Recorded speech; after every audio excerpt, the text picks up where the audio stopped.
Sorry, I forgot how loud this song is. I couldn't find a song to play on my PC that was relevant, so I just picked this one. It's still not relevant, but whatever. Good song.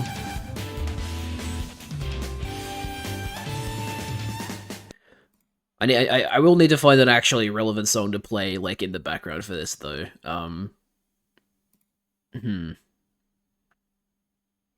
I guess I could get Undertale, I suppose, from the original game soundtrack. That's a good, long, relevant song. Let me do that real quick. Oh, sorry, I'm a little disorganized this morning because I woke up a little later than I intended, and then ended up having a cooked breakfast, so that took longer than usual, but it was worth it. It was nice.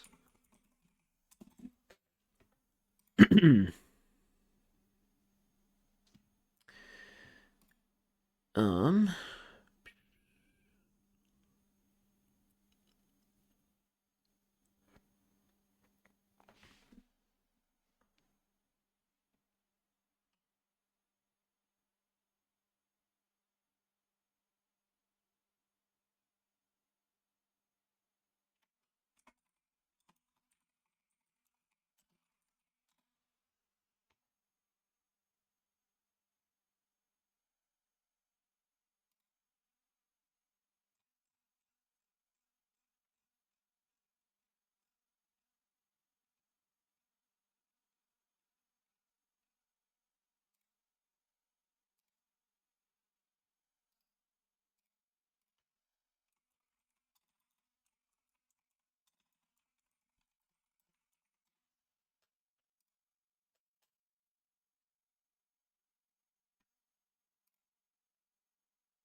No, the stream didn't die. I'm just not playing any audio.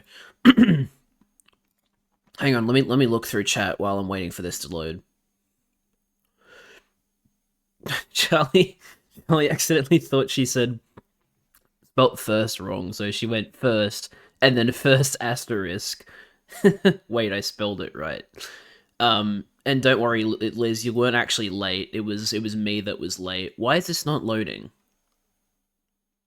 What the fuck? Oh yeah, now it loads after I back out and go back into it. Jeez. I won't be super present. My friend is gonna be over, but I'll try to ask questions and be present. That's all good, Liz. Do what you gotta do. Jad's stream just took a vow of silence. How did you know? I don't know how you figured that out. Alright, here we go. The song is ready. Let me just pick it. There we go. Can I set this up to loop? Yes, loop. Cool. Alright. Oh, it's on the... Hang on, I gotta add it to the source now. Damn it. Okay, that's fine though. I can add existing. There we go. Okay. What the hell? What's wrong with the chat window? Oh, the logo is taking up. Hang on. Okay, now it should be fine. Sorry, the chat window is being blocked by the image because I didn't layer it properly. But yes, welcome to my Undertale Purple Revisit stream. What you're seeing on the screen was the Game Jolt thumbnail for the game that, as a 14-year-old, I was very, very proud of, even though it's really, really simple to make. Sorry, Charlie redeemed hydration run. I gotta go grab my water bottle.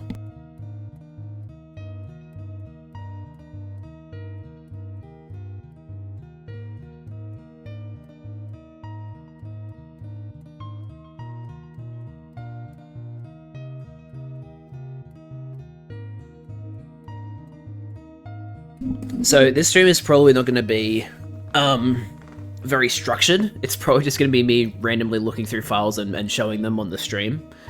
But this is something I thought would be fun.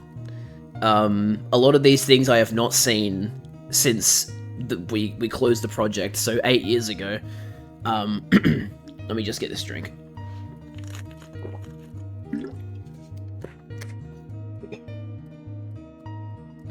But yeah, this stream is not going to be very structured.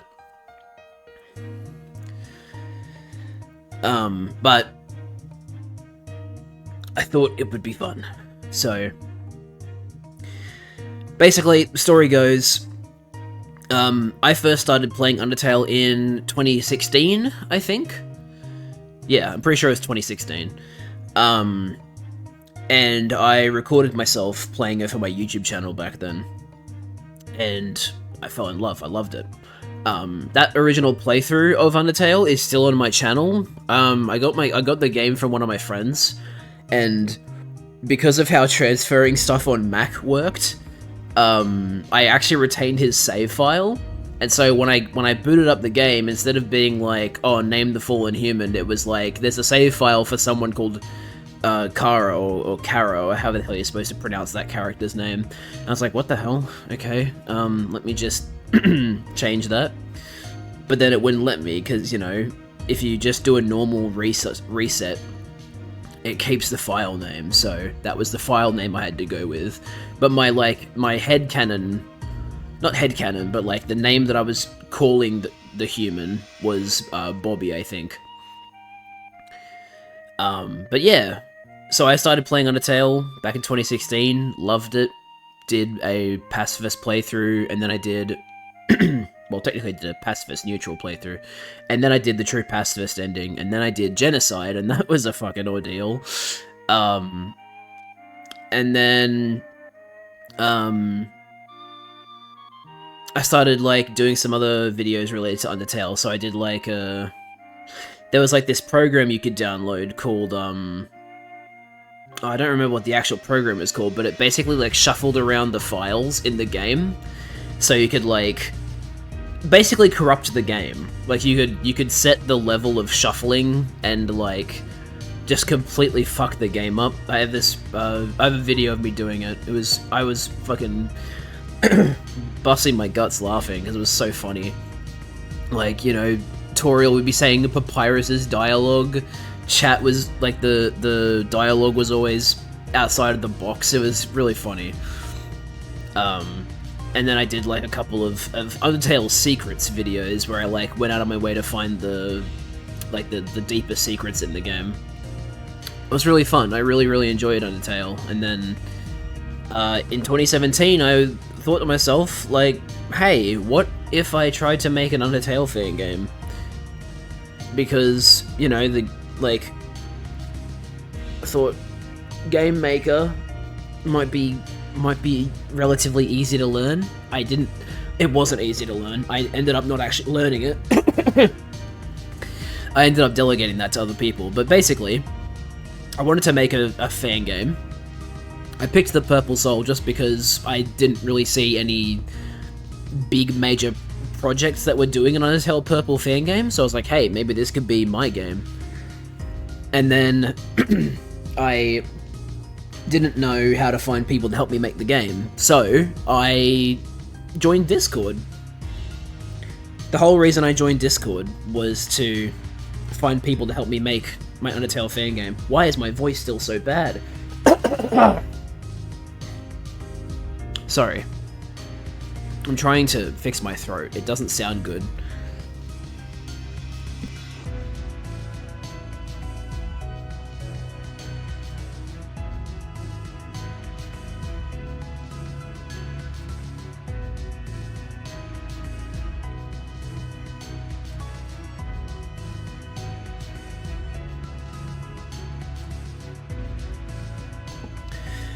Sorry. Anyway.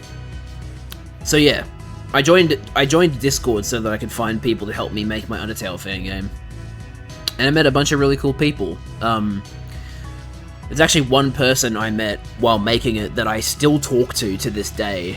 Very good friend of mine from the Netherlands. She's very cool. And yeah, we've known each other since, like, I think June of 2017, which is insane to think about. But yeah, that was how I met her. That was really cool. Man, we've already gone through one playthrough of the song. Do I need to loop it again? I think... No, it's already looping. Okay, cool. But yeah, like, the whole reason I joined Discord was so I could find people to help me make this fan game. Development did not last very long. It only went for 4 months before it got cancelled because, you know, I was 14 years old and a bunch of the people who were working with me on the game were also, like, you know, in middle school or high school, so everyone was, you know, trying to balance making a game with, like, assignments and exams and stuff, and so it's just like, we can't keep doing this, it's not sustainable. So, yeah, we eventually stopped it. We also had a bunch of people that were like, you know, were already making the decision of like, hey, I can't stick on this, I gotta go leave and focus on school or whatever. And so we were losing people, and so it was just got to a point where we were like, we'll just stop. But yeah, anyway, time to start looking into the files. So, I'll just be randomly dropping stuff into the stream as I find it. So, in my documents, there is a folder called Other, and then Important Stuff, and then S, and then Undertale Purple. I don't know why I was trying to hide it as a kid. Maybe I was worried that it was gonna not... Maybe I was worried that it was gonna not... Yeah, I don't know. Anyway, what's the earliest file in here? Purple Soul. PNG file, 30th of January 2017. It's literally just the Purple Soul. You can already see it on the screen. It's not like anything to write home about. Actually, okay. Here's something fun. Team name was Team Perseverance because the Purple Soul is Perseverance, and so I whipped up a logo. Or actually, I can't remember if it was me or if it was one of my friends, but I'll add the logo. Show you guys what it looked like. It's pretty rudimentary. Like, it's pretty much exactly what it says on the tin, but I always liked it as a kid.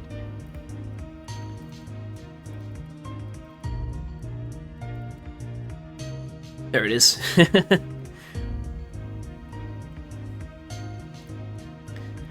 So yeah, I was extremely passionate about this. Like, I really wanted to make this into a good quality fan game. But the thing is, I found like programming and all that to be too difficult. So while I was like the main guy in charge of the project, I was basically just the writer and ideas guy. Like, the playable builds that I'll be showing you guys later, I didn't make any of that shit. That was like the coders that did that. Will you tell us anything about the general story you were going to have?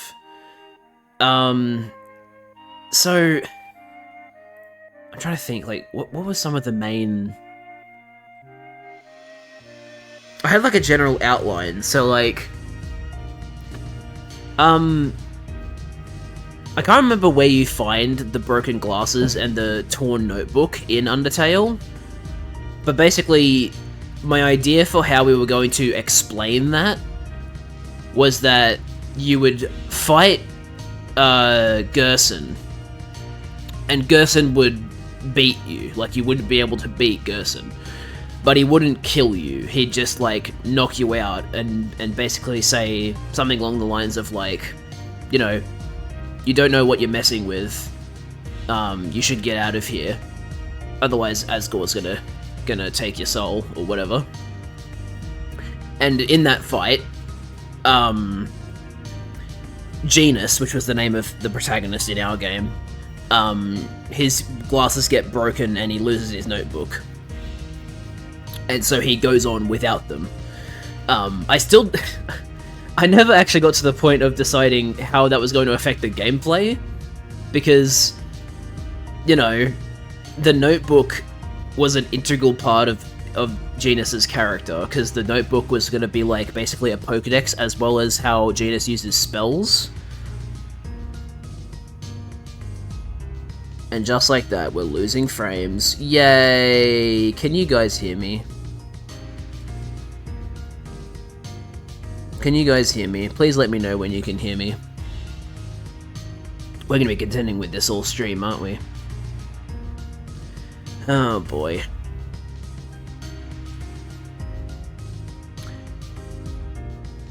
Okay.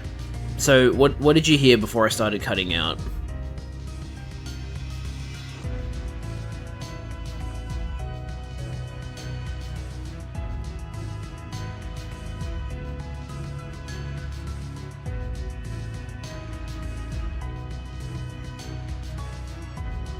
Keep rapidly fluctuating in bitrate, unfortunately. Basically, nothing was cut out. What the hell? But it said it was. I dropped like 80 frames. Whatever. If basically nothing was cut out, that's fine then. So, yeah. I didn't actually get to the point of deciding how, losing the notebook and all that was going to affect gameplay, but that was the general idea. You'd fight Gerson, and then you'd lose to Gerson in a scripted death, and then you'd lose your stuff. I think I'm not even gonna bother with doing local music. I think I'll just bring up an actual playlist of the Undertale soundtrack and just play that and deal with it.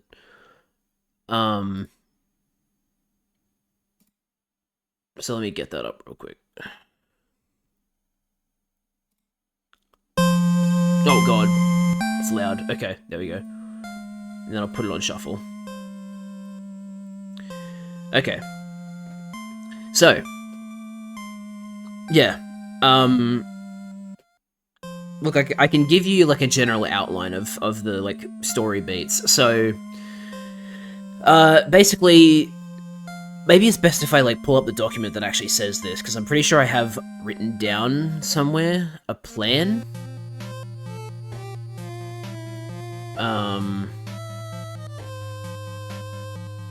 I could also just read you the Game Jolt page. I'll probably need to bring up the Game Jolt page anyway, because that's where the soundtrack is on there, but also other stuff.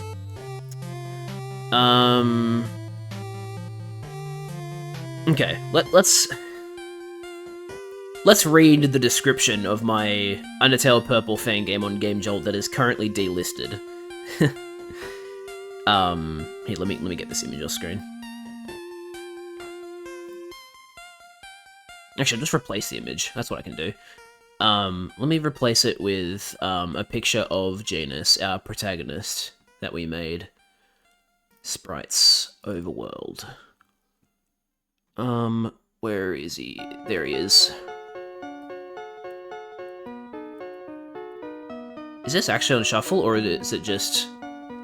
Oh, it is on shuffle. This is probably 3 songs later. Interesting. But yeah, that's the protagonist we made. That's Janus.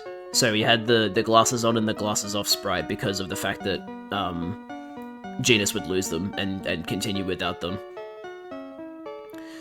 Also, I just realized the like jumper and pants look like there's a sad face on them. I never noticed that until now. That's funny. Anyway, let me read this page. First of all, it says, this game has been cancelled for now. Okay. Janus, a human given the instruction to investigate possible new life forms near Mount Ebert, climbs down into the underground, unaware of the journey that he is about to have. That's how you can tell this was written by a 14-year-old. This game is the 4th installment of the Undertale fangame series. Check out the prequels and sequel. Undertale Cyan, Undertale Orange, Undertale Blue, Undertale Green. Yeah, that's right. We had like this... A bunch of us Undertale fangame makers were like, hey, what if we connected our games? That would be fun. And then, you know, obviously nothing came from it, but like, yeah. It was a cool idea at the time. Some new features. Notebook entries. Using his diary notebook, Janus writes entries whenever he experiences an important part of the game, giving insight to what he is thinking about certain situations and characters. Spells. Using Perseverance, Janus will be able to cast spells that have many varying effects. The better Janus's Perseverance is, the more spells he learns. His notebook also serves as a spell book. Oh my god, why did I write this? Different attacking engine. What? That doesn't make sense. Instead... Instead of one rectangle with a line indicating the power of the attack, there will be 3 rectangles, meaning you'll have 3 chances to get a perfect attack. In parentheses, this is practically like having the ballet shoes equipped, but whatever. So funnily enough, this predates Deltarune, so technically my idea got used in Deltarune through the party members having their own attack rectangle, but like,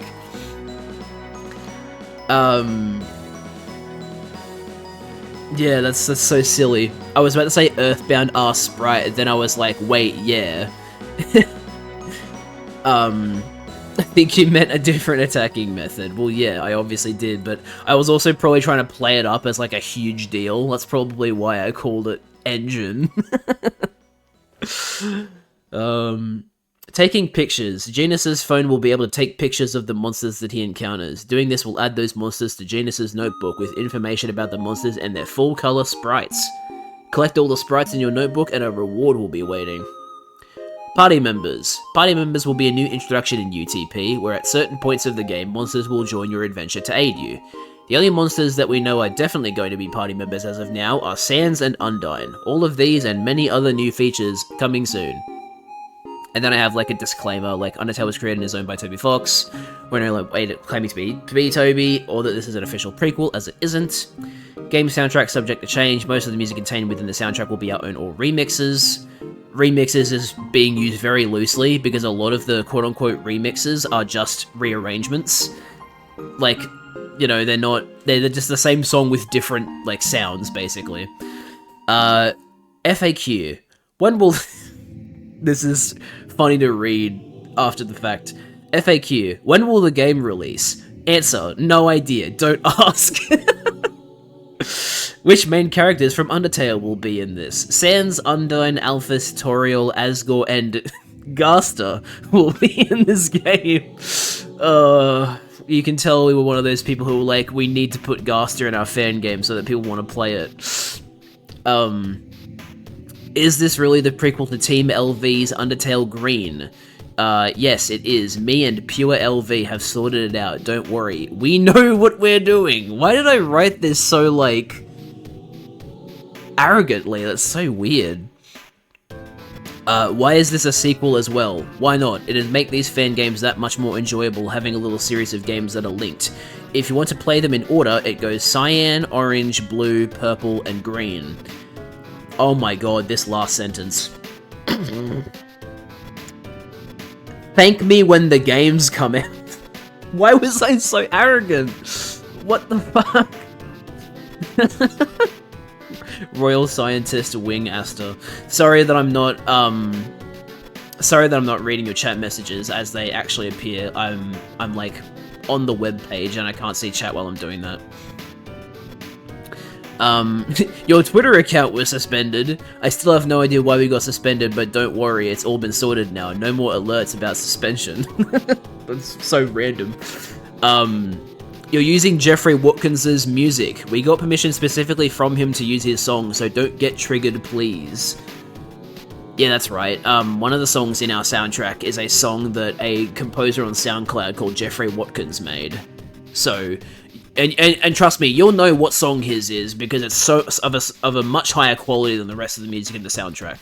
I'm very surprised that he even let us use it. This game is a virus. That's not a question. But that was actually a relevant thing. There are a bunch of people asking like, "Oh, when I download it, it says it's a virus. Is it a virus?" I'm like, "No, it's just Windows saying it can't recognize the file. It's fine." What happened to the what happened to the multiplayer demo? Oh boy, that was a whole saga, I think. One of the devs on the team was just making the multiplayer. Quoted from the Randomizer, that's the name of the guy who is making it. I've made a decision. I'm cancelling Undertale Purple's multiplayer demo update 3. Also removing all builds of it on the page, and removing all devlogs related to it, and removing all videos on the YouTube channel about it. The point is, it started with don't forget making multiplayer Undertale, and everyone started taking the idea. Most people are using Ricky G's engine to make it, so basically it's the same multiplayer engine in general. So the point is, no more Undertale Purple multiplayer. We haven't made any progress on the real game yet, and this is just getting in the way. Thank you all for the support you've given me. That's funny. But yeah. We saw how popular Ricky G's Don't Forget Undertale multiplayer was, and we're like, oh, let's do multiplayer! Obviously that was short-sighted. So yeah, that was pretty funny. The ego is amazing. Damn. And then we have the credits, which is, like, how many people were there? 1, 2, 3, 4, 5, 6, 7, 8, 9, 10, 11, 12, 13, 14, 15, 16, 17, 18, 19, 20, 21, 22, 23, 24, 25, 26, 27, 28, 29, 30. There were 30 people on the project. I can't remember if that was, like, in total, or, like, how many there were when we stopped.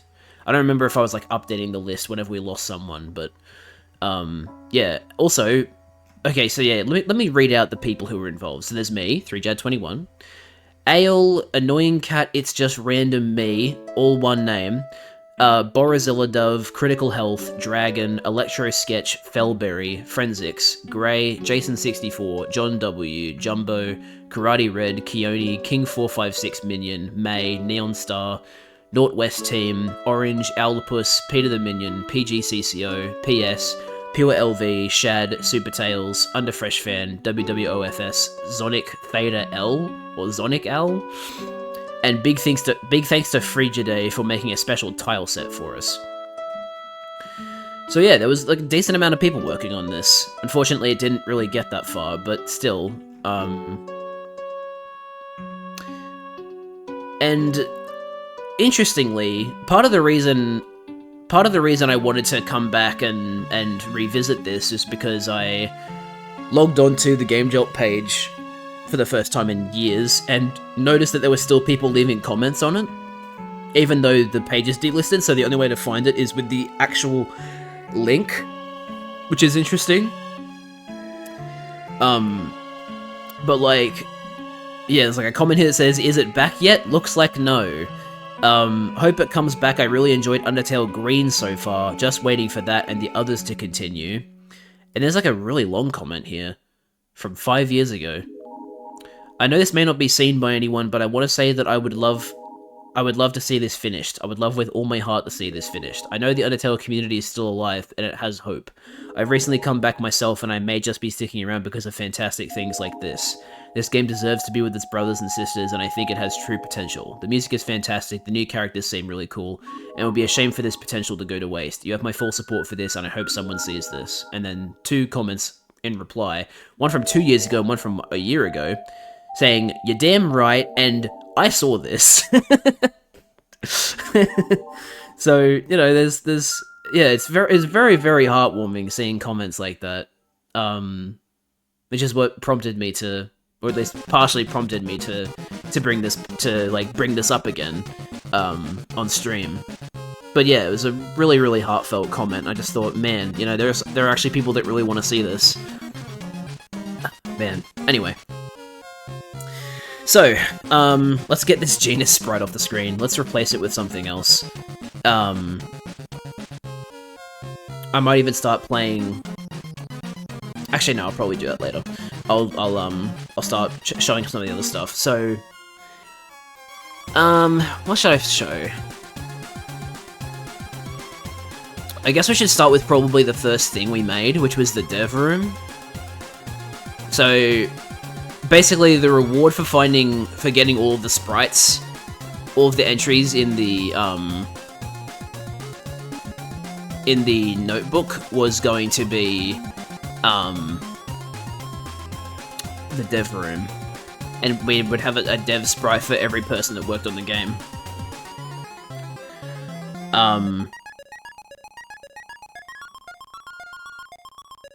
Hang on, did I miss something else in chat?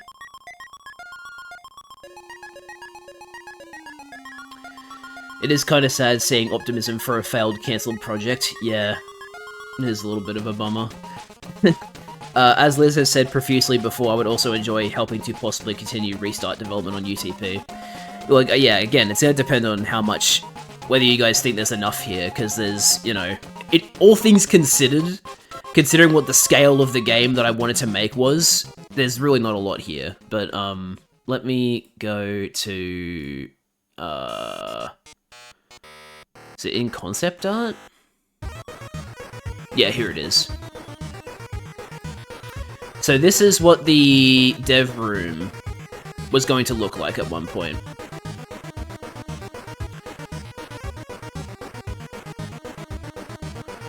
Can't really fit this in without it being, like, really small, but...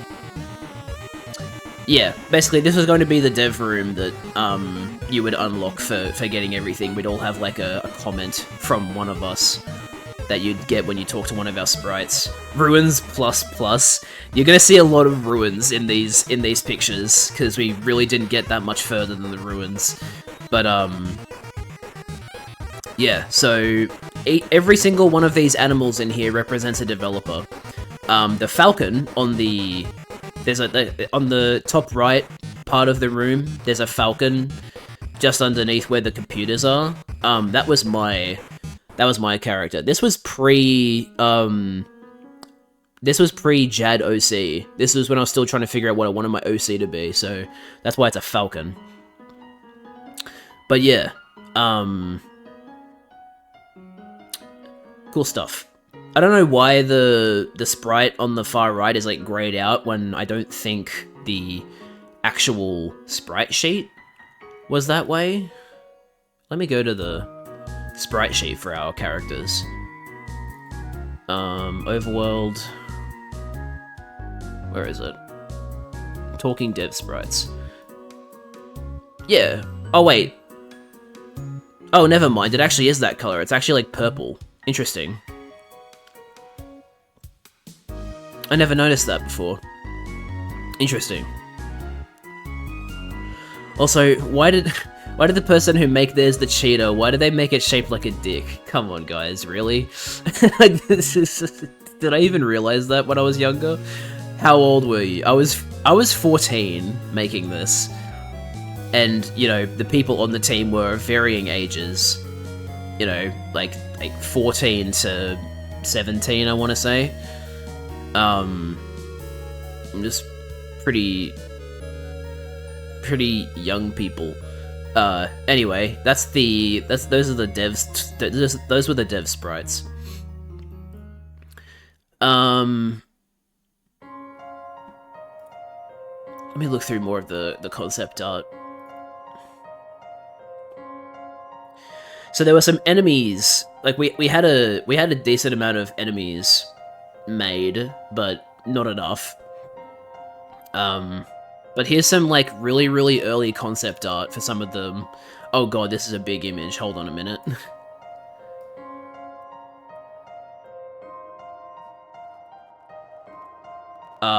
Older than me when I made my first piece of Undertale fan content. Sans versus Trump on Scratch. Oh no.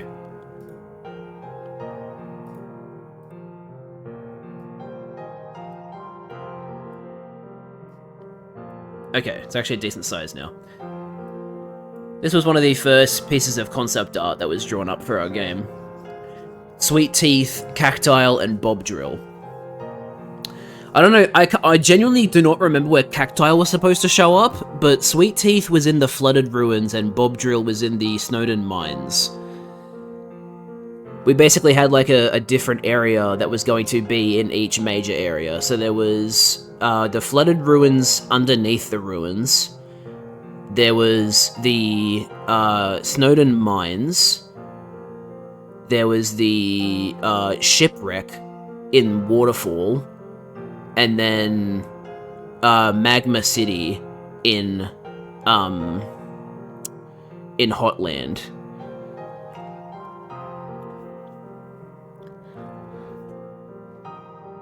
Ugh. But yeah, that's some of the concept art. What else do we have? Here's a pretty well fleshed out one. Water Snake. This design is pretty much exactly what was used for the sprite. But yeah, like, you know, we had some fairly, you know, what's the right term to use here? Like, rudimentary enemy designs. But, you know, we thought they were cool. So that's Water Snake. There's also Water Snake and Grumpy Vine. I can't remember what I think Grumpy Vine was just meant to be like the vines in the flooded ruins coming to life or something. I don't remember what the deal was with Grumpy Vine. But yeah, Water Snake and Grumpy Vine were made by the same person. I just don't remember who it was. Might have been Karate Red? Oh, I don't remember. Anyway. Yeah, there's a lot of enemy concept art in here. What else we got? Here's the very first concept art for, Miner Mole. So, basically there were going to be a bunch of mining mole characters that were... The mustache being the best drawn is funny. Yeah, it is a little bit funny. But yeah, basically, the mines in Snowdin were going to be like a bunch of miner moles, and then the leader was going to be Bob Drill, who I think was going to be the boss of the area.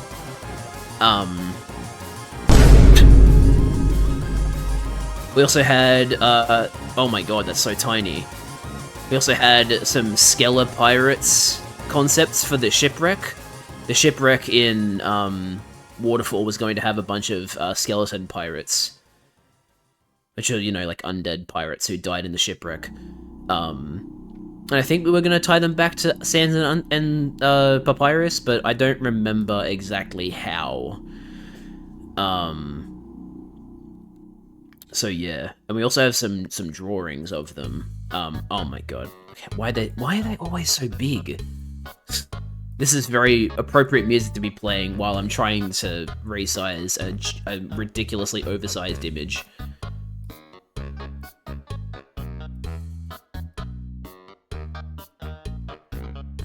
It's also not even the right orientation.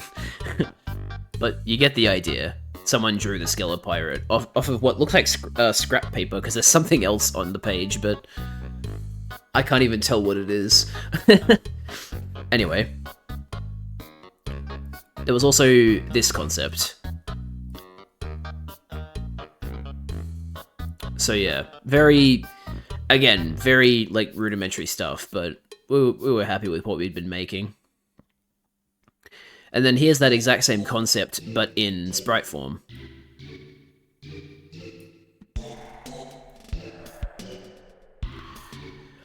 Unless they tried to Sans and Papyrus' bad idea to have skeletons, because Sans and Papyrus just showed up one day, according to Snowden Knights.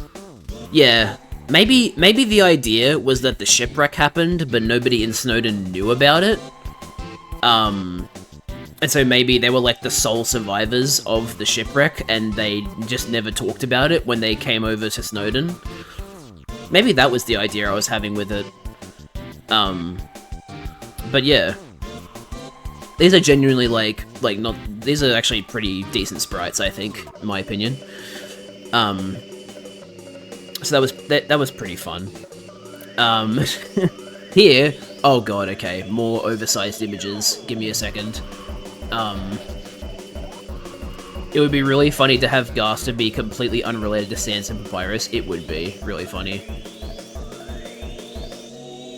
So, ignore the fact that the name on the page just says Yeti with 2 T's. The actual name of this character was Yetimon. I don't remember why we called it Yetimon, but, the idea was very inspired by, Plants vs. Zombies. In Plants vs. Zombies, there's a really, really low chance that a Yeti zombie will spawn when there's enough ice on screen.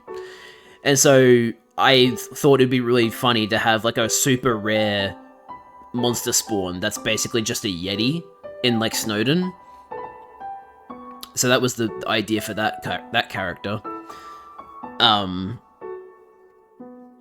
I think the main reason I came up with that idea was because of the fact we had set it up so that we were going to set it up so that when you have like the notebook, you can find monsters, right?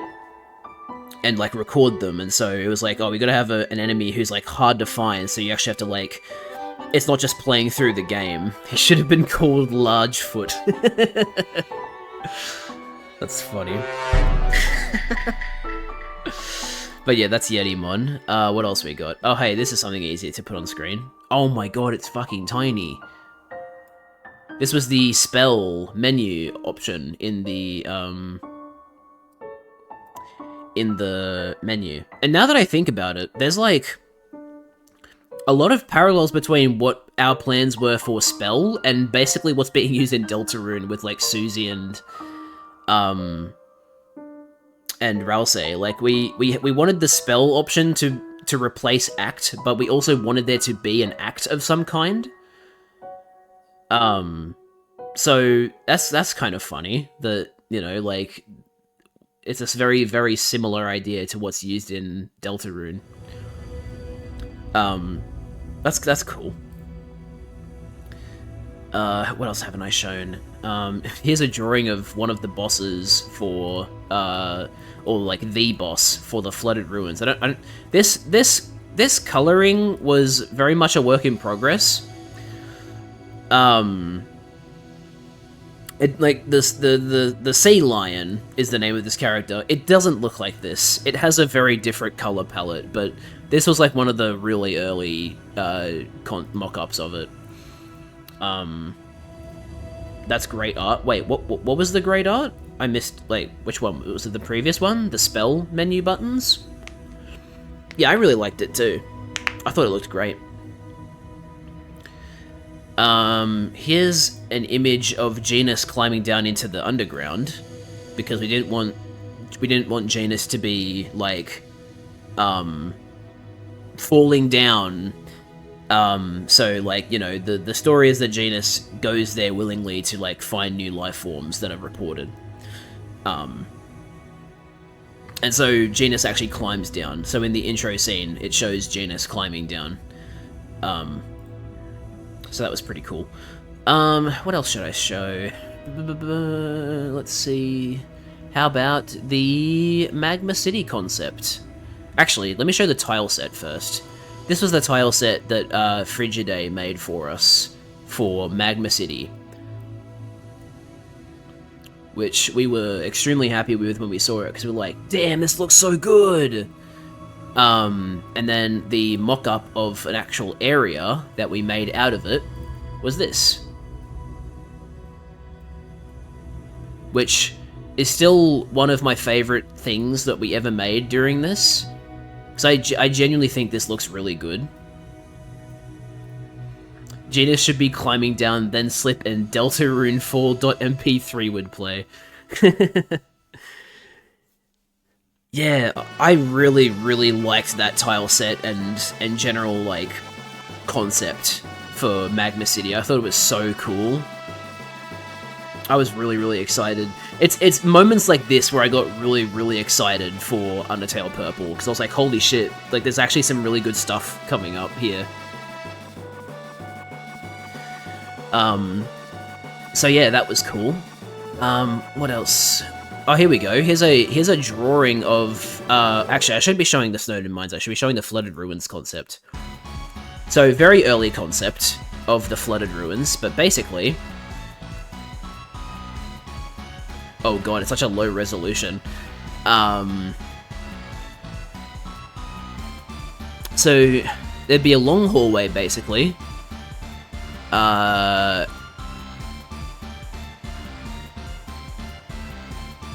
From Spike Puzzle boss fight, door to boss, boss will come to you. This will be a little longer. Puzzle 1, 2, and 3. Shop. And then the Spike Room. Oh yeah, that's right. So the way you were going to get into the Flooded Ruins was Toriel was going to guide you through the Spike Puzzle, but then the spikes would fall, and you'd fall into the water below and wash down into the Flooded Ruins. That's right. That was how you were going to get into the Flooded Ruins. Speaking of Toriel, I should show her sprite sheet that we made for her. Not sprite sheet, but like... Well, is it a sprite sheet? Or is it just like walking sprites? I can't remember. Let me have a look. No, we only have static sprites for Toriel, but these were our sprites for Toriel in Undertale Purple, which I think look really neat, actually.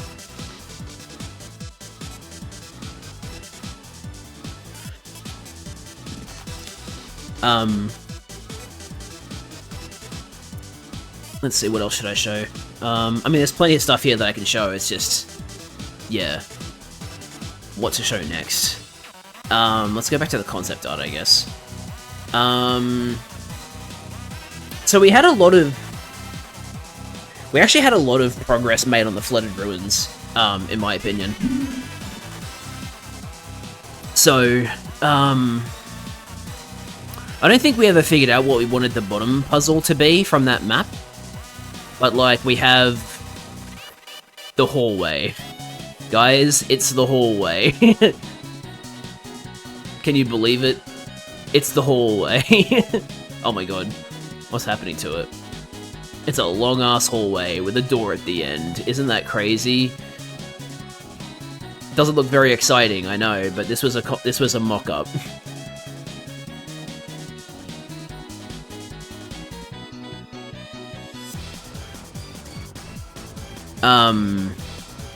And then we have the puzzle crossroads, which is here. Big ass hallway, yeah. So yeah, there was going to be a puzzle on the left. Speedrunners hate it, yeah. So there were going to be 3 puzzles, and you had to do all the puzzles to get the key to then open the door. That was the general structure of the place. So on the right was going to be a reflection puzzle. So, yeah. You'd you know, interact with the mirrors to rotate them, and then you'd have to get the beam of light that's shining down into the hole. And that would solve that puzzle. You know, pretty base puzzle, but, you know, we were like, this works. This is neat. Doesn't really make sense for there to be mirrors in the Flooded Ruins, but whatever. We weren't really thinking about the logic of it at that point. We were just thinking about what would make for a cool puzzle. So that was going to be the right room puzzle, and then the left room puzzle was a light puzzle that I don't exactly remember how it was going to work. I'm going to be real. All I know is that we have in the files the light puzzle, and then light puzzle solved. I don't remember what the point of the puzzle was going to be. Bergen chucking through town. Bruh. But yeah, I was a little confused by that. I think they were like working on that, like independently of me. But here's a concept. Oh shit! Actually, before I show that, damn it! Hold on. I gotta show the shopkeeper.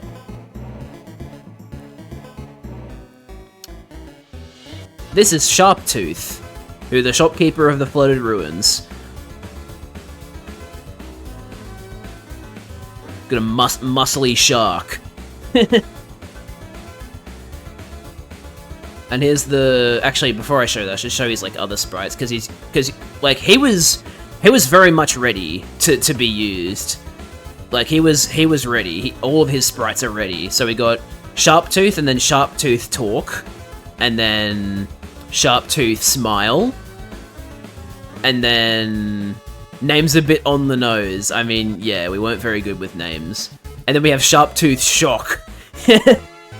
So, yeah, Sharptooth had all the sprites ready. Like, Sharptooth was ready to be implemented.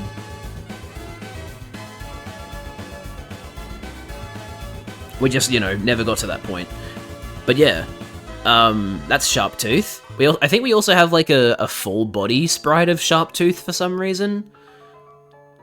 I don't know why, because I don't think he was actually planned to, like, show up outside the shop, but somewhere we have, like, a full... Keep him in the top right. The shocked one or the normal one?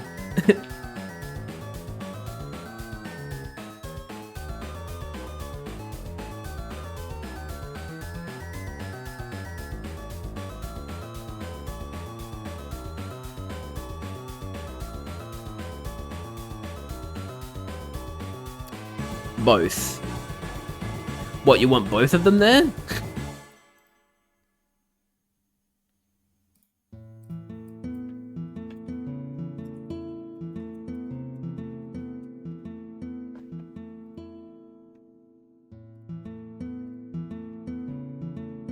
Also, here's the concept of the shop screen. Oh, what? Why did it replace it? It's a separate Well image. known and well healed. Oops. Hang on a minute.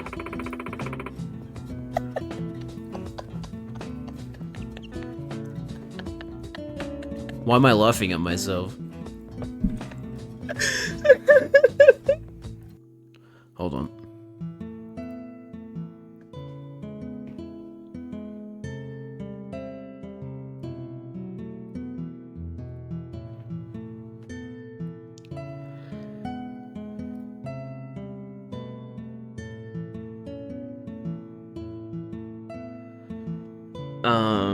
Why is this not working? Okay, fine, whatever. I'll add another source, I guess.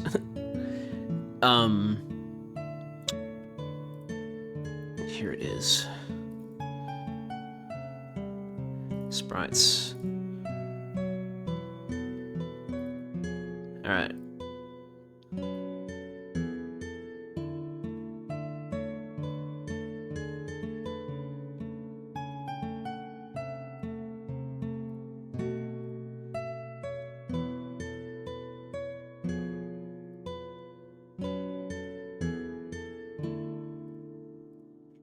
There you go, Charlie. So Sharptooth is always present now. Alright, let's go back to the concept art. So, now I can show you the Flooded Ruins map progress.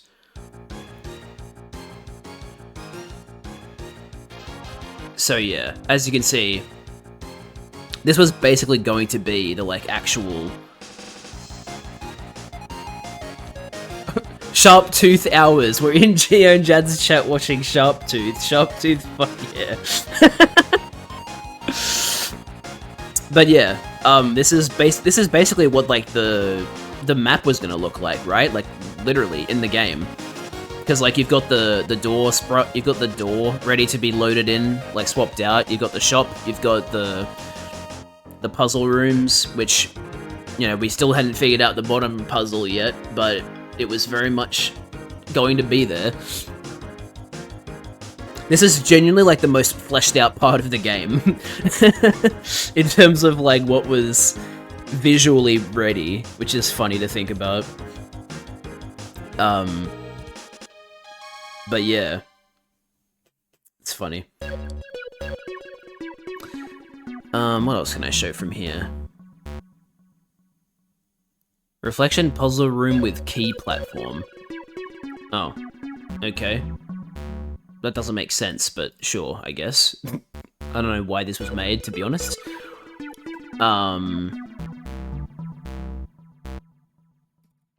Map of Snowden Mines. This is a very rudimentary map as well. Can I even read this? Not really. Not drawn to scale. Yeah, definitely not. Holes that make you fall down. So what, Snowden? I can't read that. Man, I really wish I could read that. Oh well. Yeah, we had a map of the Snowden mines. I think that about does it for the concept art. Alright, let's have a look at some sprites next. Look at some overworld sprites. So you've already seen the... Actually, no, I'll show battle sprites. Battle sprites. So, as you might have remembered from... Should I be doing battle sprites? Maybe I should be... Maybe I should be doing... Maybe I should be doing, like, overworld sprites first. Okay, I'm gonna do overworld sprites first. So there's obviously the sprites for all the developers that we had. Oh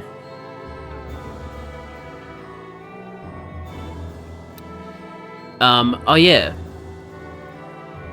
These are all of the genus sprites that we were going to use. Now, if you're wondering why there's a mask one, the idea was that when Sans joins your party, you're wearing a mask, and so he doesn't know, or I think the story was you wear a mask to try and trick Sans into thinking that you're not a human. Obviously, he sees through it because Sans isn't dumb, but he plays along with it anyway. I can't remember exactly. All I remember is that you wore a mask in a certain area to trick people into thinking you're not a human, because the people in that area know what humans look like, in comparison to, like, other parts of the map. But yeah.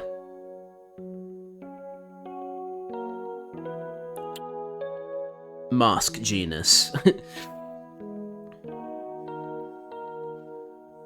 I still don't know what I don't remember why the non-face genus sprite was made. I don't remember what that was meant to mean. But yeah, I probably did know at one point. I've forgotten because of how long it's been. What else we got? Oh yeah, that's right. Our Asgore, Chris Delta Rune R. Our Asgore is literally just Asgore, but with less beard. We even took, like, sprites from Undertale that we weren't even gonna use and just changed them. Literally just shorter beard Asgore. I mean, it makes sense. I know it makes sense, but it's so low effort, you know? We could have at least given him a different outfit. But no, we just went, nah, shorter beard hair, because he'll generally look the same because of the fact that he's a boss monster.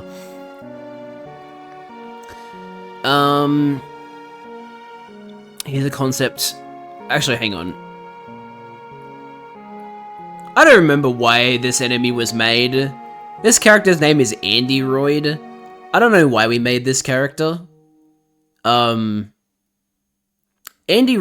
might have been, like, unintentionally our Jerry. Like, I don't know what the hell you predicted Delta and Asgore almost exactly in those last three. I mean, those are just the sprites that are used in, the credits. Like, we didn't make those, we just took them from Undertale. But yeah, I think unintentionally Andyroid was going to be our Jerry because I don't think we had a plan for him. He was just an enemy we made, and we were like, we should put him in the game.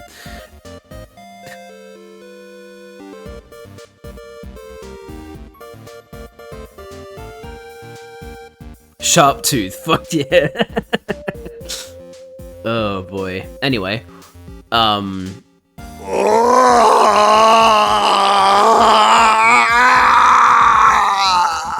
agreed.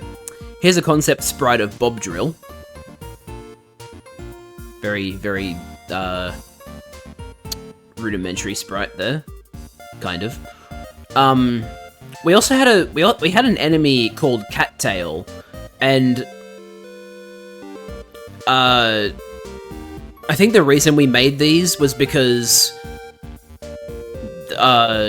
Sans makes, like, hot cats and puts, like, cattails in them. You should send me these concept arts later. I'd love to try my hand at spriting some of them. That could be fun. But there's there's 5 different cattails. There's Cattail Black, Cattail Ginger, Cattail Light Blue, Cattail Light Grey, and Cattail Pink. So, yeah. We had a bunch of, like, differently coloured sprites for these cats.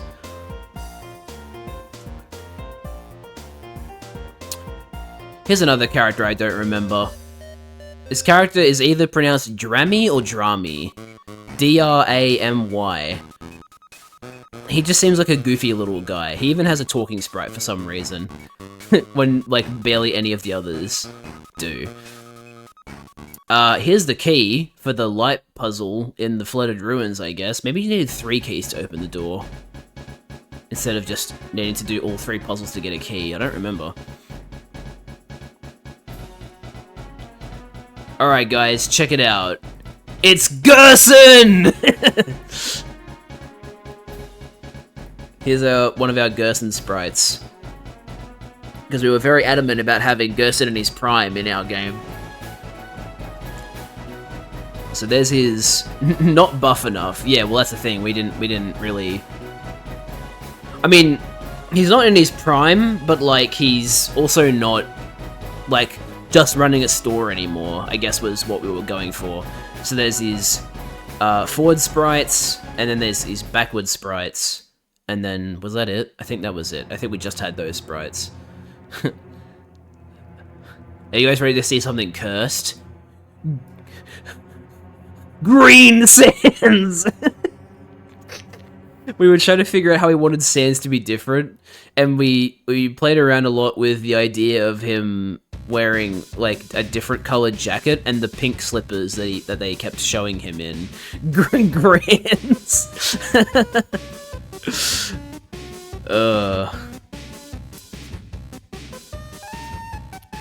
Oh, here's a... Okay, hang on, I gotta put him over the logo because you can't see Grumpy Vine's face in this blackness, but Grumpy Vine has an overworld sprite. There, look at him go. He's checking out the Undertale purple logo. He loves it.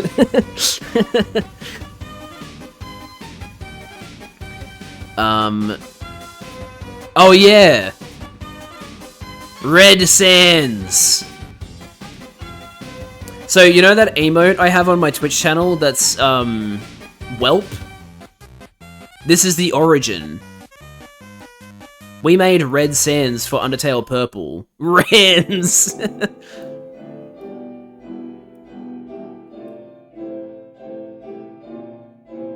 Rans is real.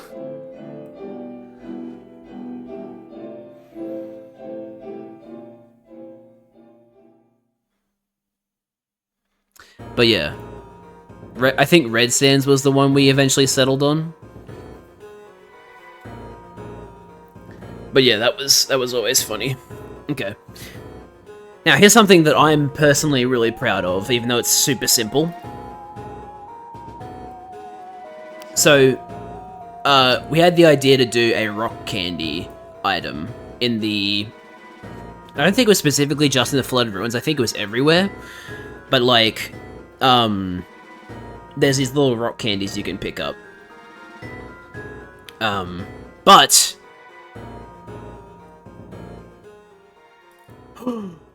they can be a monster sometimes! And then you fight them!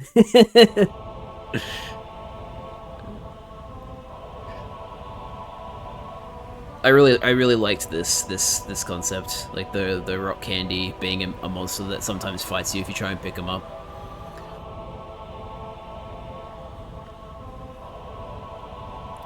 And then we have the sea lion, which I'm still not particularly happy with its color sprites, with like its color palette, but it was a thing. It existed. We also had talking, which barely looks any different.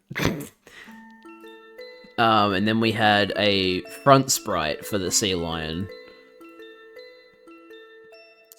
And then we also had a throne for the sea lion. Can't even remember where the throne room was going to be. We never got that far.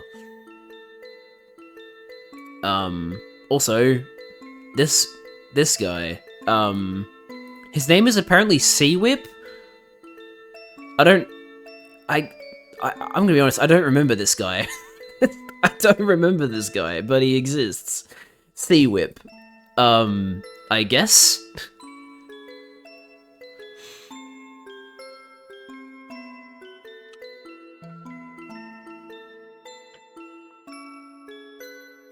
Hey look, Overworld Skeller Ghost Pirates.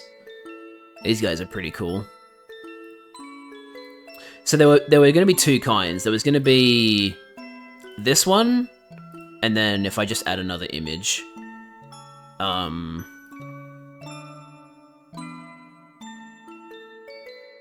Oh wait, I accidentally picked the... I accidentally picked the talking one here. Hold on, let me change that. So yeah, these were our little Skellighost pirates that we eventually settled on.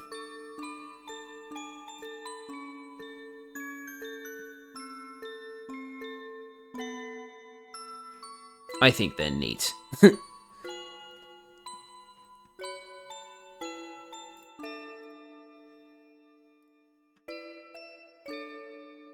And then we have this abomination. Look, I'm gonna be real with you.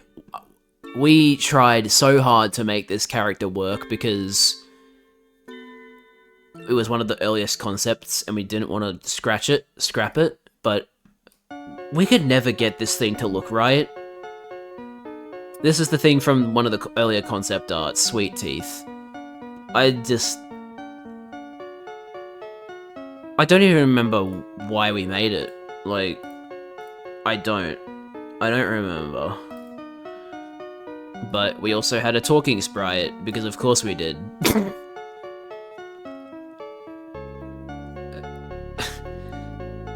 To this day, I'm still a little confused by this character existing, but there you go. It existed, alright. It was certainly a thing.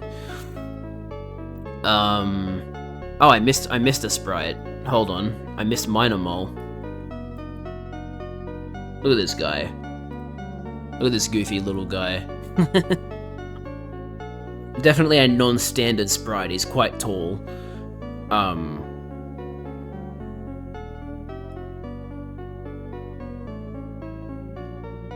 He looks good. Yeah, he looks fun.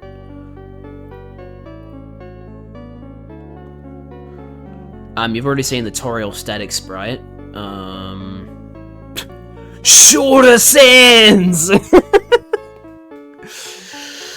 Oh, we tried so hard to make Sans appear younger, but it never quite worked. Nothing ever felt right.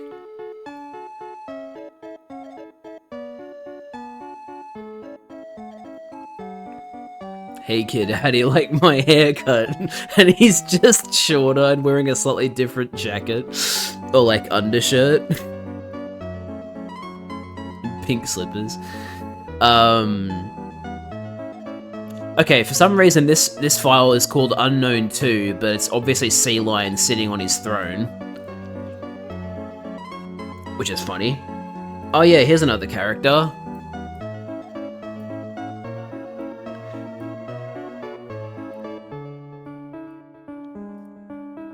I want you, Charlie, to guess what this character's name is. You'll never guess what it's called. The reason I say that is because I think you will guess what it's called, based on how shitty our naming conventions for all the other characters were. Wormy. Not quite. Think about, like, what's an example that'll give you an idea of how bad the name was?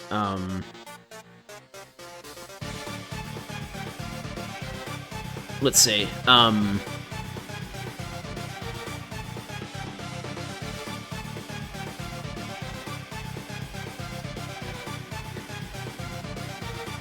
I don't know, I can't really think of one. Just like, think about the fact that it's a worm and that it's in the ground. And like coming out of the ground. Just say a name, like, it's a worm coming out of the ground, what would you call it?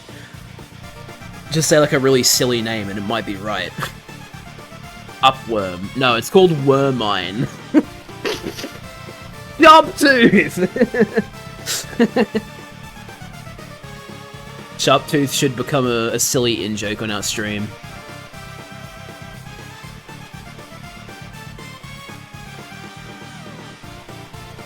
But yeah, anyway, that's Wormine. I think Wormine was going to be in the Snowden mines. It's Yetimon! He's real! Holy shit! I'd probably call him Wormly or something.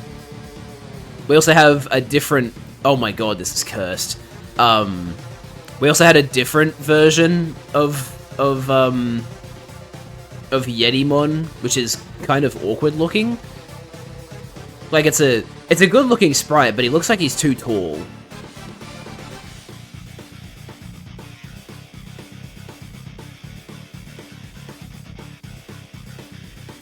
The Yetimon is real. When I saw this, like the sideways walking sprites, my first thought was like Abbey Road. It replaced the Beatles on the Abbey Road album with fucking this Yeti.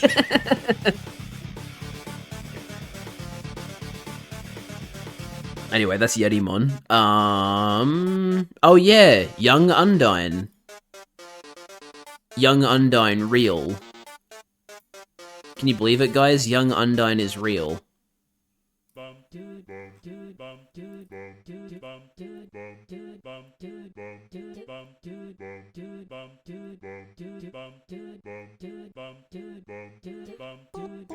Young Dine. That's good.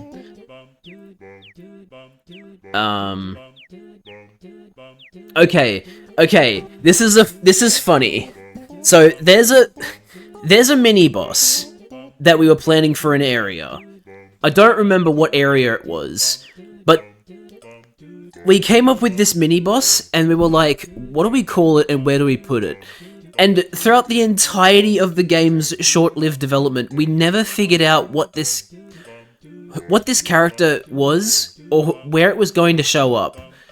But I'm going to show it to you.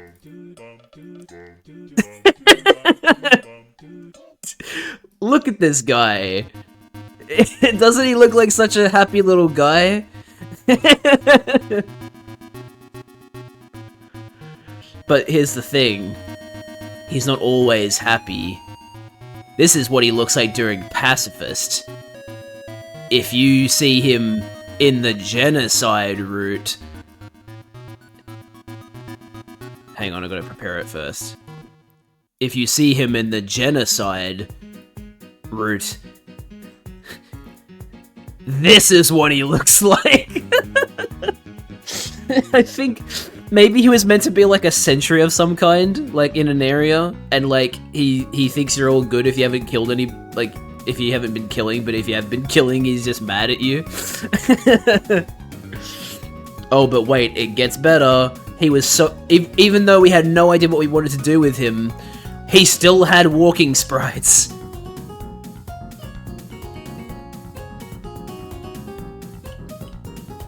We were so invested in this character that he had walking sprites. I think he's meant to be like a fish of some kind, like a fish on legs, judging by the way his legs bend. But yeah, we never figured out what we wanted for this guy. But we loved him. We saw him and we were like, we love him. We need him in the game. But we just couldn't figure out where to put him. Goofy. What else we got? I think that's it for the overworld sprites, it looks like. Nothing you haven't already seen now. So he's Chicken Chuck because of the CC on his chest. Chicken Chuck. Alright, now let's look at some battle sprites. Once again, Andy Royd is a thing that exists. I don't know why he exists, but he exists. Actually, you know what, instead of showing... Oh, but also there's some of these probably won't have GIFs. Only some of them do. So there's Andy Royd. Space Raiders are... Here's Bob Drill, an early version of Bob Drill. I don't think we ever finalized his battle sprite, but this was Bob Drill. And then yeah, there's colored versions of all of these sprites too, because you know, like there's the characters who bro is fucking round. Yeah, he is. But yeah, like there's colored versions of all of these sprites because they're meant to be in the notebook. So I guess I should show the colored version and then the the non-colored version. So hang on, let me go back to Android. I mean, actually, you've already... No, screw it. I'll still show you. So Android, and then no, I don't want to be an overworld battle. Android colored.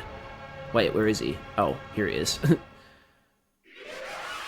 that crazy, guys? He's colored now. Anyway, then we have Bob Drill, and then we have colored Bob Drill. He has green socks. That means he's awesome.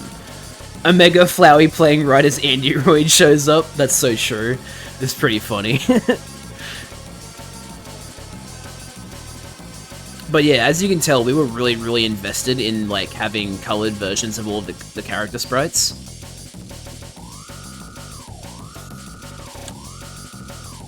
This is how I feel when I hear the alarm in Omega Flowey's theme.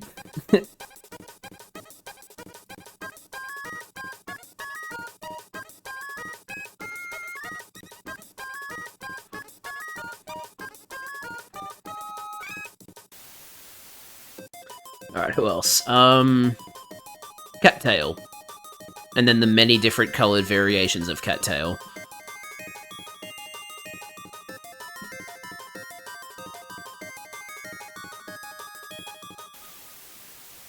Can we get a wide Lennox in the top right to keep the sharp tooth gay couple company? No, because this is an Undertale purple stream. I don't want to put wide Lennox in here. I'm sorry. But yeah, there's the different cattails. We're all wearing like weird pants. Now that I'm looking at them, which is kind of funny. And then we have this cute little thing called Chantico. I don't remember who made this, but I remember seeing it and thinking, I'm in love. I love this guy. We have to have him in the game. So that's Chantico. I think he was going to show up in Magma City somewhere. But he's adorable. He's actually one of our more fleshed out battle enemies, because he even has a hurt sprite and a spared sprite. So yeah, he's like actually pretty well fleshed out. I'm pretty sure he also has an animated, like a GIF animation. For some reason, we don't have... These aren't battle sprites, these are overworld sprites, I thought. This doesn't really look right as a battle sprite, or like a colored battle sprite. I don't know. I guess we never really got this thing finalized.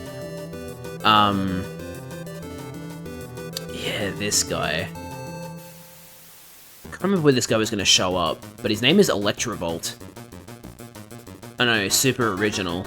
But like, this guy's actually kind of baller. I actually like this guy's design.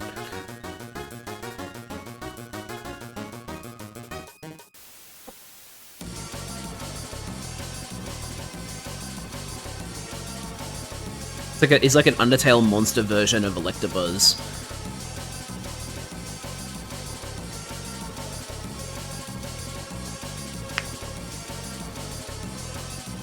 Alright, now for the moment you've been waiting for. It's Grumpy Vine. He's here. Look at him. He's the best. Isn't he, chat?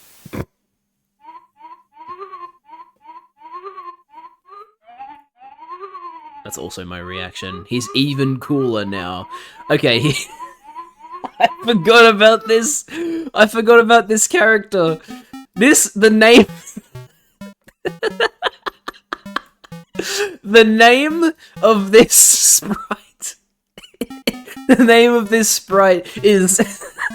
Ice Cream Thing. It's literally just called Ice Cream Thing. Someone made it and was like, yep, I'll put it in the files. Ice Cream Thing. Amazing.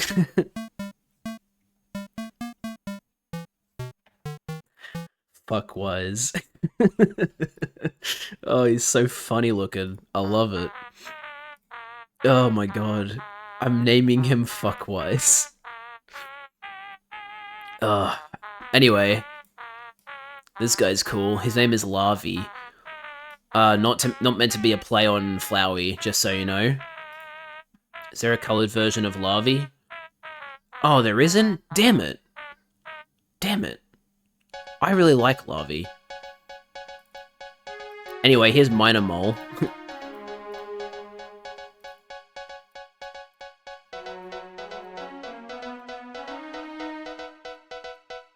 And then he's coloured sprite.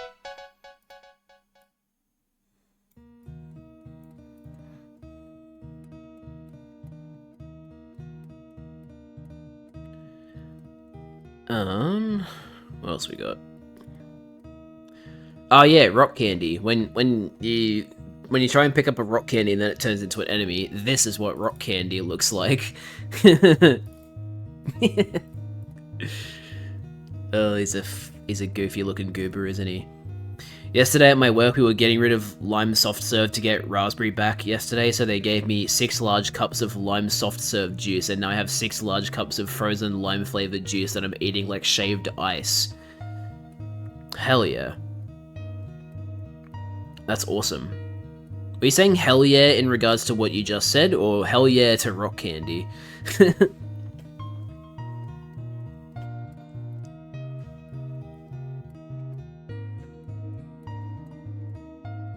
But yeah, rock candy is real. Hell yeah to rock candy. Nice. Okay. Next up we got the boss that I really wanted to work, but there was never anything right with Sea Lion. I'm gonna be real. I was never properly happy with this design.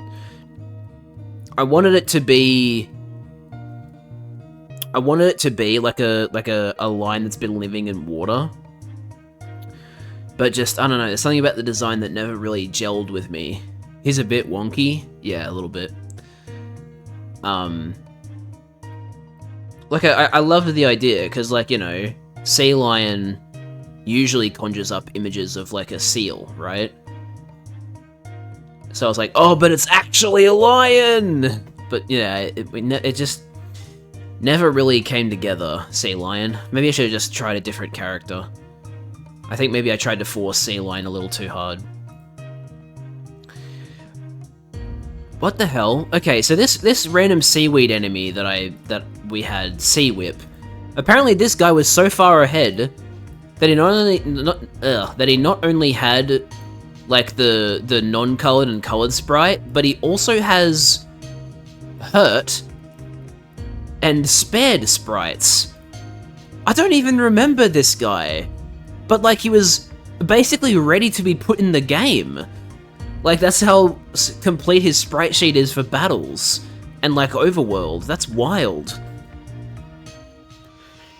I feel like Sea Lion would have to be like a joke character like Burger Pants. Perhaps.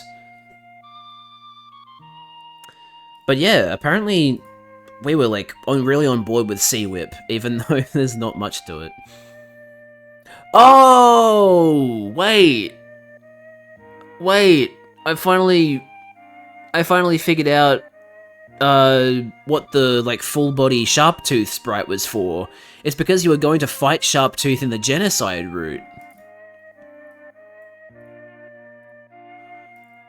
Also, for some reason, his full-colored genocide sprite is of him talking, which isn't really right, but...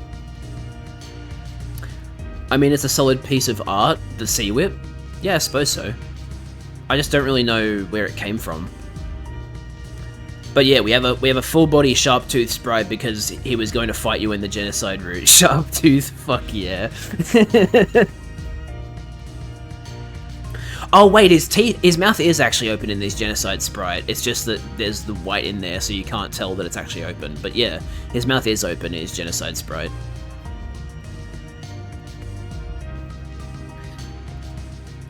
That's fun. Alright, and then we have the Skeller Ghost Pirates. their final battle sprite appearance.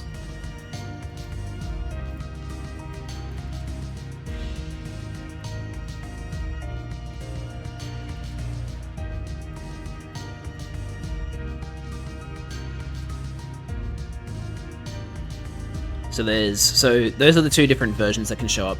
I like how in his mouth closed sprite, Sharptooth doesn't close his mouth, rather just his teeth. Yeah, it's like his teeth like retract and like his teeth are like hidden blades. They come out and then retract in. That's now canon. That's now canon for Sharptooth. His teeth. He doesn't actually move his mouth, his teeth just move.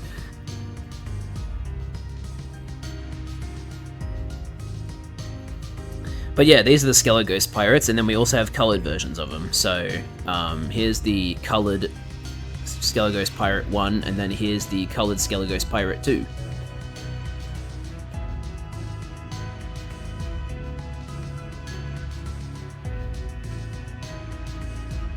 It's really weird, for as much work as was put into the, like, shipwreck area, so, like, the Skeleghost pirates and the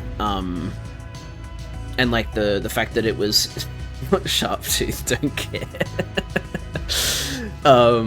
As much work as was put into it, like, you know, the existence of the Skeleghost pirates, and also the song that was going to play while you're in the, shipwreck area, we never had a visual ready for the shipwreck area. I never really figured out what I wanted it to look like, which is interesting. What do we got next? Oh yeah, I don't know what we were doing with this enemy. It's like an Undertale version of Farfetch'd. It's interesting. It's called Stick Knight, apparently. I don't remember this guy. Probably because we only ever had a battle sprite for him. But yeah, he exists, apparently.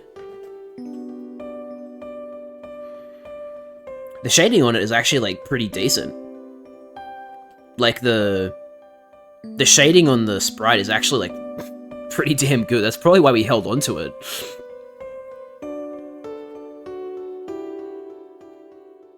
Unfortunately, I don't think we have an animation of this one. Because in the different folder, there's, like, the GIFs of all of the combat sprites. So, like, what they actually look like in battle when they move around. So, unfortunately, I don't think we have one for this guy, but yeah, he's pretty cool.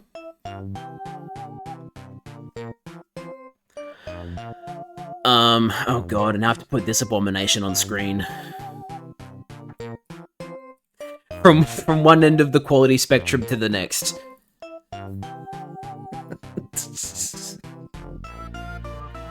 Also, apparently, canonically, the inside of Sweet Teeth's mouth is white. I think they forgot to color it in. Apt song. So true. Oh no. Oh man, I don't know what we were thinking with this enemy. I don't know. I don't get it. Sharptooth's shocked sprite is... I could open this gate if I had Monty's claws. Sharptooth's shock sprite is how I feel about this one. Anyway, let's move on. Next we've got Water Snake, who for some reason is much larger. Don't know why, but that's the case apparently. Oh no. Apparently Water Snake is really dangerous.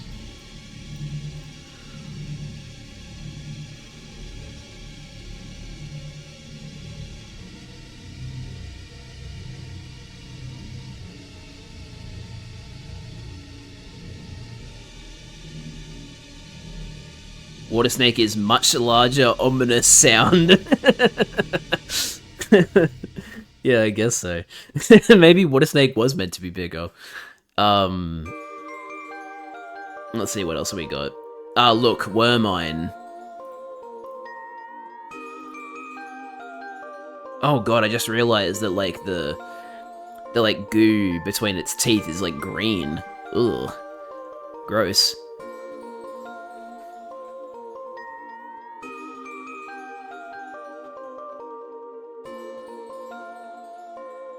It's Ool. Despite the name, I think he's cool. Yeah, this was one of the enemies I decided, like, yeah, this character's going to appear in the Snowden mines. I was pretty set on this one. And then we have Yetimon. Yetimon is real.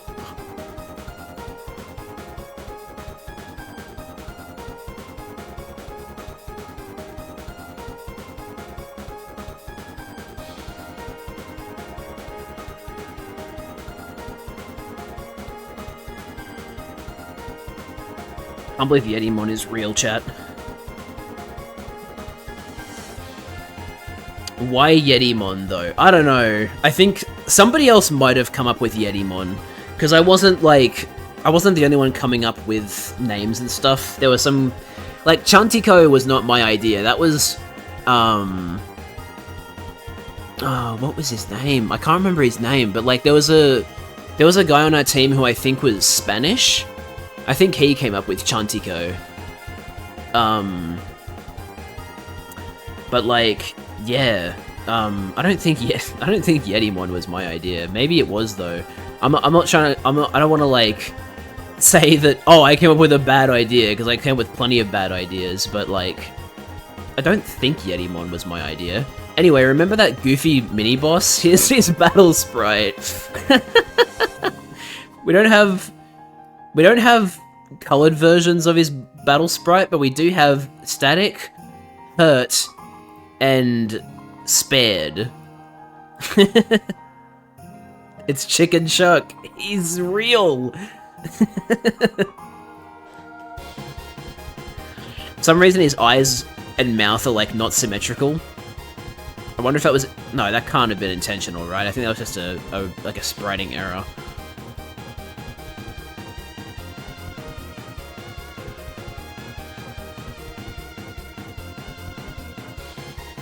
But yeah, Chicken Chuck real.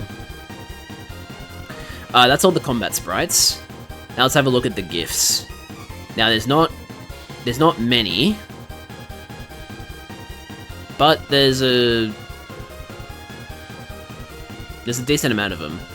So let's show. Wait, that's the wrong one. Oops. We have Andyroid.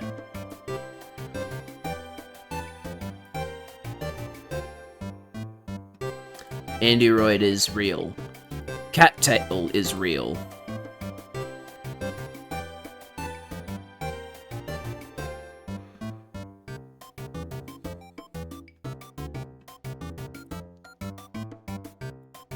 Oh, Chantiko is so cute. Oh, I love it. Look at him go. He's so adorable. Oh man, no wonder we kept Chantiko. Chantiko is adorable. Alright, wait, what? Okay, apparently there's an enemy called Cooltopus. What? Why is this the only... Wait, there's no overworld sprite, there's no static sprite, there's no, like, anything. It's just, he has a moving battle sprite and that's it. So cool. He's so cool. Now I'm imagining, okay, please stop spamming Charlie, but, like, now I'm imagining that that soundbite of Shigeru Miyamoto from the Mario movie trailer. He's just so cool. I know it's not Miyamoto saying that, it's the English voiceover, but, like, it's funny to think about. He's so cool. Who's next? Oh, here's Drami's actual combat sprite. The sprite that was in the folder for like colored was different. It was basically just this overworld sprite, but This is like what Drami was actually going to look like in battle. I was referencing something. Let me grab it real quick. Oh, okay. Sorry, I didn't realize.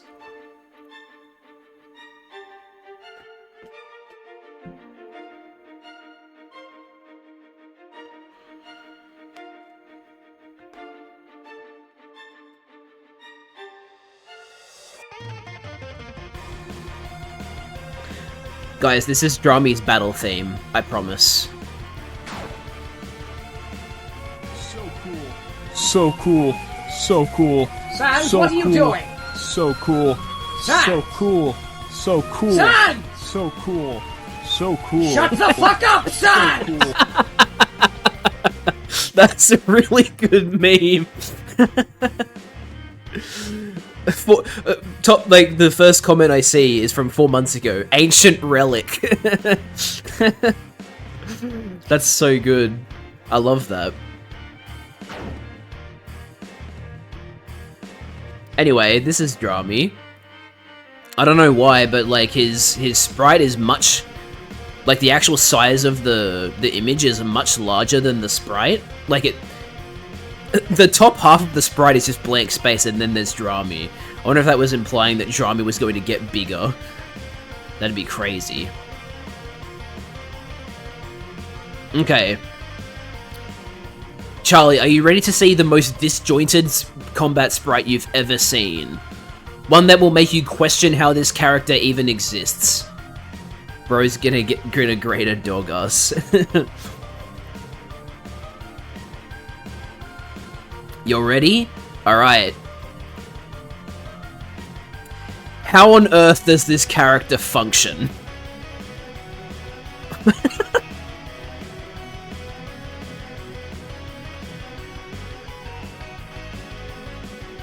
I don't know. Fuck yeah. How does this work? I unironically like him though. I'm glad you like him, because he's like...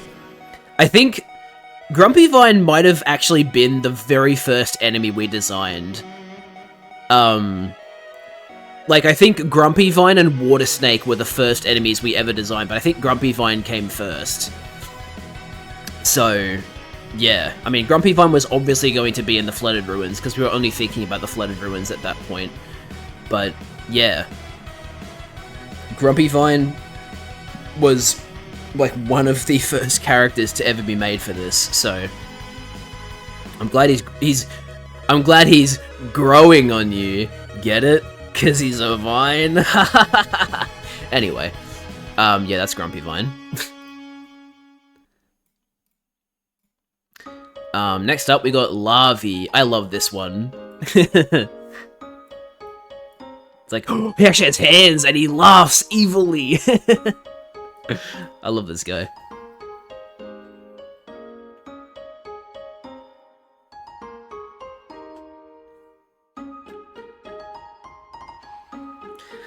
Yeah, he was going to show up in Magma City somewhere. I don't know where he was going to show up, but he was going to be there somewhere. As you can probably tell from the name, Larvae. Okay. Next, this... Again, when I say we really tried to make this character work, I mean it. Wait, Jad, what is it, Charlie?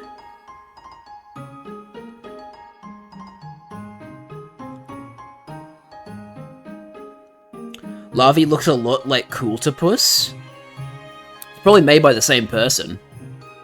Bring them next to each other. Okay. They're probably made by the same guy. I don't remember who made them, though.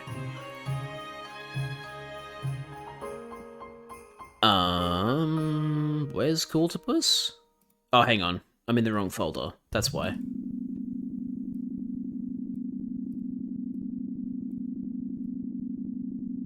Yeah, they use the exact same base, it looks like.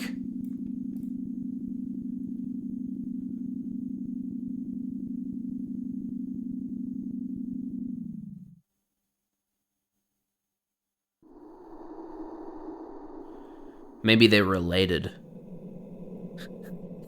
As this music plays, maybe they're related. Number 4. Are Lavi and Cultipus actually related? What do you think, chat? I think they look really similar. But yeah, it does look like they use very similar bases. It looks like Lavi is like a more detailed version. Long elevator into scary ambience goes crazy. Hey look, now actual Bergen Trucking is playing. But yeah, I definitely think these characters use the same base. Like Cultipus is just like maybe like a mock-up, and then Lavi is like actually adding detail in. Like Lavi's Cultipus's body is very straight, whereas Lavi has a bit more like pixel variation in the lines. So Lavi's like more fleshed out than Cultipus, it looks like. But yeah, that's cool. I'm glad you pointed that out because I wouldn't have noticed that. All right, now. You know what? I'm actually gonna show a different. I'm gonna show a different moving battle sprite because this song is playing.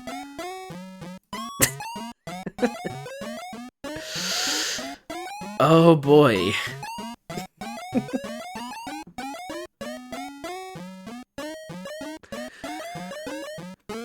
Oh boy.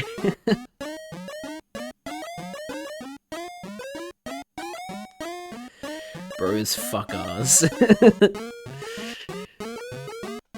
Anyway, okay, now to show you what I was actually going to show you, which is that we tried so hard to make Sea Lion work that we had, like, different battle sprites made for Sea Lion. We have Sea Lion, we have Sea Lion holding a spear for genocide, and then we had, Sea Lion... Wait, I picked the wrong one. Sea Lion whipping out with, the spear, while apparently knocking a leaf off his body. That's actually a cool detail I never noticed. But, yeah. We really, really tried to make Sea Lion work, but it was not to be.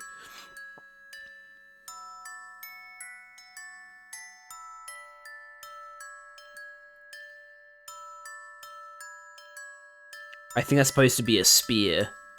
Wait, what did I say? Because it is a spear. What did did I accidentally say? Oh, it's supposed to be a smear. I see. It kind of looks like a leaf though. It's yeah, like it does look like a leaf, but maybe it is meant to just be a smear. All right, water snake. Look at that, he's got a closing mouth and everything. He's a real snake.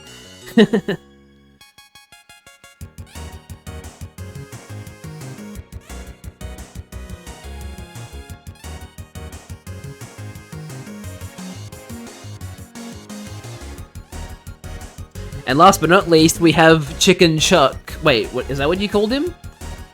Wait, what did you call him? Shit, I need to go back and look. This is all pretty impressive for 14-year-olds. I suppose so. Thing is, not all of us were 14. Like, there were some of us who were 14, some of us were a little older. Some of us were, like, you know, 16, 17. But yeah, wait, what's the character called? Chicken Chuck. Chicken Chuck! Chicken Chuck! There he is!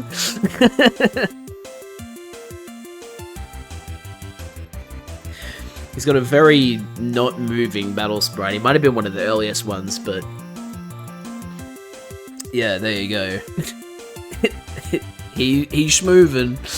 I love him. I'm glad you love him.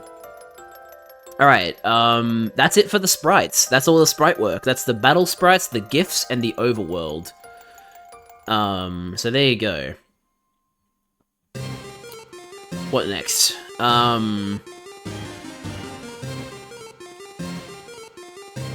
Oh yeah, so here's a mock-up of, oh god, hang on. It's so big. Here is a mock-up of what the in-game combat might look like. Unfortunately, the person who made the mock-up accidentally made the... They kept the act menu option in, and they also, I think, put the spell icon on the mercy button. But I like the icon they made for item. That looks pretty cool.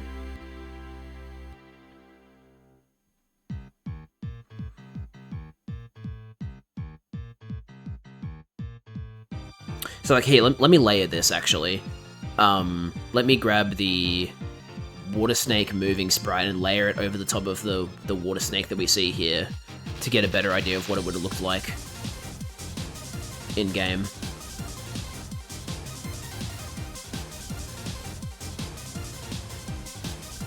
So what it looked like, basically, in combat, it looked like that.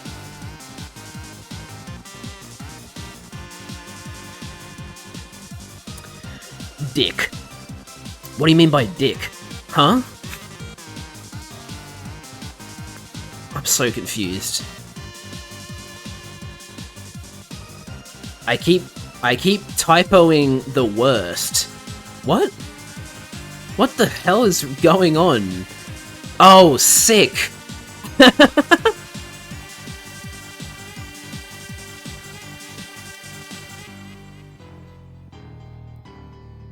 But yeah, there you go. That's like one of the most fleshed out, like, screen grabs of the game that you'll probably ever see.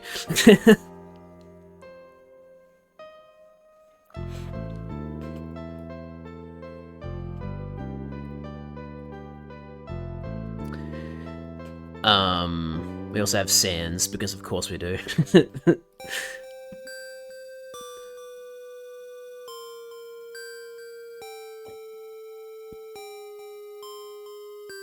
And then look, it's the original file of Welp. This is what Sans was going... This was our final appearance for Sans. Rans, my beloved. There he is. That's the original, the original file of the emote. Wait! Wait a minute. I just realized... Okay. We must have been onto something when it came to Chicken Chuck, because apparently the things that I'm looking at right now were our Discord emoji. So like the Sans Whelp one was a Discord emoji that's now been repurposed into a Twitch emote. But we were cooking with Chicken Chuck because there was an emoji called Well Shit, and it is Chicken Chuck's head put on put on Azrael.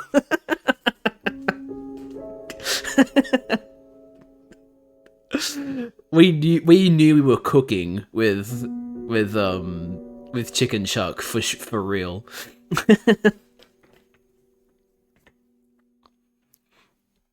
That's really funny. All right, what else is in here? Yes, the concept for the death message. Which is, you know, literally just a black screen with text on it, but it's there. Genus, remember, perseverance is key. You mustn't give in to the darkness. This was basically, this was going to be like the, you know, the game over screen, basically. Because I got my hands on the, like, actual text font that Undertale uses, so... I was like, oh yes, now I can make it look like it was actually in Undertale.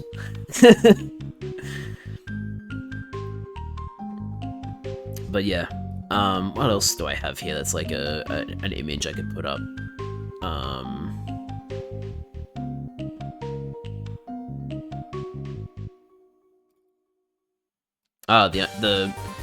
The title screen. Super easy image to make. What else? Game Jolt header, which I think was the image I sent in the Discord server to talk about the fact that I was going to be covering it. I even made Undertale Purple OST. Wow, I was so ready to set this up. Also, it's the wrong purple color. It's too dark. I did not make that purple dark enough. Oh, sorry, I made the purple too dark. I didn't make it bright enough. I did not cook with this image.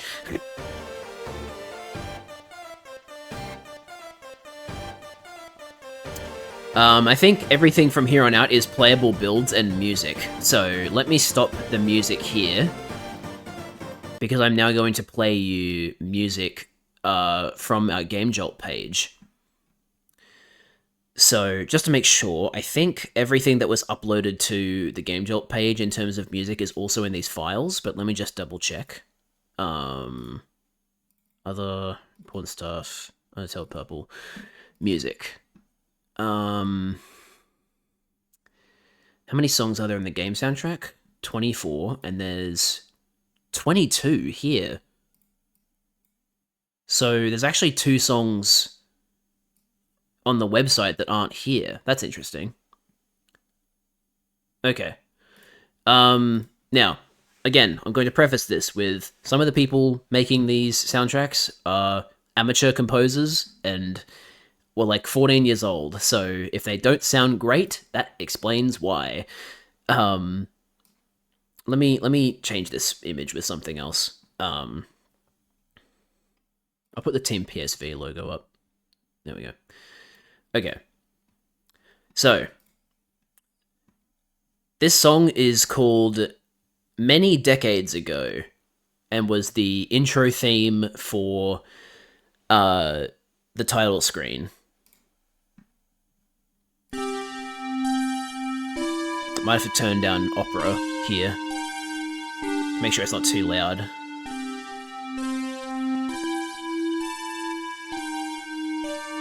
So a lot of these are just, like, redos of original music from Undertale, but, you know.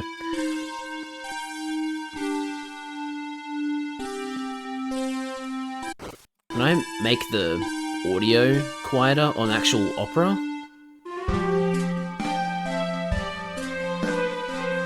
How does one do that? I don't think I can.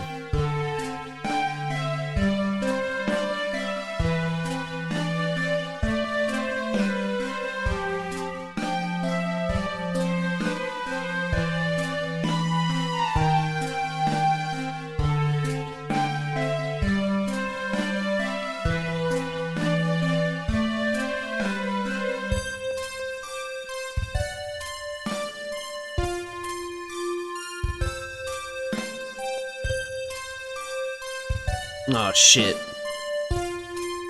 That was probably a mistake on my end. So why is it doing that? Opera.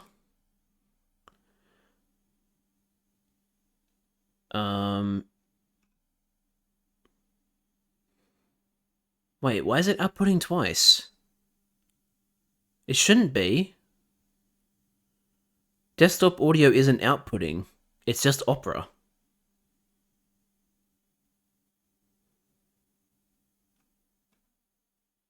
Shit.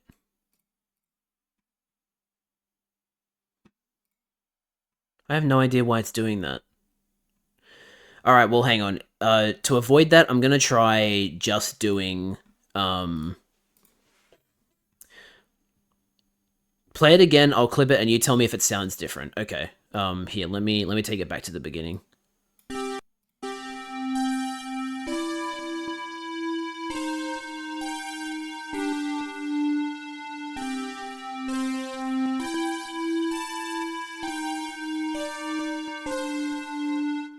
Okay. Now clip it. Oh, you're gonna wait for the drums. Oh, my bad.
Okay.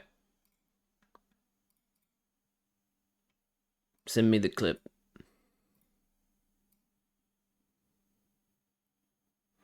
It shouldn't be doubling up is the thing, because I'm playing the audio specifically through Opera. Alright, let's listen to this.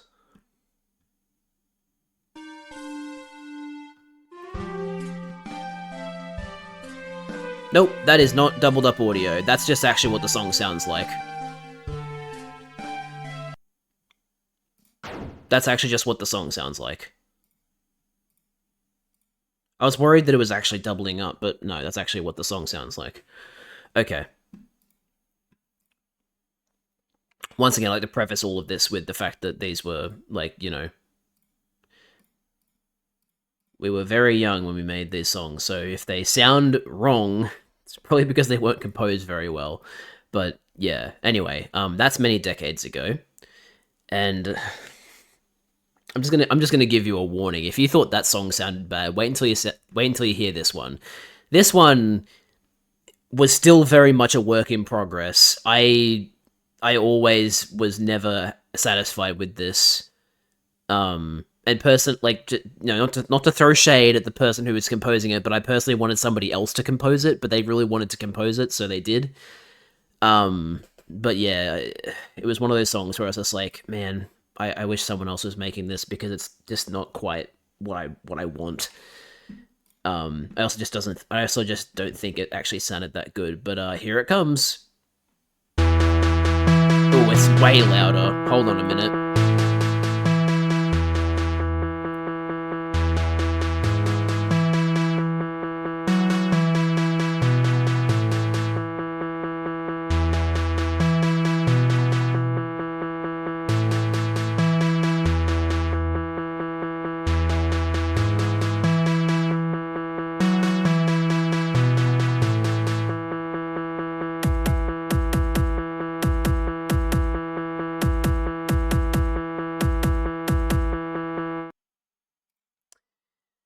Yeah, so you can see why I was never happy with this one.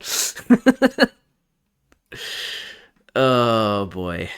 There's a very wide I don't even know what the right term is, like gulf between the qualities of some of these songs. That was one of the not so great ones. Let's see. The next one is... I should probably be crediting the composers as I play these. So, the majority of the songs on this soundtrack were composed by Keone, except for that second one. That one was by Owlipus. The first one you heard was Keone, and the third one, Climbed Down, is also Keone, which is playing right now.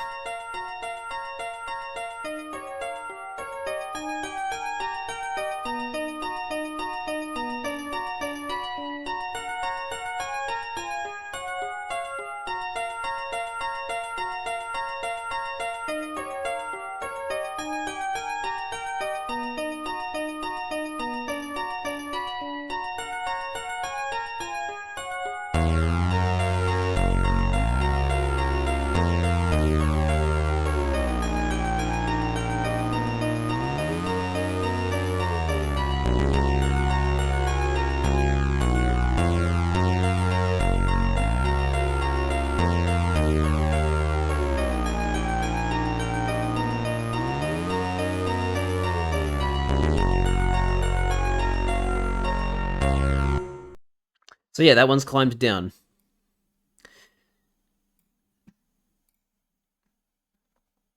Next up is Your New Pal, which is the song that plays when you meet... I should probably also be explaining where these play. So many decades ago was the like, intro, like a long time ago, humans and monsters lived together, that kind of thing. So that was that, and then the second one was Menu, which is obviously the main menu. It even had the same, like, a lot of the same... A lot of these songs are, again, just like songs that were in Undertale that have been redone to sound different. So that second one was Menu, and then this one was Climbed Down, which is Fallen Down but different. And then Your New Pal is Flowey's theme when you meet him for the first time, but done differently as well.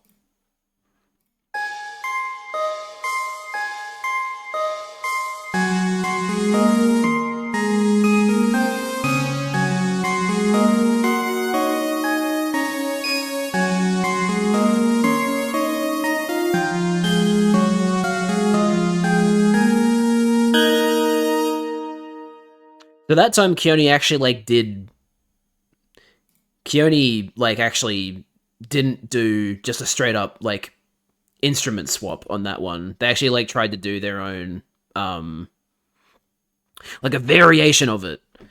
I was always a little about that one, but I mean, hey. I should also say that like some of these songs had like multiple iterations, and some of them are just version 1s. So like, you know, a lot of these are rough around the edges. I should also say. Like yes, you know, 14-year-olds to 16-year-olds making this music, like amateur composers, that kind of thing. So, you know, there's definitely no offense, at least for me, if like you hear a song and go, "Oh, that doesn't sound good," because like, you know, we were very much amateurs back then. I was making this kind of stuff at 14 too. Yeah, I'm so trying to say something nice. Yeah. All right. This one I think you will find is of a slightly better quality. Uh, I really like all of the different remixes is a bit of a stretch, but like I really like all of the different redone songs from Undertale that this composer did. So this is the Ruins theme. So this only plays during the actual Ruins theme. And this was done by Neon Star. I really liked Neon Star's music.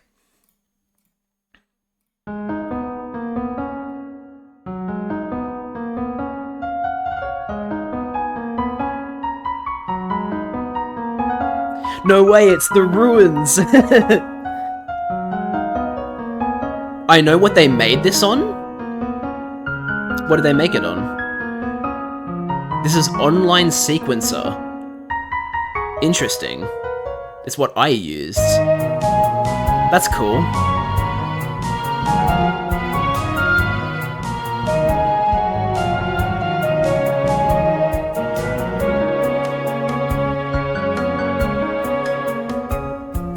Wait, no, they... Wait, what did they do?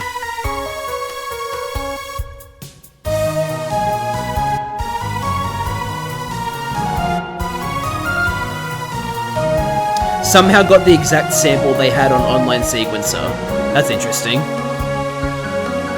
Sorry if it's really loud. I'm trying to, like, live adjust the volume.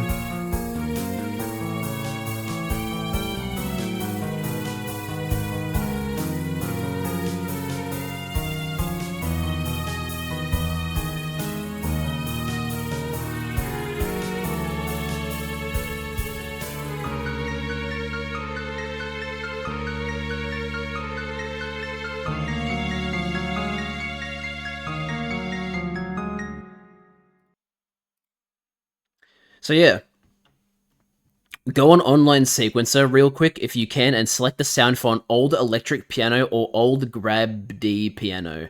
Hi, I'm back. Hi, Liz. We're going through the soundtrack right now, or what there is of the soundtrack.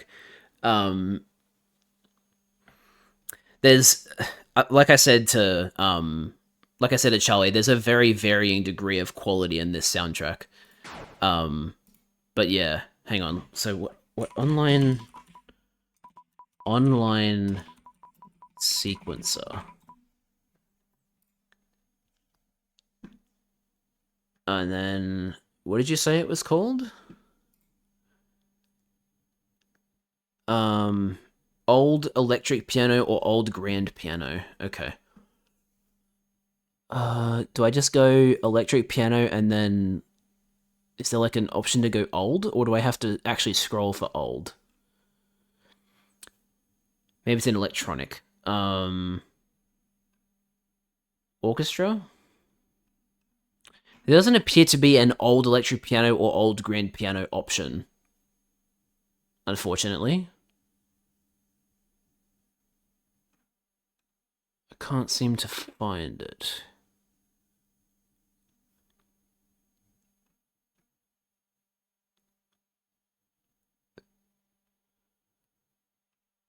No, sorry, I can't find it. Oh wait, not old, classic. Electric grand, harpsichord, ragtime, music box. Oh, here it is. Electric piano classic.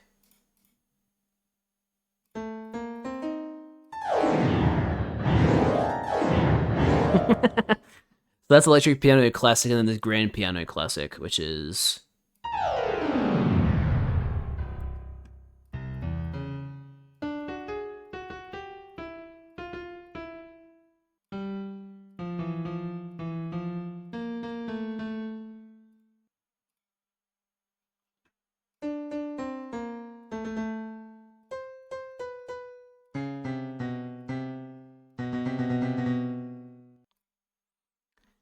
Now listen to the beginning of the song again. Oh my god. 20.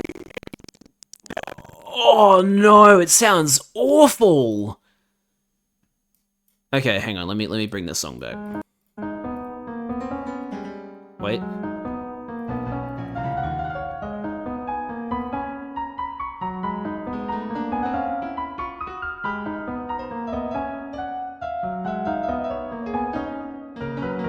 Okay, it does sound really, really similar, if not exactly the same.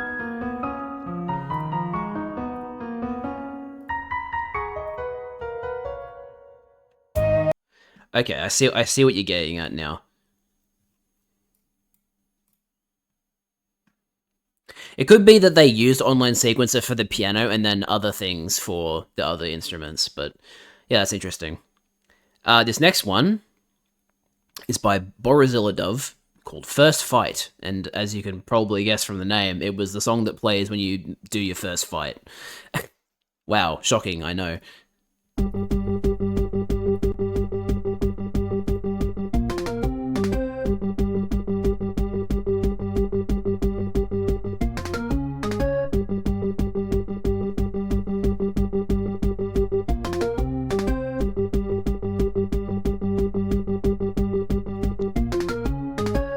Wow.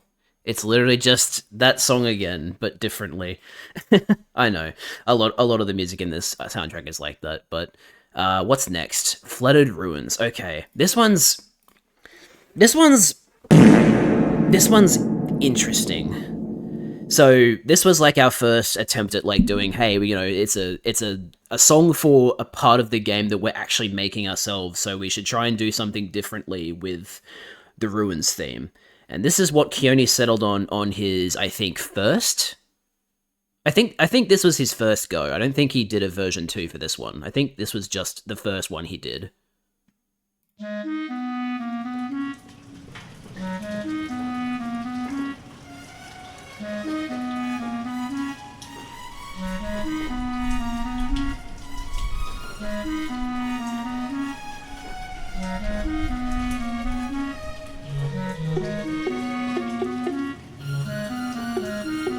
I wasn't paying attention. Now there are four sharp tunes. I literally was adding them as you were clipping. That's probably why you didn't notice them.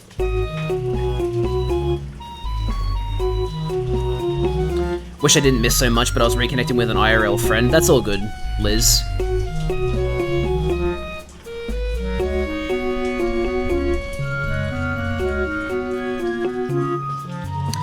You missed all of the sprites, basically.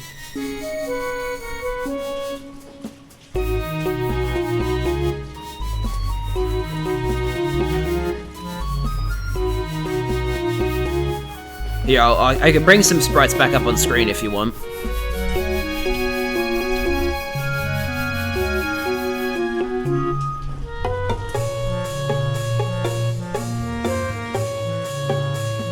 Oh yeah, I can show you tile sets if you want.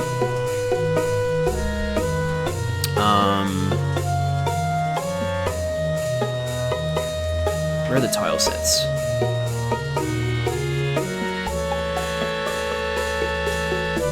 Here's the Magma City tile set.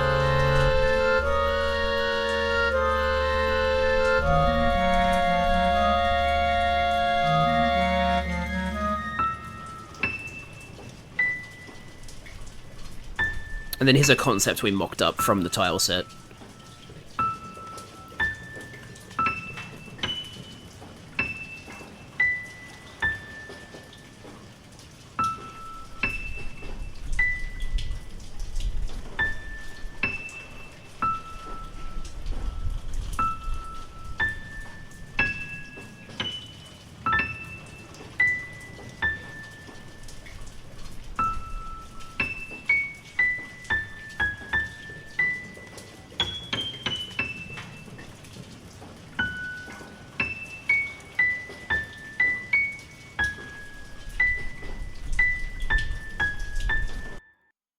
I think he only put the home like motif at the end because um I think it's because the flooded ruins ends right underneath Toriel's house. I think that's what I told him. So that's probably why he did that. Because I remember when he sent me that, I was like, huh, that's interesting. Home is in the end there. And I was wondering why. But that's probably why. He probably put that in there because I told him it was gonna end under Toriel's house. So that's cool. I never realized that until just then. But yeah. Wait, an area under the ruins. Jad, you're crazy. This is gonna be really funny. What do you mean it's gonna be really funny? This is awesome. What do you mean by this? Anyway, I should probably change these pictures.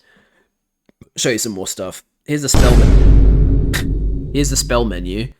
Genius was gonna have spells instead of Undertale Yellow also has an area under the ruins. I'm just gonna say it now. We probably got that idea from Undertale Yellow. That's probably where we got it from. But like the idea that I had was Toriel does the spike puzzle. Like she does the spike puzzle for you like she does in Undertale, but then one of the like tiles comes out from under you and she can't save you and you get washed down from the water underneath it into like a flooded sub level of the ruins. That was basically the idea for the flooded ruins. And you know, while I'm talking about the flooded ruins, let me bring up some of the rooms we were doing. So there's like a reflection puzzle here. There's would Flowey be in the game? Yes, Flowey was in the game. We just never really figured out what his main objective was. And then here's like a very early structure of it. Big long hallway with a door at the end. You have to do 3 puzzles to solve it. There's a light reflection puzzle. There's a light puzzle that we never quite finalized. And then there was a 3rd puzzle room we never finished. Was there ever a build? There were 3, I think. But only 2 of them were actually relevant to the main game. And it doesn't get very far. Like it's pretty much just the first 2 rooms of the ruins from Undertale, and then the special dev room, which is this thing. Let me make this bigger so you can see it. We have like we had made it so that if you found, because basically Genus you've missed a lot. Genus is the name of the main character.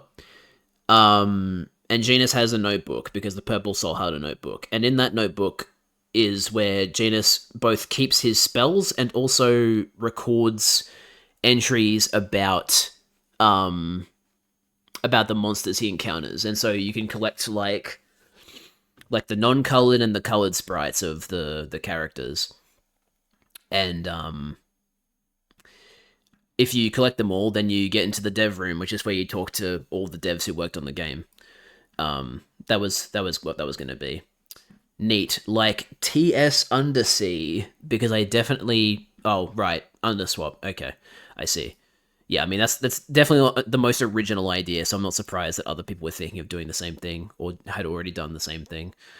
And then there's, like, concept art. Oh my god, it's still huge. Of some enemies. Sweet Teeth is an abomination. Please ignore Sweet Teeth. We don't talk about Sweet Teeth, but we do talk about Bob Drill, because he's important. He's the boss of the Snowden Mines. And then, Cactile never went anywhere. There's no, like, actual in-game sprites of Cactile. But anyway, let me get up some battle sprites real quick.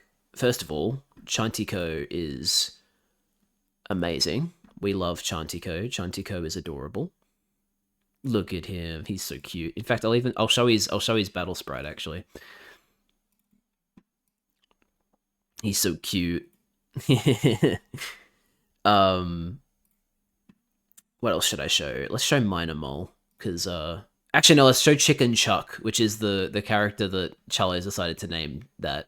We never had a name for this mini boss, but Charlie has dubbed them Chicken Chuck. Sprites Overworld. Um. Oh my god, it's Tony. There he is. Chicken Chuck is real. Chicken. I knew you'd say chicken jockey. Anyway, while I'm showing you these new sprites, let me play some more music. This next song is by Jason64. This is another, like, this is a version 1. It's not good. I'm just gonna say it now. This song is not good, okay? It needs a lot of work. But now that I've given you that disclaimer, please listen to Enemy Approaching by Jason64.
And then it loops. Would you want to revive this? I'm definitely thinking about it. F0.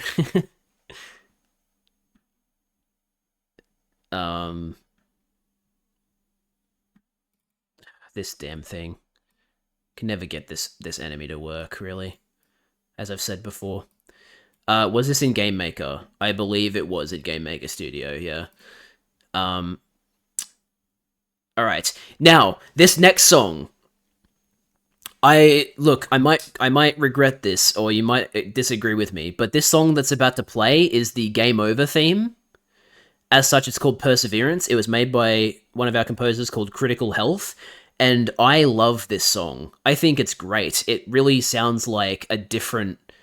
Like, it sounds like a different version of Determination from Undertale that has, like, its own...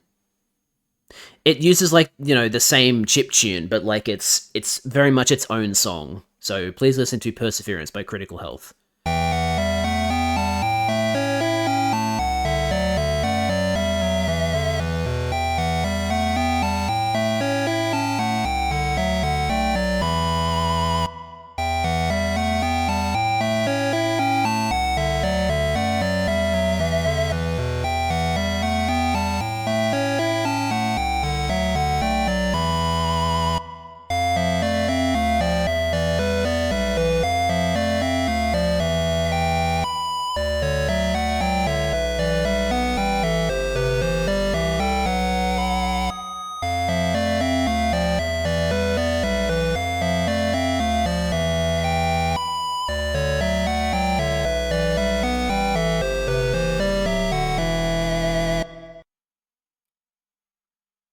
Why does the human have magic? Basically, like, it wasn't very well thought through, but basically we decided that the power of perseverance gave Genus magic. That was basically our rationale, even though it doesn't really make sense, but oh well. We thought, like, I thought it was cool. Everybody else seemed to think it was cool, so we were gonna do that. But yeah, I mean, now that I'm actually thinking about it, in terms of like trying to make the game seem canon, it's definitely like, you know, because, you know, we wanted to make our game feel like it could actually be connected to Undertale. So like you know, there were a lot of things we chose to do for that reason, but like, you know, spells is definitely one of those things where it's just like, no, we just want to do something to make our game more unique rather than actually trying to make it seem like it's a true Undertale game. Anyway, they could persevere and reawaken magic and learn them from monsters. Ooh, that's a cool idea, actually. Alright, this next song is going to be a drastic increase in musical quality because this is a song that we were given permission to use by a SoundCloud composer called Jeffrey Watkins. I believe the original intention of this song was meant to be the theme for Sans when in like a specific AU. It's like a Mafia Tale or something. This is meant to be like Mafia Sans' theme for an AU, but we asked him if we could use the song and he said yes. So please listen to Repurposed, A Younger Skeleton by Jeffrey Watkins.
Yeah.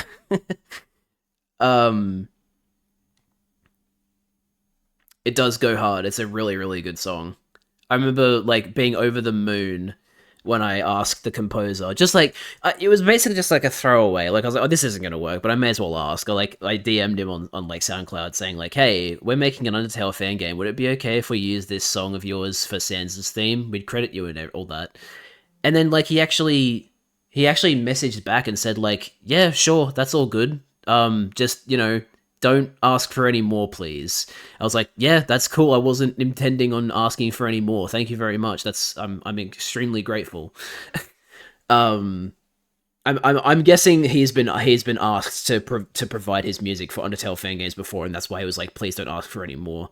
But yeah, like it goes hard. So I was like insanely happy that we were actually able to get one of his songs in because it's a really good song. Anyway, what did I miss in chat? Spells would carry over from resets as you persevere to learn them. Ooh, that's a cool idea. If you wanted to get on call or work on this, we could probably rework it to be better in canon and keep most of the stuff. Possibly, yeah. Grumpy Vine still goes hard. Yeah, Grumpy Vine has really grown on Charlie. I should probably start adding some like colored sprites, shouldn't I, to the screen.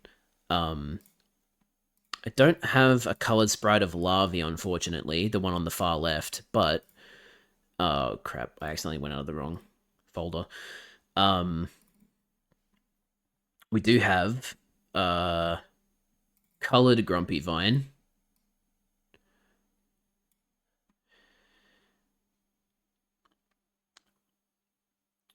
Wait, I never realized that pun. I've said it like 5 times.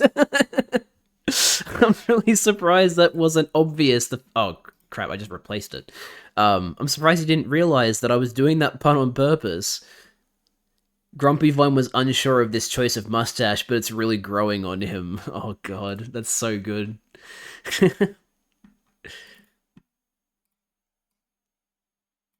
Some of these sprites are definitely a work in progress, but oh, I just did the thing again. Gotta add a new image. This one's gonna be colored water snake. Where's colored water snake? There it is. But yeah, like in the journal, you were gonna have like you know, like color sprites of all of the different enemies you fought, and then if you collect them all, you get the dev room, which we always thought was cool. Minor mole. Let's add minor mole there.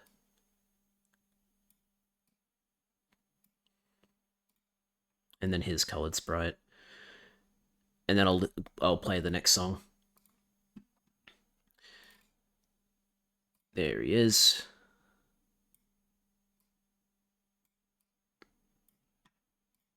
All right. Oh no, I'm covering the chat box. I really like the mole guys. I'm glad you like the mole guys. All right, let's play the next song, which is "Frost" by Neon Star, which is another version of what's it called? Snowy? I forgot what it's called. The song that plays while you're in Snowdon, like that song. That's what the song is for. So it sounds very, very similar, but it's not quite the same.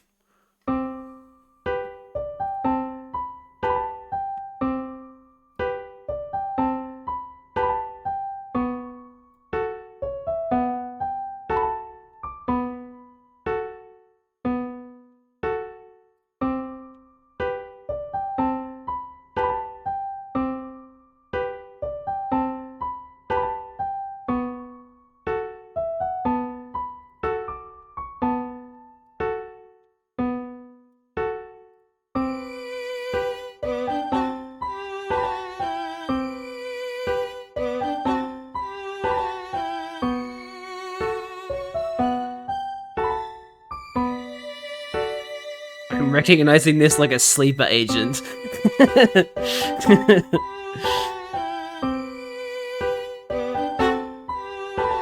Oh yeah, I believe you. I trust me. I'm not implying that you're lying about this.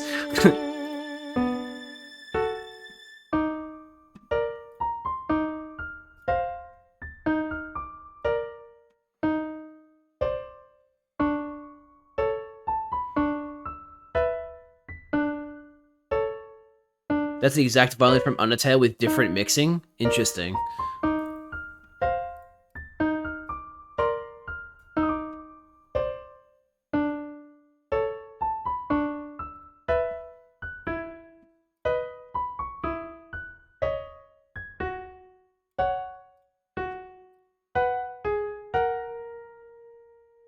So yeah, very, very similar.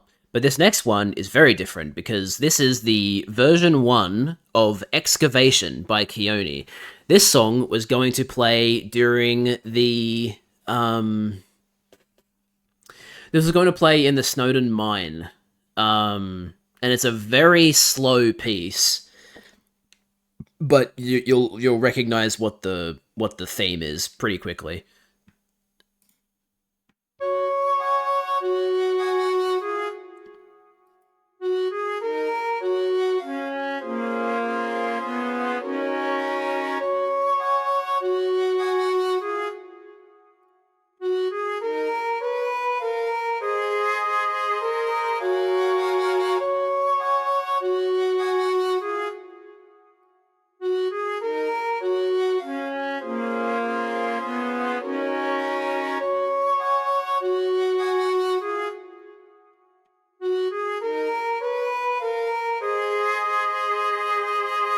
I don't know, man. Don't ask me.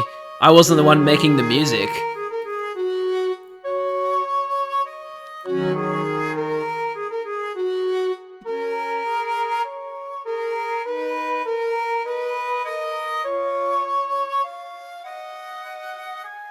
It's like PTSD, but not negative.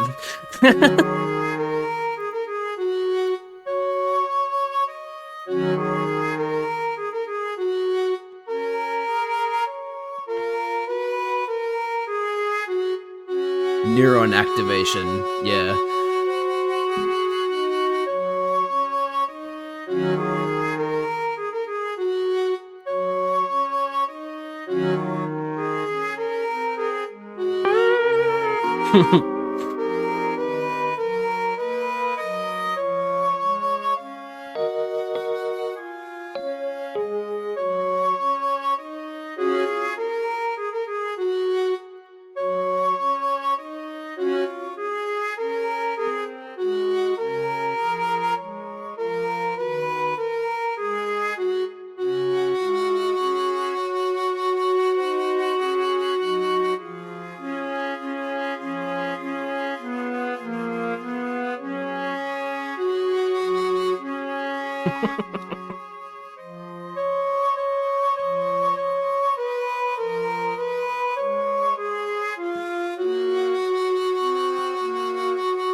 So yeah, that was excavation.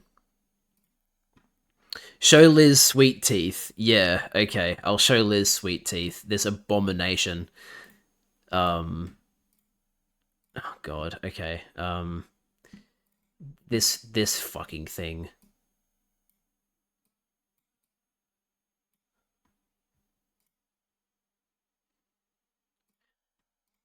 And then if you thought that was bad, wait until you see its colored sprite. It got worse.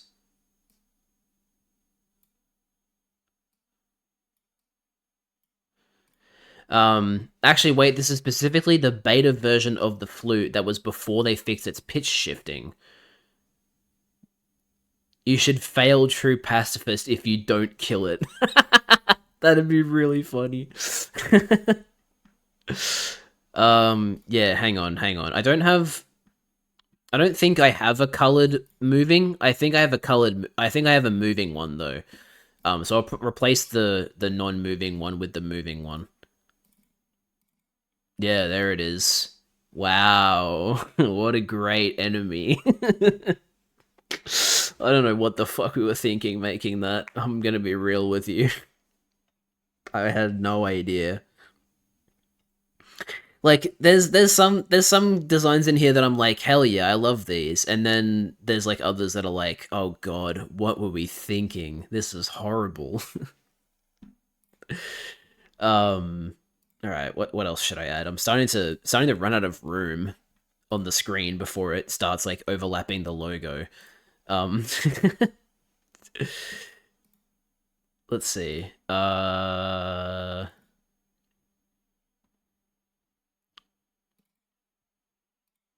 didn't put Bob Drill on screen. Bob Drill appearance. Bob Drill mention. Mr. Satan, I'm fucking tweaking. If you do a true pacifist but don't kill Sweet Teeth, it shows up at the end and is an incredibly hard boss fight. You get one try, and if you fail, then you get an unskippable cutscene of Sweet Teeth killing all the monsters, then resetting your save. Oh, that would be funny. As a troll, but like not actually, because that sounds like in practice that's a horrible idea. It just sounds funny in theory. Sorry, I should be getting a new song ready. Hold up. The next song is Snowden Village. So this one will be a lot more recognizable. By Keone.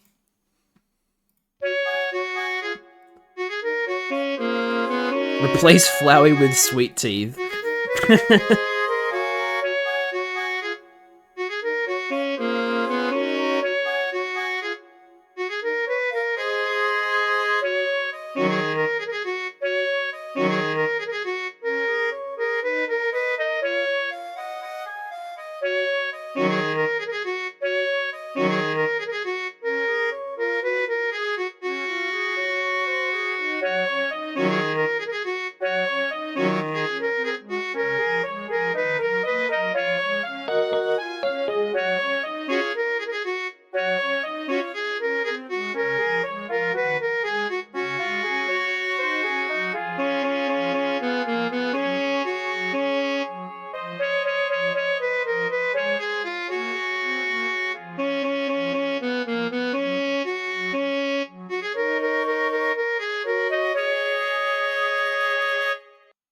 Yeah, so similar kind of deal.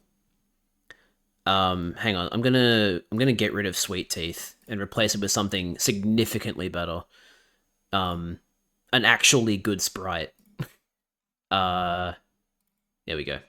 And then we'll replace the colored Sweet Teeth with the colored version. Hell yeah. Now we have an actually good design on the screen instead. Hell yeah. Okay, thinking of my magic ideas, make some magic only learnable from root exclusive bosses and monsters, and have a magic ending as a reward for learning all the magic. That could be fun. Alright, next one is... This one actually explicitly has a version 2 written next to it. Falling Water version 2 by Keone. So this is the, waterfall theme. When you start a new save, there's a Deltarune Chapter 1 survey program style thing that only has one question. Are you prepared for Sweet Teeth? And if you answer no, it disables Sweet Teeth and says, an understandable decision. If you select I am prepared, then it activates what I said before and says, how brave, very brave. That would be funny.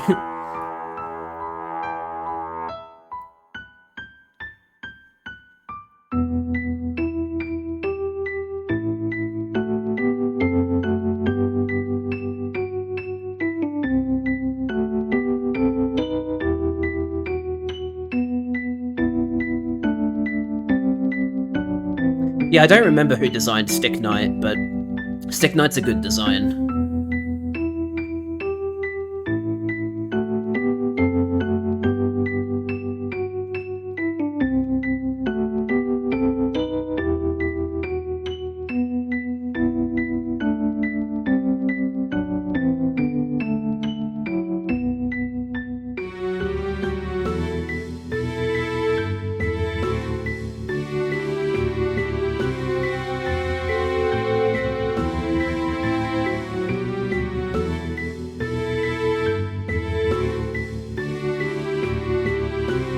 Gerson is real. So what is the Snowden Mine? The Snowden Mine is basically a mine that's like, I'm trying to remember. It like sits between like the first half of Snowden and then Snowden town or village in this case. And then it's basically the place where they're digging up all of the materials that will then go into turning Snowden Village into Snowden Town. So like bricks and stuff like that. Oops, hang on, I didn't want that to play yet. No, stop. Why are you doing that? Oh shit, I just accidentally opened my video editor. Oops, hang on a minute. Give me a second. Close. Thank you. So yeah, the Snowden Mine is basically an area where they're excavating to, I was thinking Snowden Mines could connect directly to the flooded ruins and be a mine of ice. You know, that's actually a better idea, I think, because, that would mean... Oh, actually, no, I think the reason I decided that we needed to leave Toriel's house's basement, just like in Undertale, was because there's that whole thing of the box of shoes in that room that you sleep in, and I think I specifically wanted it so that like a pair of shoes that like a pair of spare shoes that Genus takes with him ends up in that box. I can't remember exactly how that would happen, but I think that was the logic behind having you go through Toriel's basement. But yeah, I mean, we could just rework it so that you go straight from the flooded ruins to the mines. That could be cool. It would make the transition from the ruins to Snowden much more unique. Alright, let me play the next song. This is Shipwreck by PS. This is the only song that he ended up composing for the game. And as you can tell from the song, it is the song that would play in the Shipwreck, which is where all those ghost pirates are. The Skeller ghost pirates. Hang on, I gotta take it back to the start again. Is Gaster around, or is the core already built? See, that's the thing. I said in like the description of the game that Gaster was gonna be in it, but I didn't even know what I was gonna do with Gaster. I don't think the core was built. I think the main point of interest I think they might be making the core, because I remember that the plan for Hotland was Magma City and a casino. So I think they're building the core. I think my idea was that they're building the core in Undertale Purple. I can't remember what the plan for the core was, but I do remember Magma City and the casino being points of interest, the major areas.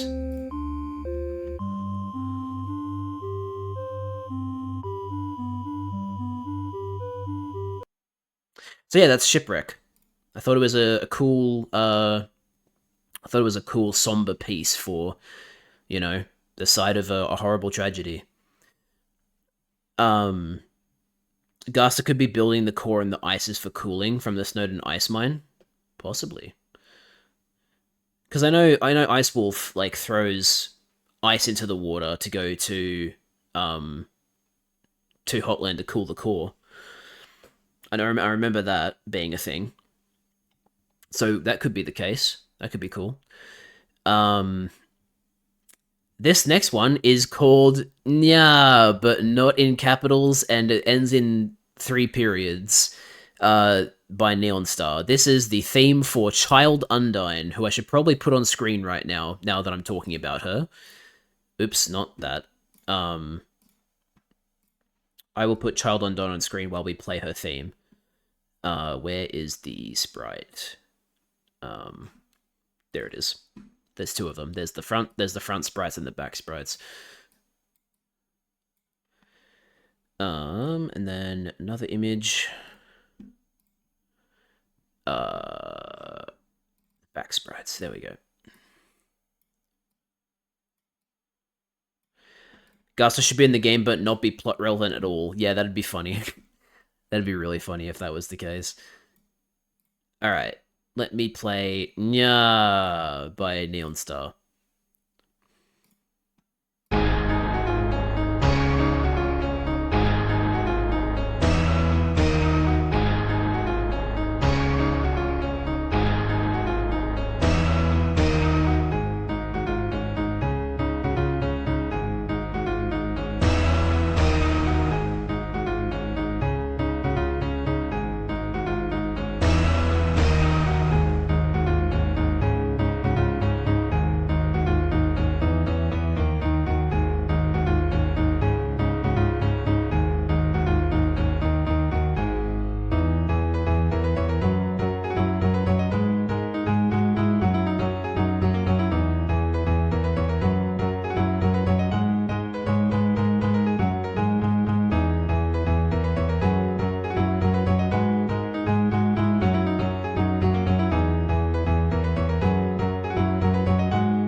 Yeah. Gaster... Oh, wait, I missed more comments. Hold on. At least he shouldn't be plot relevant in any mysterious way. He should just be a guy who is building the core. Gaster should fall, get hit on the head, and then start talking in wingdings. Thoughts. That could be funny. Like, he talks in Asta to start with, and then he, like, gets in an accident, and then he starts talking in wingdings, and no one understands him. That'd be funny. Actually, I'm having some keynote ideas I want to share. I'm glad that you're thinking of cool ideas. So yeah, I think this was one of the only songs I like made a very specific request of him when I asked him to make the song. I was like, hey, when you do Undine's theme, can you make it like kind of underwhelming in comparison to Undine's theme in Undertale? Because of the fact that she's a kid, right? Like, it makes sense that her theme would not be anywhere near as like and intense and, like, you know, intimidating, because she's just a kid in this game. And I think he did a really good job, considering that was all I said. When I told people to make songs for this game, I didn't really give very good directions, so that is probably also a factor in why the songs don't sound very good. First magic perseverance human learns is save magic, and then they make the save points instead of just finding them. Ooh, yeah, that's cool. It could be like, oh, you found a good place to rest. Do you want to make a save point? And then you make a save point and save. Yeah, that could be cool. I like that. That's neat. Alright, the next song is Magma City by Keone. So this is the song that was going to play in, as you guessed it, Magma City.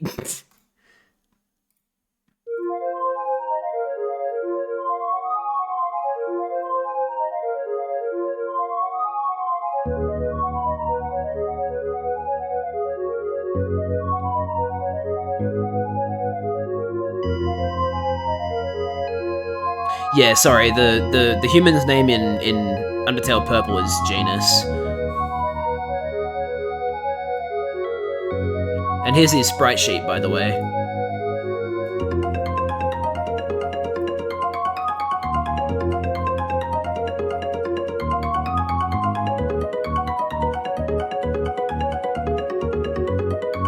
Is Genus supposed to be based off of Genius? No, it's just that Genus is he's like an apprentice scientist. So we decided to call him Genus.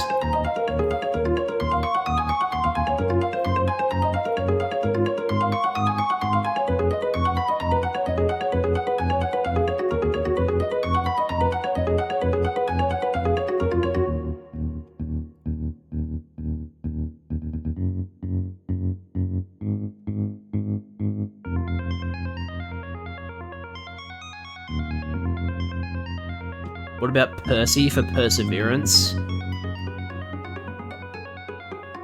Also have Megalovania randomly. I don't know why he snuck Megalovania in there, that was odd.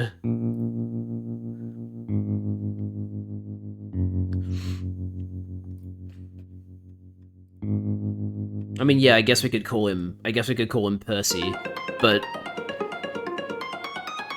it's not like we have to name the human after their, like, power, because, I mean, Clover isn't named after justice, as far as I'm concerned. I could be wrong. But yeah, I added Toriel's sprites to the screen. That's what Toriel looks like in Undertale Purple, wearing a slightly different outfit. Yeah, so with Genus, the reason there are glasses names and glasses off, the reason there are glasses sprites and the glasses off sprites is because we decided that the way we were going to explain the glasses in the notebook being where they are in Undertale,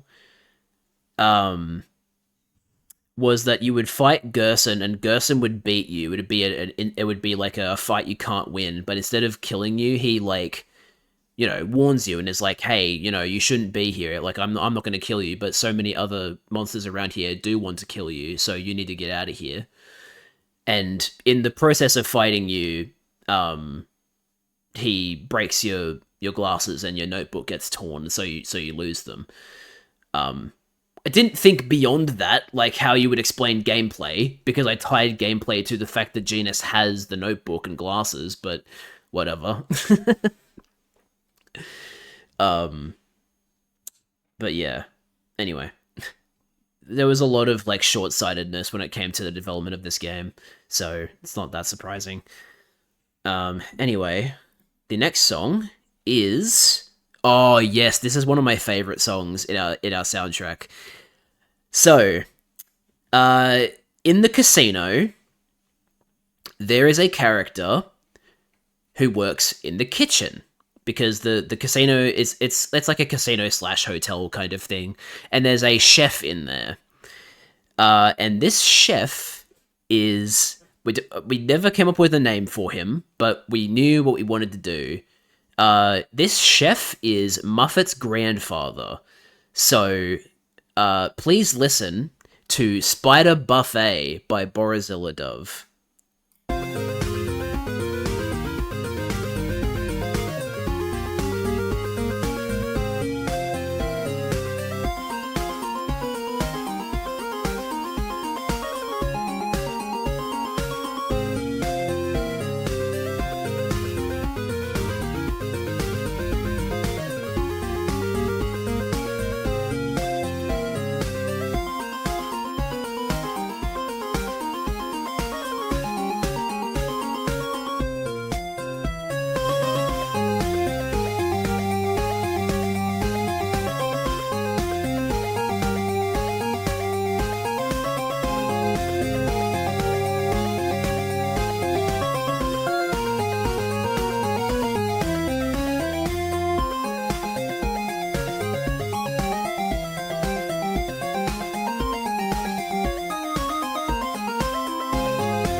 Oops, that's not the. That's the next song.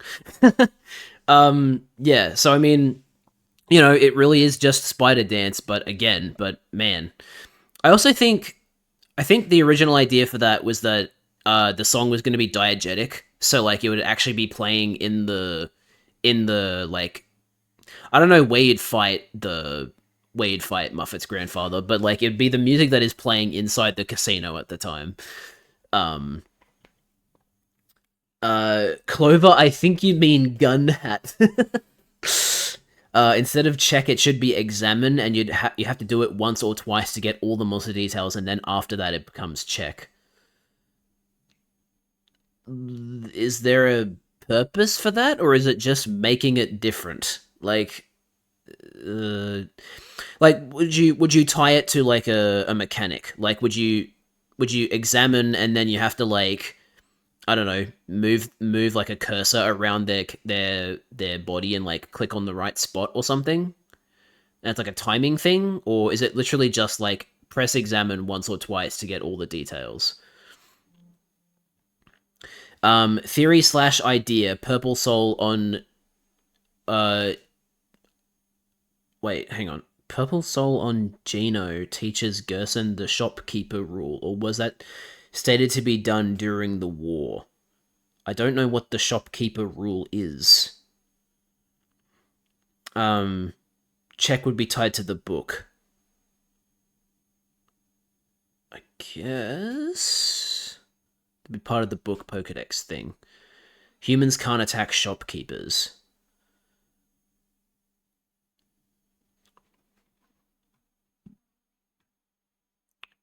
So you're saying Purple Soul on Genus teaches Gerson the shopkeeper rule? Is that what you're saying?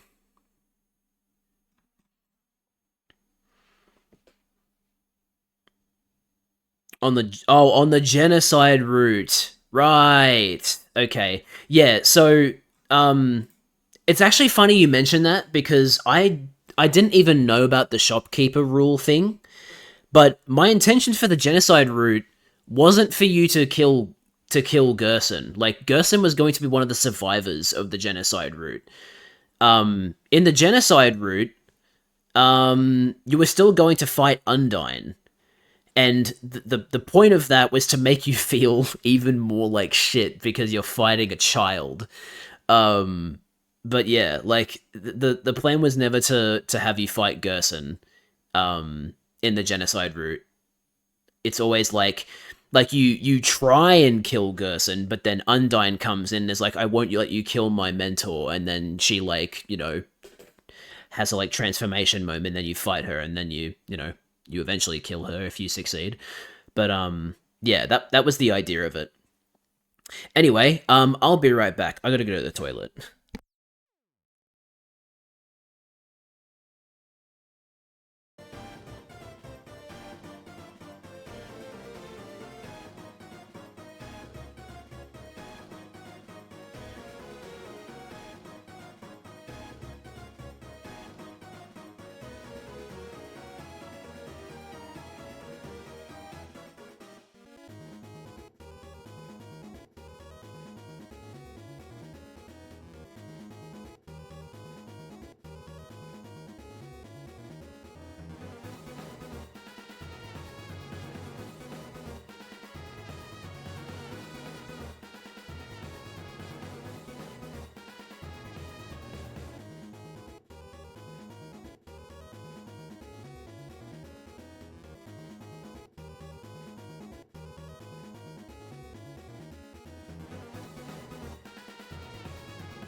I'm back.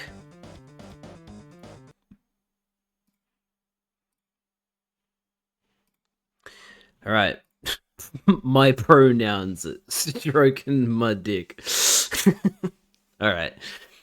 So, the screen is getting a little crowded, so I might start deleting some stuff off screen. So, I'll delete the,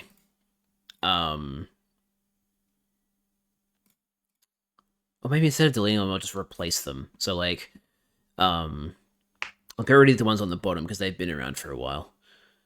So, what haven't I shown yet? I need to show more overworld sprites. So, for Asgore, oh, hang on, everything else is covering it. Oops. So for Asgore, all we did was make his facial hair shorter because, you know, boss monsters stop aging when their offspring dies. So, for Asgore, we just made it so his facial hair is shorter. I'm really sorry that everything else is like covering it at the moment, but yeah, maybe I will just delete these then. Sorry, Grumpy Vine, you're now gone.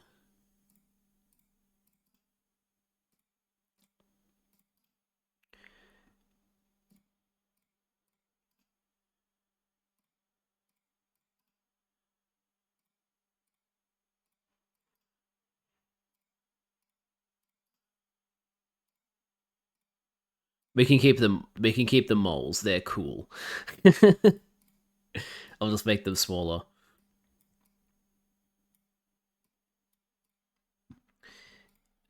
And then I'll bring this up and make it smaller and fit it like in here, maybe. But yeah, like Asgore is just Asgore with shorter facial hair. Who else could we fit in?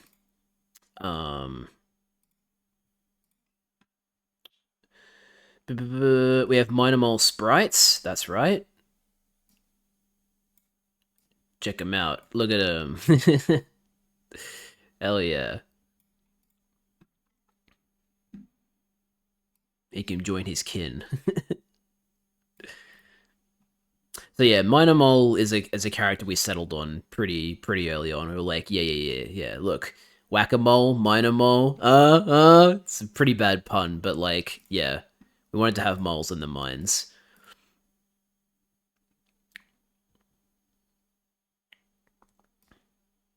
Should probably delete some of these too. Remove Electrovolt. He is now gone. No more Electrovolt. We'll keep Grumpy Vine because Charlie likes Grumpy Vine.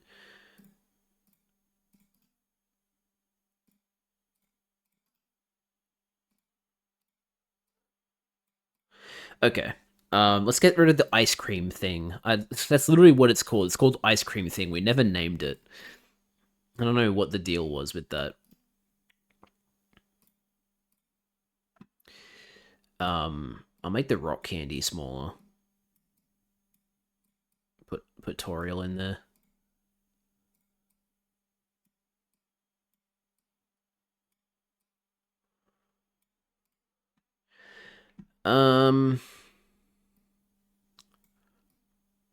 So much restructuring.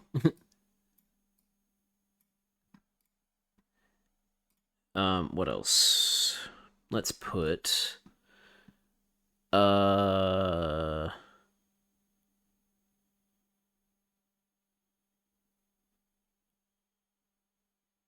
let's put let's put wait, Chicken Chuck? Is that was his name? Was that the name you guys came up with? Charlie came up with? We'll put Chicken Chuck back on screen while I set up the next song, which is called "The Scent of Gambling" by Keone. I wonder what this song is for. I definitely didn't already mention that that there was going to be a casino in Hotland. Wait.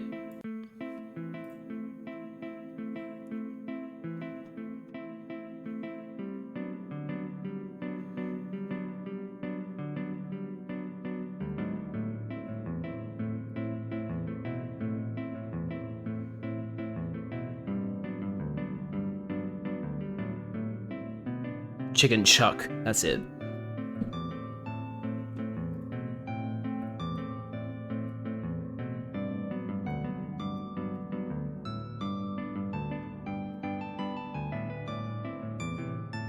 I just realized they don't have the same colors. These two. Oops.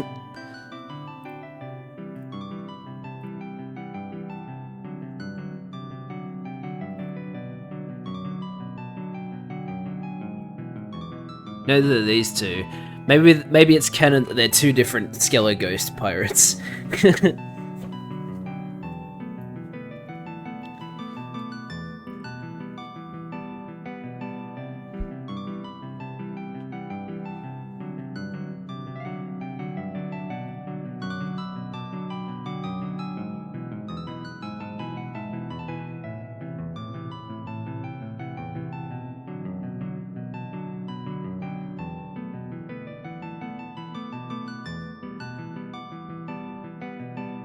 And then I think it loops after that. Yeah, it does. Where's Sans? Where's Rans? He's here somewhere. I think the best look at him is actually from the emoji. Yeah, there he is. He's so big. So yeah, Liz, this is the origin of Red Sans as one of my Twitch emotes. This is what Sans was going to look like in Undertale Purple. This is what we eventually settled on. Alright, next song is... big skip here in terms of where we are in the game. This is Neon Star's Asgore remix. And we stuck with the Bergentrocken theme, and this one is called, I'm probably going to butcher this pronunciation, De Trorisch König, which apparently, I don't know how true it is, because someone told me this, and then I was like, oh man, that sounds really cool, we'll make that the name of the song. It apparently means the Sorrowful King, so, again, don't know how true that is, maybe you can confirm. Show Grands and Young Sans, oh yeah, okay, I'll add them too.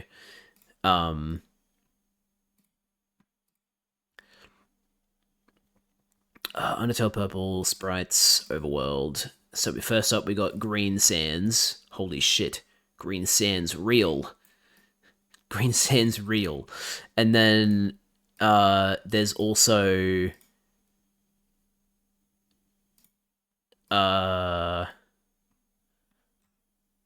where is it? Shorter Sans. Here it is. Wow, he's shorter. Can you type that name in chat? Yeah, sure. I believe it's meant to be 3. So I believe it's meant to be spelt like this. But I can't type the umlaut or whatever the hell it's called. That like special O with the 2 dots above it, but it looks like that. I think I was told that means the Sorrowful King in German, but I could be wrong. But that was why I went with it, in terms of the name for the song. But, yeah. Anyway, please listen to De Trorisch König, which I am probably butchering the pronunciation of, but please listen.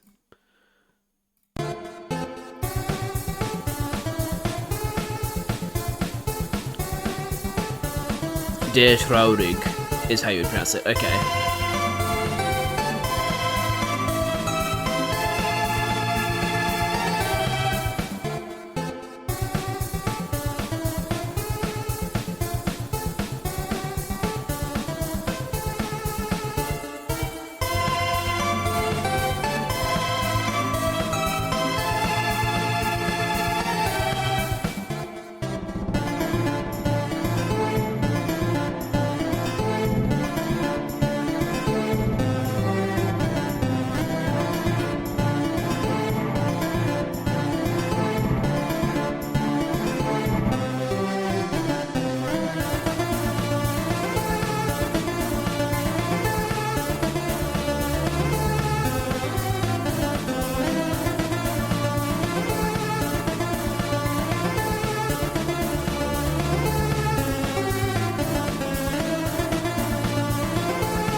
So yeah, when I say a lot of the songs in this soundtrack are just redos of Undertale songs, I was not joking. It's literally like 90% of the soundtrack. But yeah. Look, to Neon Star's credit, that was all I told him to do. I only told him to do different versions, like just basically a redo of the song. So like he's doing exactly what I told him to do. So props to him. Now, here's a song that is not a direct, like, trans... What's the right term, like, when you take something and like, directly translate? It's not like a translation. I can't think of it. But, this is not a song, to my knowledge. Maybe it's an unused song, but this is not a song that is in, Undertale. It's called Enemy Retreating. Basically, our idea for Undertale Purple was that when you start a genocide route, and once you get past the flooded ruins, your battle themes would start playing this theme instead of the normal battle theme.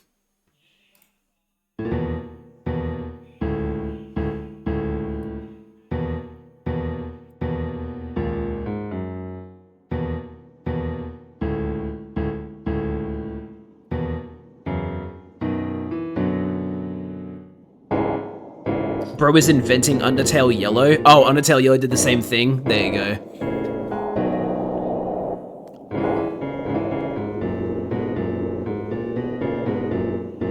Oh no, stop dropping frames!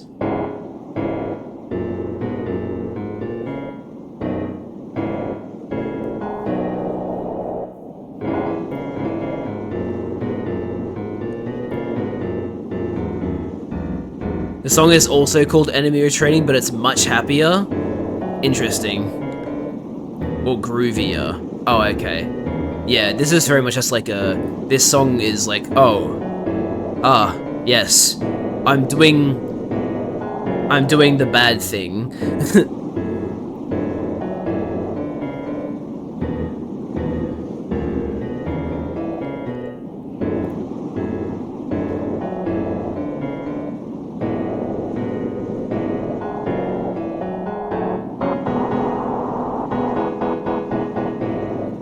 Yeah, and then it loops.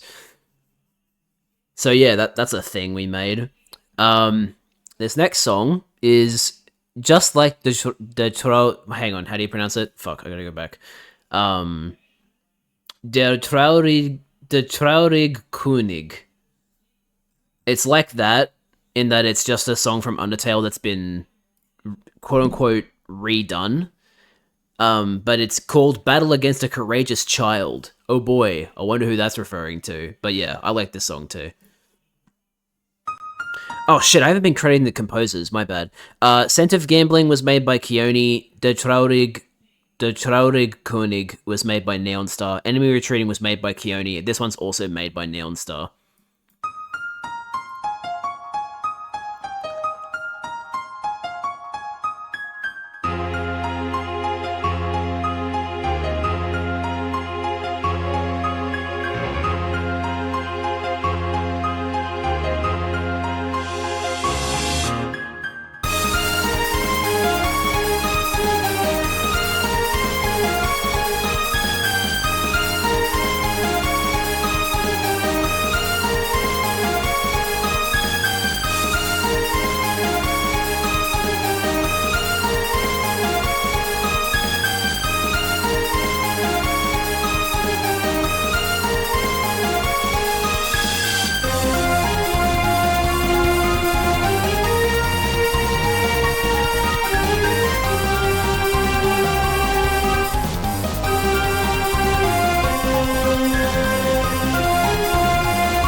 Yeah, so it's literally what you expect.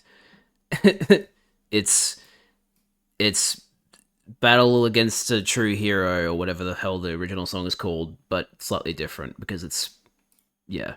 Anyway, I still really like it though. Um, even though it really is just slightly different. Okay, what did I miss?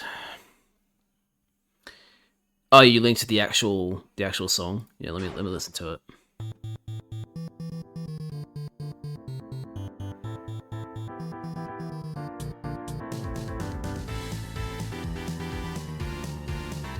God, this song puts ours to shame. Oh man.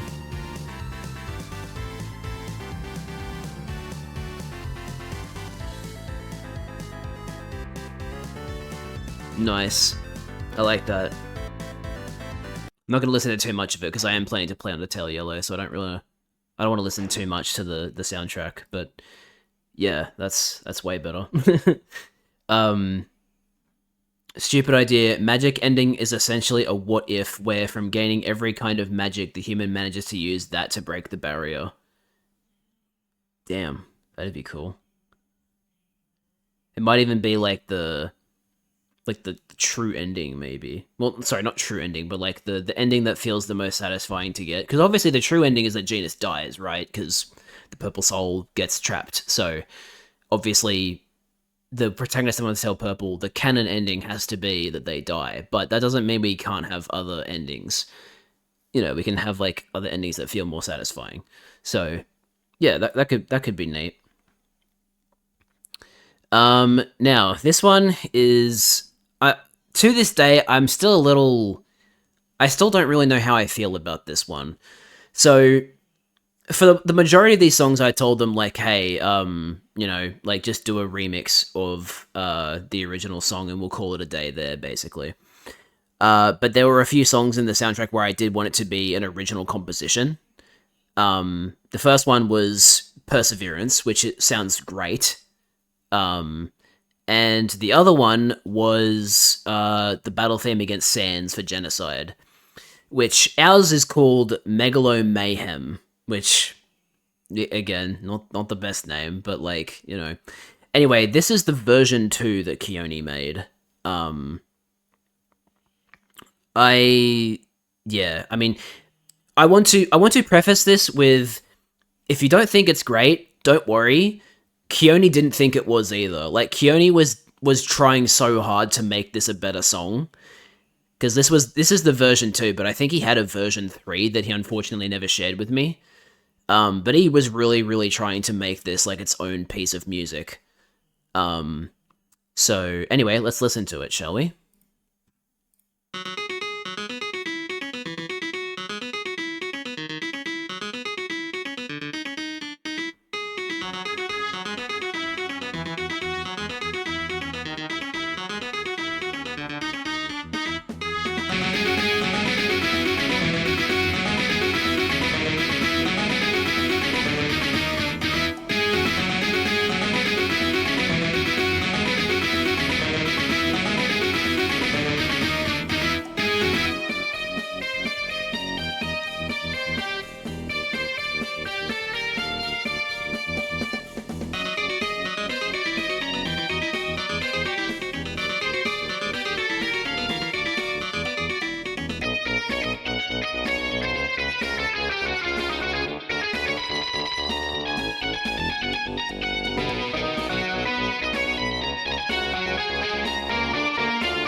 yeah, so you know, it's it's okay, but like, I can kind of tell when he gave up. Yeah, yeah, you can tell where he was just like, that's all I'm doing for now. What do you think of this? But yeah, like it's a shame really because he was very passionate about that song. He really wanted to make it good. Like he because like a lot of the songs he'd been making were just a lot of the songs he'd done were just like redos. So like when it came to like actually making a song himself, he was like, I want this to sound good. I really do. It's just he tried to make a song kind of like how Toby does, where like you put other motifs in it. Like there's that part after the first like guitar part where it plays a motif from a part of the motif from It's Raining Somewhere Else. And then yeah, and yeah, again, this was a how old was he? Like 15? This is a 15-year-old doing this. So like at the time, I was like, dude, I think you're doing really well. Like I would never be able to do any of this. I think you're doing a good job. But obviously I'm looking back at this now and I'm like, yeah, it's a little rough. But I mean, he knew that at the time. He was saying that to me. Like he was saying, man, this I'm gonna be real, this doesn't actually sound good. I was like, no man, it sounds fine. But like, that was 2017. That was a long time ago. That was a lot of inexperience ago. I'm sure I hope he's still making music because he seemed to really enjoy it. So I hope he didn't stop making music. But yeah, there's one more song. There's Goodbye, but I mean, like, it's a slightly different version of Goodbye. So.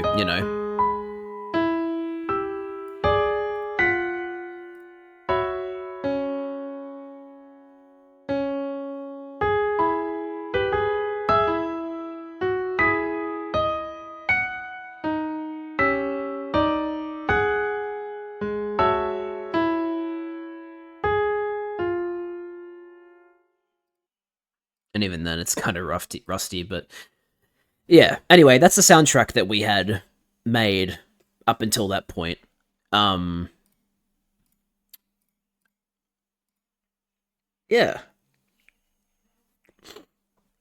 Sorry, I was gone. Oh, no worries. Did you see what I asked? Yeah. You're thinking of doing a rewrite and whether it's okay for you to send your ideas to me on Discord. Which, yes, I'm okay with that. Send them my way. Because I would like to go back to this. I really do. I think there's still a lot of potential here. It's just it was a different time. There was a lot of disruption from school and stuff like that, and so it just never came about. But yeah, I'd love to do this again.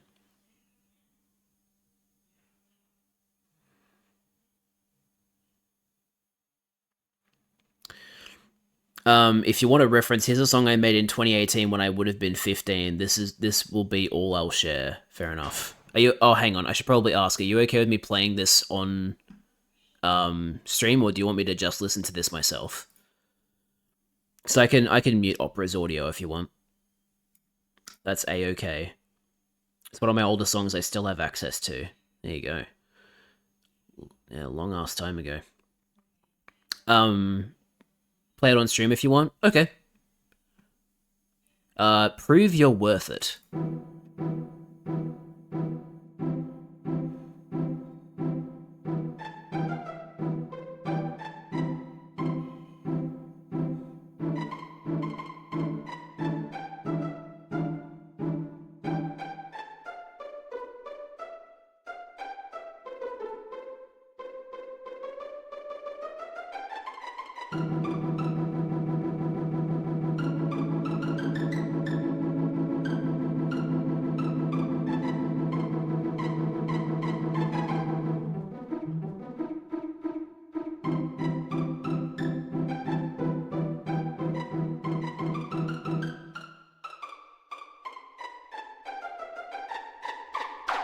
Oh my goodness.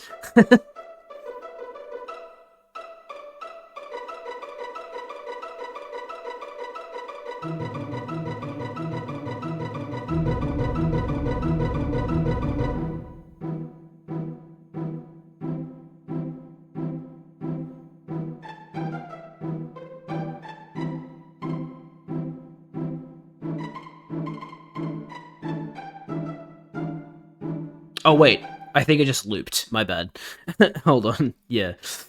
Um. Yeah. I just realized that the bottom like sliding bar went back to the start. I was like, oh, it looped. um. Yeah. Neat. All right. Let me check out Liz's rewrite ideas. All right. So, are you okay with me? Are you okay with me reading this out, Liz, or do you want me to read this in my own time?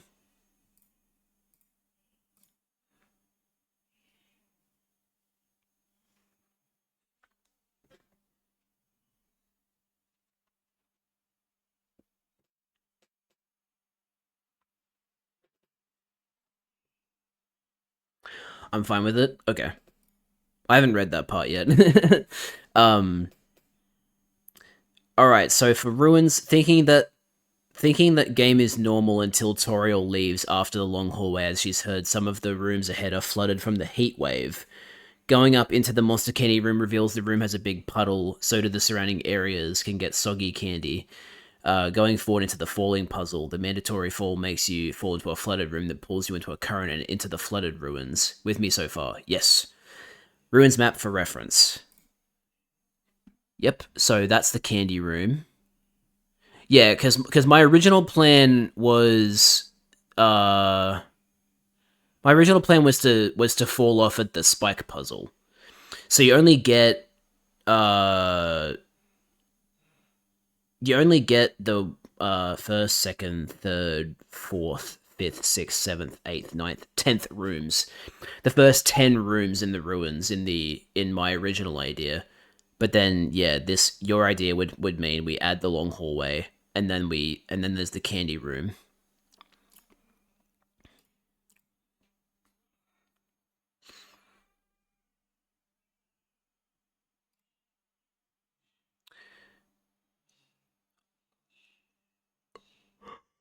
Oh, jeez. Sorry. I didn't mean to yawn. Um, no, yeah, that could be cool.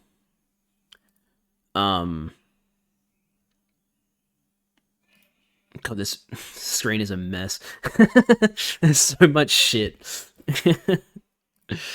um, Flooded Ruins proceeds up until a crack in the wall, possibly guarded by a boss, that leads into the Snowden Mine, Snowden Glacier, which is melting. Oh, that's a cool idea.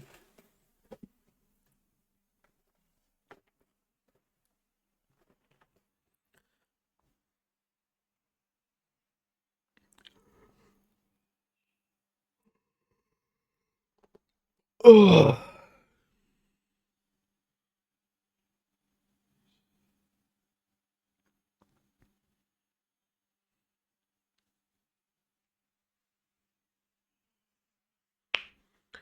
Oh, right. I better start deleting stuff off screen.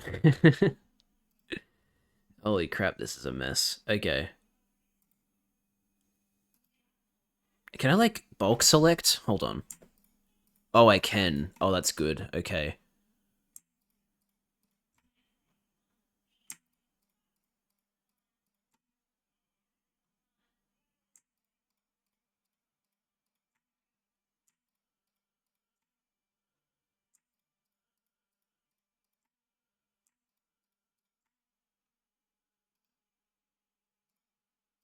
Oh, now it's clean.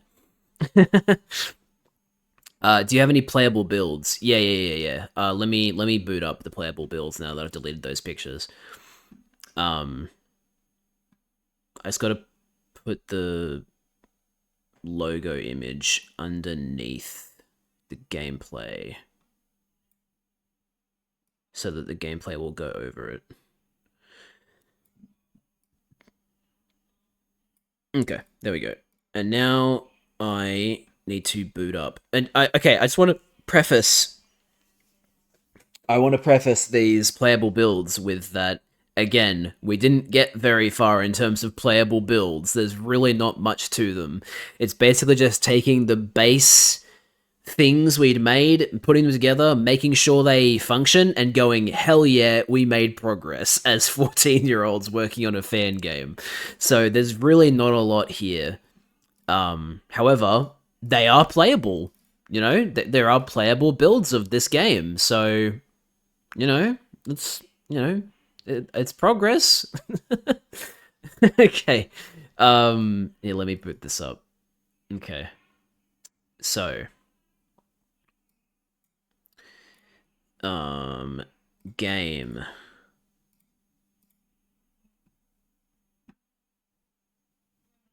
There it is. That's right, it's not a full screen. That's right. Okay. So yeah. Undertale purple. Grr, I'm evil. What do you mean I'm evil? What do you mean? What are the instructions? Oh, I see. It's the exact same. Okay. Read my evil DMs. Oh, okay, I'll read your evil DMs. After that, then you enter the Snowden workers camp, like a campground with a bunch of workers, where proceeding takes you through the Snowden logging area until after that you reach the developing Snowden town, Snowden village. Was Waterfall part of the areas you had in your version? Yes. So in terms of what's actually at Waterfall, I didn't really think about a lot. The only thing I thought about was that there's an area in Waterfall where there's a shipwrecked ship, and that's where all those Skelepirate ghosts are. And the implication was going to be that Sans and Papyrus were part of that crew, or were like on the ship. And then when the ship crashed, they were the only survivors, and they came over to Snowden and then just pretended like that never happened. And that's why they randomly appeared in Snowden one day. But you know, that's you know, that was very much a work in progress. That was just a cursory idea, basically. Yeah. Anyway, let's quote unquote play, which is just playing as Genus in the developer area with no collision on anything. Like, there's the walls, but like the bin and stuff don't have collision. This thing has some wonky collision, and then like, okay, some things have collision, but not all of them. And then like, you know, nothing's interactable because of course it isn't. We were just testing out to make sure it actually worked. But I remember when this build was playable for the first time, we were like, holy shit, we're actually making a game! I can't believe it! It felt so amazing, like, actually having something that was playable, even though it was, like, super easy. At least the programmers told me it was super easy. I didn't do any of the programming, so, yeah, that's that. Going left doesn't do anything. This is literally all it is. This is the very first alpha we released. This is the very first playable build that we did. So yeah. Oh hell nah, this is tweaking. What do you mean this is tweaking? And then I gotta X out of it. Okay. So the next one, Undertale Purple Alpha 2. Which has audio. Holy shit!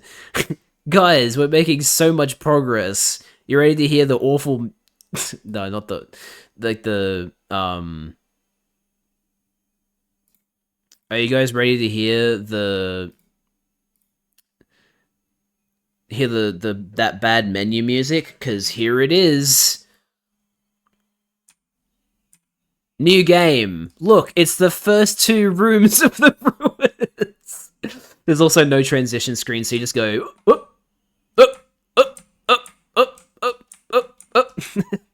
It's literally just the first 2 rooms, and guess what? You can't progress. The developer room has the inconveniently shaped lamp. Yeah, it did. And then I think you can hold escape to quit. Oh, right, you can't hear the audio. My bad. Where's the game audio? There it is. Oh, shit, I gotta open the EXE back up. Hold up. Okay, game audio. Undertale purple. Okay, so now you can hear it. Right? Hang on, let me, Now you can hear it. Correct? Yes, you can. Wait, what? You can't? Oh, now you can. Okay. Oh boy, can we hear it. Yep. Oh, look, guys. It's that one unused Toby Fox song in the developer room area.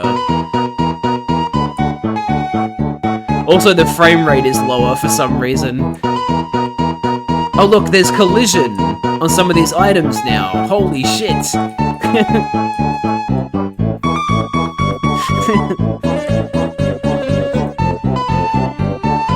Oh, it's used if you hack. I see. Okay. I don't know why the frame rate is so bad on this alpha. I think the third one might have fixed it, but this next one is the... Hang on. Shit, where is it? Game. Okay. Hang on. Where's the game audio? Okay, can you hear the game? I think you can hear the game.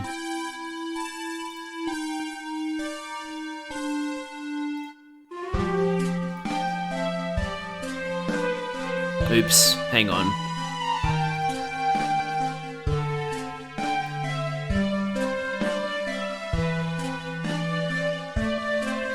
Yeah, so we set it in the 70s for some reason. I'm not really sure why we set it in the 70s, but we did. And this is placeholder text. This is not what it was actually going to say. It's also this is the same screen. Wait, what? Wait, who made this? This is different. Wait. Wait. I'm actually confused now. What? I genuinely don't remember that version of the screen. That's so weird. Anyway, look, now it says Undertale Purple by Team Perseverance. Isn't that awesome, guys? Also, I think they fixed the frame rate in this build. Jared secretly found out the game was finished without him. Yeah, it's just like, I find a build and like everything's just completely different. I think there's no way to go back to the title screen without like actually quitting, so that was never fixed.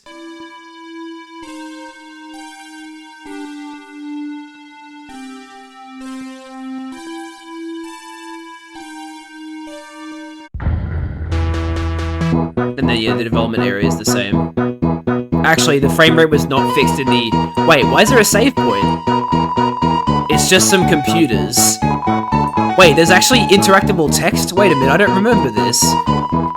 This is Sophia. She looks like a trash can. What? These.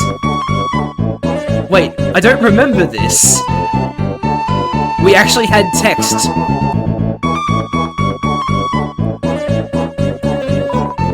Ah, wait, shit. Wait. Ah, the flat screen. Perfect for watching The Walking Dead when you're only like 7. Ooh, you can tell this game was written by 14-year-olds. It's just some computers.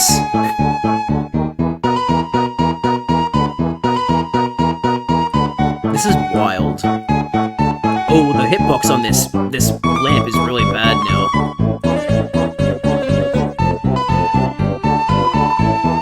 For some reason, the save point has the... Oh wait, no it doesn't. It's just the text box. The interaction box is actually just that big.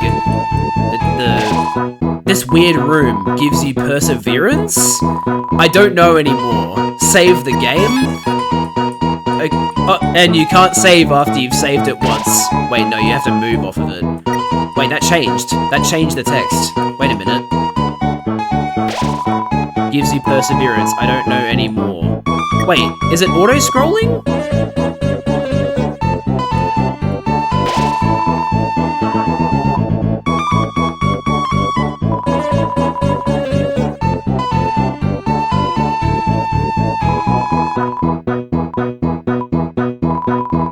just a narrator. Okay.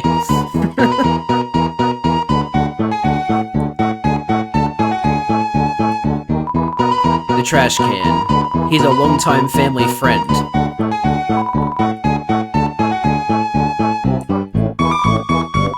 The flat screen. Same text. It's a tree. Why is this indoors? It's a great question. It's a doghouse. Wait. They have a dog? Yeah! That was well timed. Have a random... Whoa, okay. I don't know what caused that. Wait, what? There's like collision issues there.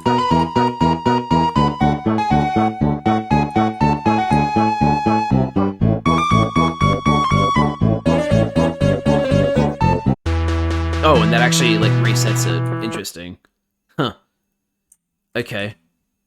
Well, that's it. That's as far as the playable builds that we put up on Game Jolt got. Which is it's funny. Man. It's been very bizarre going back and looking at all of this and being like, oh yeah, I remember this thing, and like, oh, I remember when we made this. That was really interesting. Oh no. The bitrate's dropping. The family is fighting. There's also...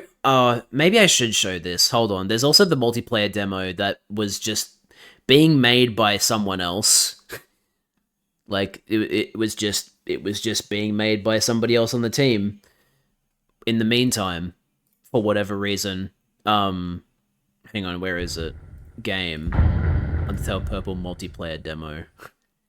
And then game audio.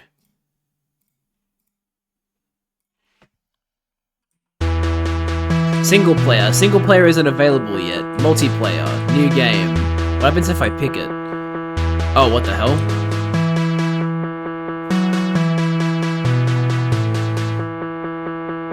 What the fuck is that? Is that how Don't Forget works? Because it's built off the same, like, it functions the same.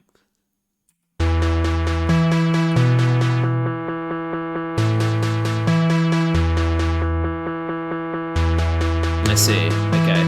I don't think I can actually play it. The multiplayer demo had, like, you basically walked around the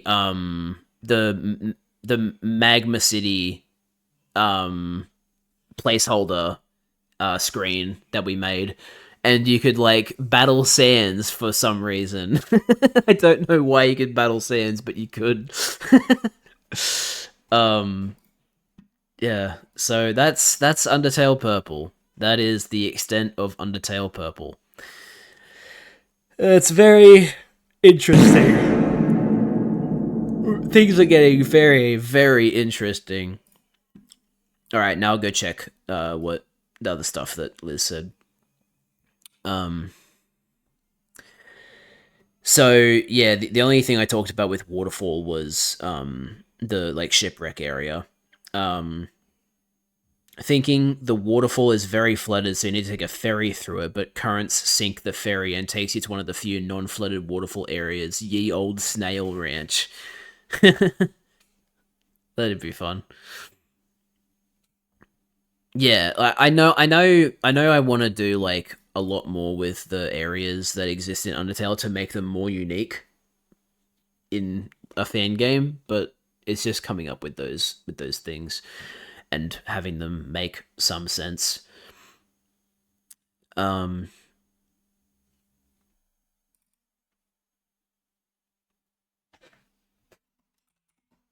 I got distracted. But yeah.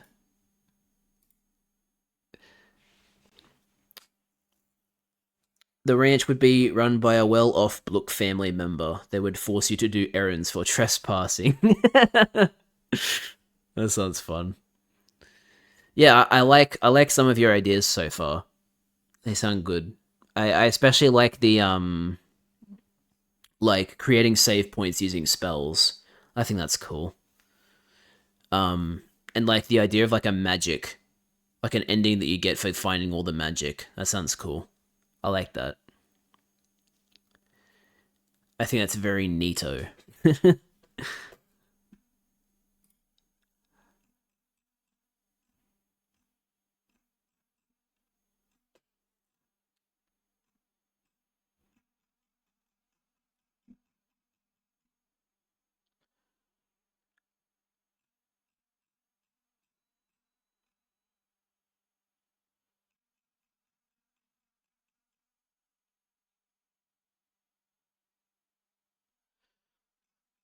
Let me look at the other comments that are on the Undertale Purple Game Jolt page.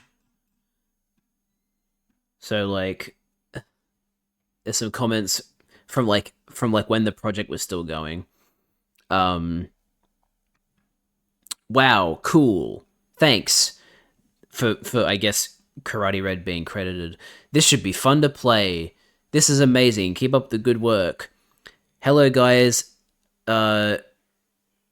Wait. Oh, this person's going by a different name now. One of the developers did their own comment saying, "Hello guys, thank you guys so much for the support on Undertale Purple. We might get it done in this year maybe, but thank you. And I am a person who works for them, so I'm allowed to say that." You can tell that we're a bunch of fucking preteens making a video game. It's so funny. Whenever I try and download it, my computer says this game is not downloaded a lot and could harm my laptop. Is something wrong with my laptop? And I think I replied, I'd say it's just the virus warning. We didn't remove it, and most Undertale fan games are like this. As to why it hasn't downloaded, I have no idea. Hope I was helpful. That's funny. I'm guessing their Windows or like their browser was blocking it because they thought it was a virus. Oh hey, this person that commented like 5 years ago saying, "Oh, I really hope this game comes back," also commented 7 years ago, which is when the project was still cancelled. It was like a year after it got cancelled. The soundtrack, what has been made thus far, is wonderful for this game. I would definitely play this if a full version came out, and I really do hope you can come back to this when you have the chance. I love seeing all the fan games people make and put up on here. It warms my heart. Wonderful job so far, and I'd love to see it continued. Why cancel? Please continue. And then there's the comments I said before, like, is it back yet? Looks like no. I hope it comes back. And then that same person from before, the most recent comment from 3 years ago says, "Guys, do not worry, you can still download it." You can still download the alpha builds if you have the access to the Game Jolt page, is what they're referring to. But oh man, it's so weird looking at all these comments again. Wait, what else did I miss in chat? Almost 4 hours of content. Almost 1 second of content. Anything in my rewrite you object to? Let me reread it again. So, the game is normal until Toriel leaves after the long hallway, as she's heard some of the rooms ahead are flooded from the heat wave. Going up into the Monster Candy room reveals the room has a big puddle, and so do the surrounding areas. You can get the soggy candy item here.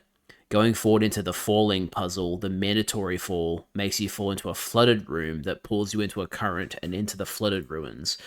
So, right, the room after the Frogget room is what you're talking about. So instead of having the mandatory fall and falling into where the red leaves are, you get washed into the flooded ruins, you reckon? Yeah. Works for me. That brings up a good question. How does Toriel get around that puzzle? I never thought about that. How the hell does Toriel get past that puzzle?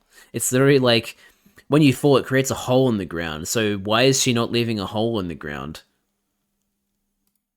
That's so weird. Flooded ruins proceeds up until a crack in the wall, possibly guarded by a boss, that leads into the Snowdin Mines, Snowdin Glacier, which is melting.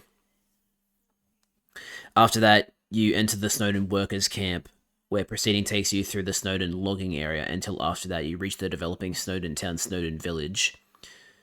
Yeah, that sounds pretty good. That sounds cool. I like the idea of going straight into another new area from the flooded ruins. Like, you just skip going into Snowdon again. Like, you just go into the new area in Snowdon straight away after the new area in the ruins.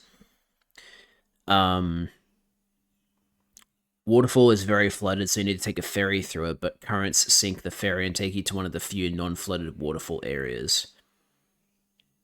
I guess my only problem with my only problem with that idea is that I don't think a heat wave is a good reason for the flooding, because there isn't weather in the underground. Because I remember Alphys does that like text message thing where she says like, "Oh, haven't been that excited since Undone texted to ask me about the weather," and then she says, "Wait, we don't have weather down here. Why did she text me?" So yeah, there's no weather in the underground, so there couldn't be a heat wave, unfortunately. We'll probably have to come up with a better reason. The heat waves from building the core. Oh, you know what? Actually, that is a good idea. Never mind. That is a good idea. They're building the core, and it's created a oh no, I'm dropping frames again. The like building the core like disrupts. Oh, you say disturbs the lava? Yeah, I guess so. It spreads more heat. More heat comes out of the lava as they're building the core. It heats up the entire underground basically. So like Snowdon could like not be Snowdon could just be like covered in water. Like just have like a bunch of puddles everywhere and be like, "Yeah, so if you're wondering why it's called Snowdon and there's no snow, there is usually snow. It's melted because they're building the core, and the core sent heat over here and it melted all the snow." And then yeah, the heat, that added heat could explain why there's like cracks in the ruins. That leads into the mines or the glacier because of the fact that there's, heat makes surfaces crack. I like that. That's cool. I like that. I also like the idea of Gaster being in the game, but like he's not even relevant to the plot. He's just building the core and that's it. Because that's the thing, right? We're pretty sure now that Gaster is just meant to be relevant to Deltarune. Like, Gaster isn't actually relevant to Undertale. He's just kind of in there because Toby wanted to hint towards him, So, like, it would be funny to just have Gaster be a random side character that only has, like, 2 lines of dialogue. Or, like, you don't even interact with him. Like, you just see him working on the core, and then you talk to people, and it's like, oh, yeah, that's Dr. Gaster. He's working on the core. He's a really smart scientist, Like, he's going to provide so much energy to the underground through the core. It's going to be awesome. Also thinking the heatwave makes the glasses fog up and become cloudy. So, like... So, should there be, like, a... Like... Do the glasses become more foggy the closer you get to the core? And then, like... I don't know if I want to tie a gameplay. Like, a negatively affecting you because your glasses are fogging up. But, like, we can make it so, like, the glasses sprite that's on, Genus, or whatever we end up calling the protagonist, that could be, like, something that progressively gets more foggy as you go through the game. That could be cool. And then... Yeah, by the time they get broken, they're on the ground. Wasn't thinking of gameplay purposes. Yeah, fair enough. It's just a visual effect. Yeah, that sounds good. I like that. I like that idea. So, I don't think you heard all of the music, Liz, but Charlie, if she is still here, what was your favorite song from the soundtrack? Just out of curiosity. Was thinking on Genocide, Gerse, and Undyne would crack the lens. Well, the glasses get broken. I mean, the way we were going to do it was that no matter what you do, probably the Sans one that you guys borrowed. Fair enough. He's a much better composer than we were. It's a really good song. But the idea was that the glasses would get cracked no matter what route you're on, because it would basically imply that no matter what you do, the glasses will always fall off and get cracked, and that's how Frisk finds them. But yeah, like, that's... I don't know if I want to tie it specifically to a route, because if you tie it specifically to a route, it means that, like I understand that there is only one canon route, which is that you die, you lose your glasses and notebook. Like, those are events that have to happen, because otherwise it doesn't connect to Undertale. So, like, if there's a way to make that not happen, it would have to be, like, a very obviously non-canon route, which would be, like, you know... Was thinking for Genocide, that's what cracks the glasses. But aren't the glasses cracked in Undertale? Or are they just foggy? Oh my god, did I think this entire time that they were cracked, but they were actually foggy? Oh no. In Neutral and Pacifist, the fairy causes the glasses to get cracked.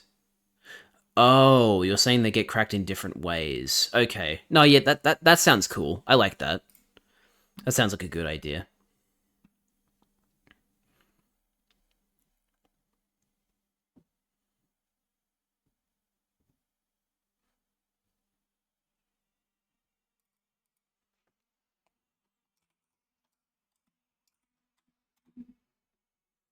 Let me play that Sand song again, because it's so good.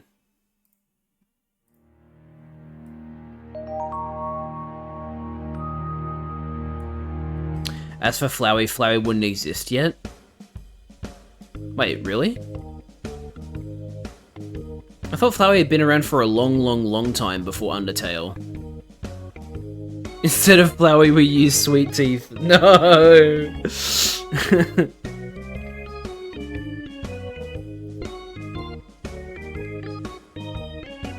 Flowey was made by Alphys. Yeah, but didn't Alphys make Flowey, like... You know, not that much longer after. If the core isn't made yet, no Alphys. Oh! Okay, I didn't realize. Okay, so that means we can't have Alphys. Interesting. No Alphys.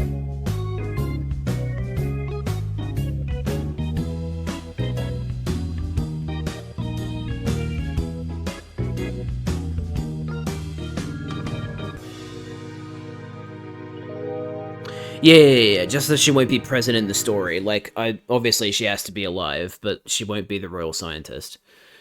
Oops, it's playing songs automatically. I didn't realize it was going to do that. Even if Alphys is there like Undyne, she'd be young. Yeah. She wasn't royal scientist until she made Metaton, which was after the core was made. Gotcha. That makes sense. I do want to have a Metaton-like character in the game, because when I was thinking about the casino, I remember when I first thought of that, I was like, oh, we got to have like a different mascot, because like you want to have a mascot for the casino. I just don't know who the mascot should be, so that would have to be like a brand new character. But yeah.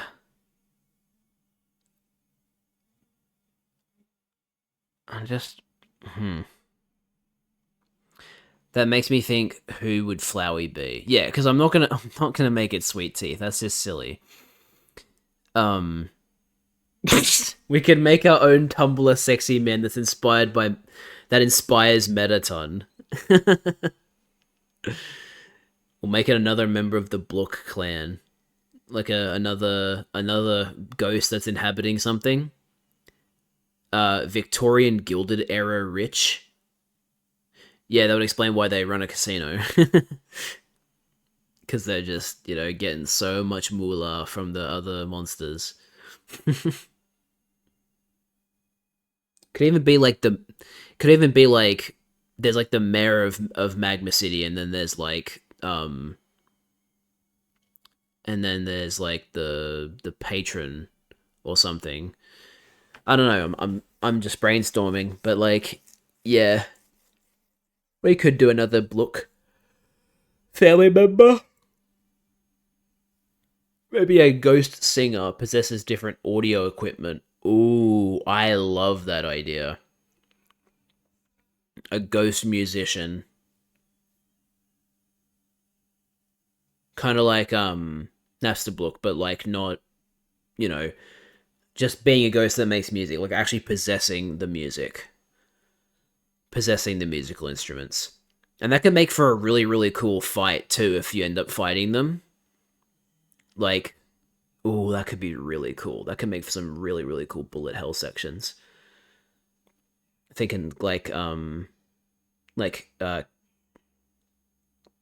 shit, what are they called again?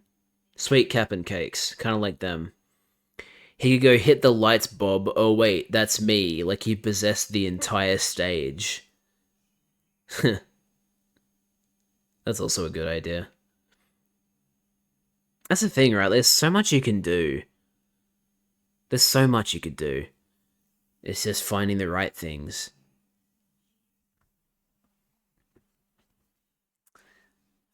Oh man. Oh boy, how the hell have I been able to sit down and talk about my cancelled fan game for 4 hours? That's crazy. I didn't think I'd be able to do that. I thought I'd just be talking about it for like 2 or 3. But no, it's been um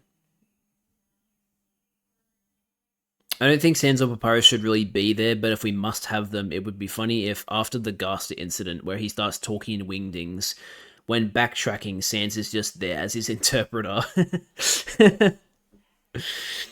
Yeah, look, I mean, back then, I was of the opinion that, you need to have Sands of Papyrus because they're such key parts of what Undertale is.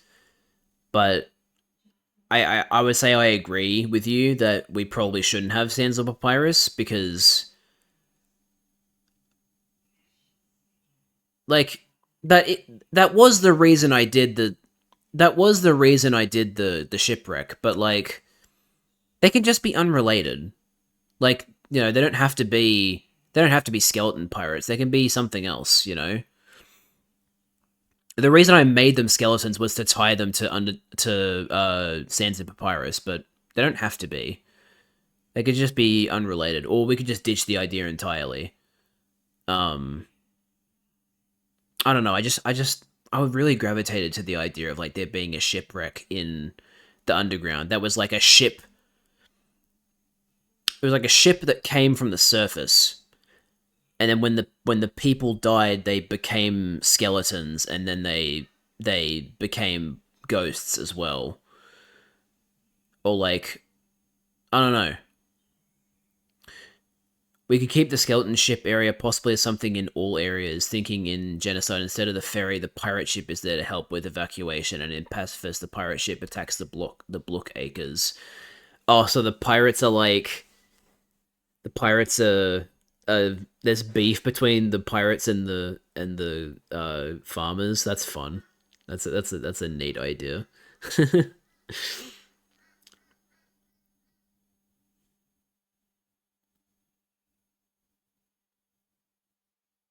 Yeah, there's just so much potential. It's just that it's, having everything come together. The pirates consider themselves the cooler ghosts. That's all it is. It's just a like a tiff between the two of them because they think they're cooler. That could be funny. But yeah, I'm definitely leaning towards like yeah, we should try and reboot this game, bring it back, and maybe finish it. But I don't know. We'll see how it goes. So they attack the Blook Acres in Pacifist and Neutral, and on Pacifist they serve as fast travel back to Snowdon, forward to Hotland Volcano Town. If you kill them, no fast travel. uh, no fast travel. I mean, there's no fast travel in Genocide, is there? So that makes sense. I would love to if you like my rewrite. I like the ideas you've been pitching so far, for sure. There's just maybe like, I don't know, one or two things that I just think like, but I mostly agree with your ideas. I think your ideas are cool, since it keeps all your stuff while fixing some lore and adding new characters. Yeah, I mean that was the main problem. We needed to add way more characters. We were reusing too many characters from Undertale. We needed to have more new ones. I really want the Spider Chef to have a pipe organ theme. Yeah, so when I asked Borazilla to make the when I asked Borazilla to make the that remix, I didn't actually give him any direction. I just said make a remix, and that's what he did. So the fact that it doesn't fit a chef is completely on me. Like, of course it doesn't fit. I didn't tell him to make it fit, so I didn't tell him what to do. So that's fair enough. Yeah, I'd love for you to make music for this, Charlie. That'd be awesome. Spider Chef should be named Crumpet. I love that. Muffet and Crumpet. Yeah, that works. I like that. That's very good. Oh. All right. I don't know when we'll like actually sit down and start talking about what to do, but I do want to do this. I don't know how long it would take. Like this would probably take a long time, but um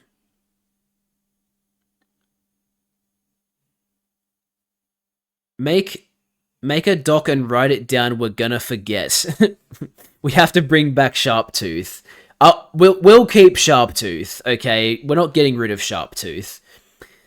The musical Blook should be called Mike and be pink and yellow for trolling.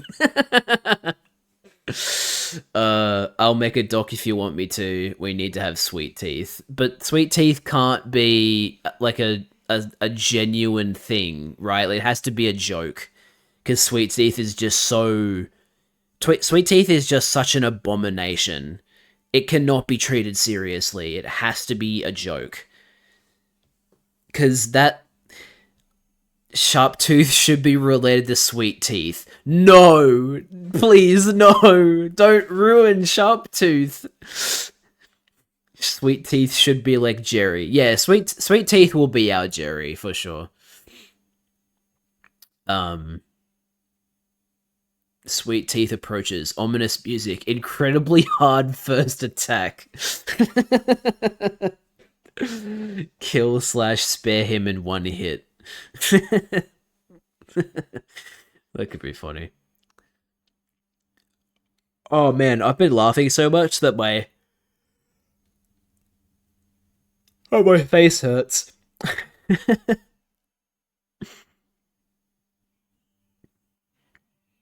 But yeah, this was fun.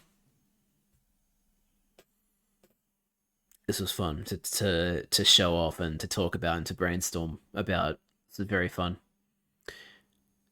Ask about little brother. Oh, him. It's just funny because it makes no sense for them to be related. They're just both fish. Like, one's a shark and one's a fish. Like, it doesn't... We can definitely finish this in a year. Yeah, like that guy who commented. Hold on, let me find the comment again. Where is it? I need to find it. It's so short-sighted.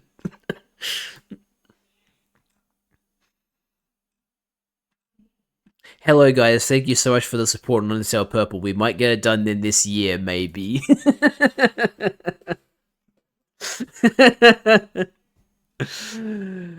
Oh, so funny.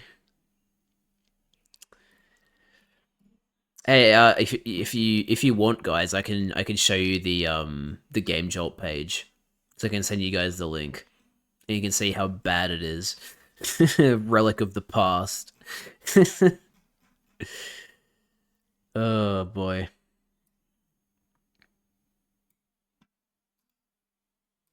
Actually, no, I don't want to. I don't want to show you guys the cringy devlogs that I wrote as a 14-year-old. I don't feel like showing that.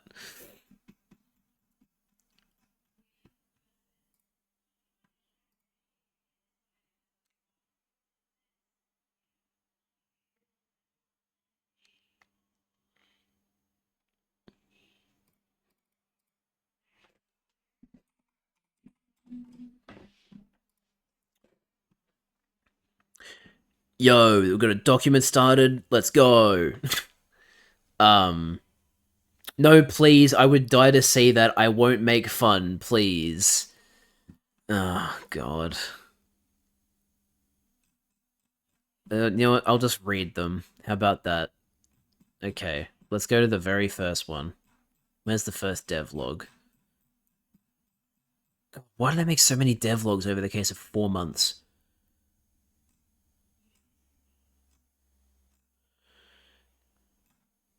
Load more. Oh my god, there's so many. Okay, here's the very first devlog. A little bit of info for the game is the title.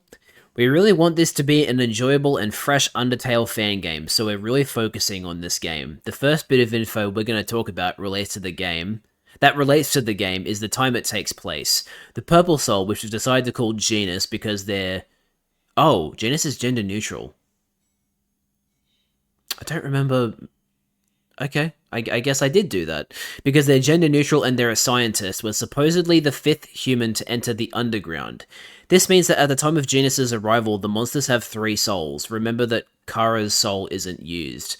And we're also going to talk about Genus himself/herself. Genus's trait is perseverance. In parentheses, the persistence to keep working towards something despite difficulty or lack of success. This is one of the 2 reasons why we decided to make Genus a scientist. Because, and also in parentheses, because when you do an experiment, you should try to be persistent, even if there's no results to start off with, and the gear that the Purple Soul had were the cloudy glasses and the torn notebook. Brackets, the notebook could have been used as a means of recording experiments, end bracket, end parentheses.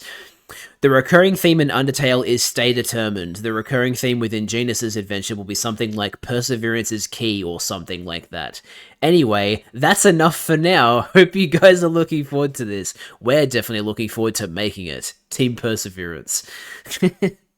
He, she, lol, pre-they era. Yeah, this was, as a 14-year-old, I wasn't aware of pronouns. Like, you know, when I was 14, I didn't know non-binary people existed because I was, you know, I went to a Catholic school. Do you think there were like open, like there probably were non-binary people at my school, but they weren't open about it because they probably would have been bullied. But like, yeah, I did not know anything about that at that time. I was still very new to the internet as a whole as well. God, the next devlog is we are working on another game. We haven't even started work on the first one. We've already started another one. Some minor information. Sooner or later we'll be posting small fragments of the soundtrack onto the devlog. However, these songs are actually unused tracks from Undertale. Wait, what? Okay, we obviously changed our mind about that because we didn't use Undertale unused tracks. Discord server is now live. Oh boy, this link will definitely work. Linked Undertale fan games. That's right, we linked Undertale purple and green, and then we linked other ones. First media post is up. It's a concept for the message that appears when Genis dies. As you most likely know, the recurring theme within Undertale Purple will be perseverance is key, as opposed to stay determined. What do you guys think? Let me know. You've probably already guessed this by now, but all of the characters in Undertale Purple will be younger than they are in the original Undertale, except for Asgore and Toriel, because when Asriel died, they stopped aging. And I like to thank all the people who joined our Discord server. Team name and logo change. Oh god. This is back when we weren't called Team Perseverance. Second media post up. This new picture is a conceptual sprite for Genis. Remember that it's just a concept and may not represent the final sprite for Genis, as the game is still very young in development. Huge thanks to Pure LV, the sprite artist who made this. You're amazing. He's also making an Undertale fan game. There's not even an attached image. It's close to time.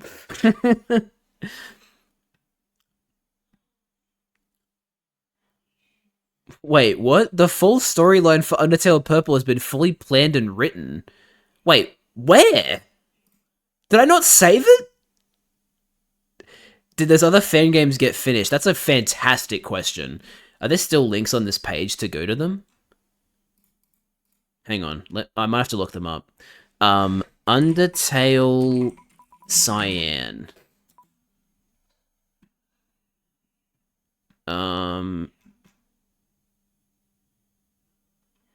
Okay, so obviously there's a lot of them, but the one that we did was... Wait, what did it say? Fuck, I didn't say what the team name was. Team Thunder. It would appear they do not go by the name Team Thunder anymore because that, or they're just not showing up. Hang on, what's this one?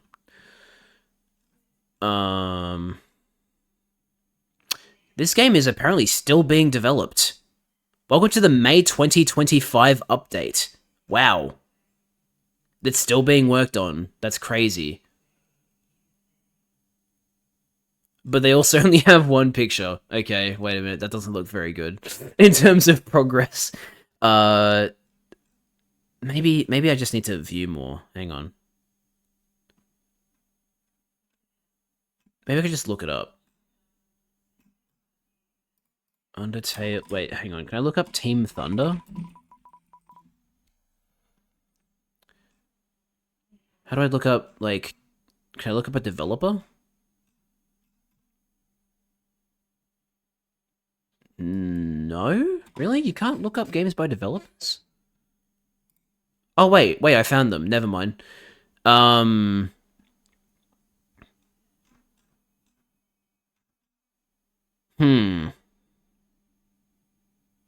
I don't think... No, this isn't the same person. Joined 2 years ago.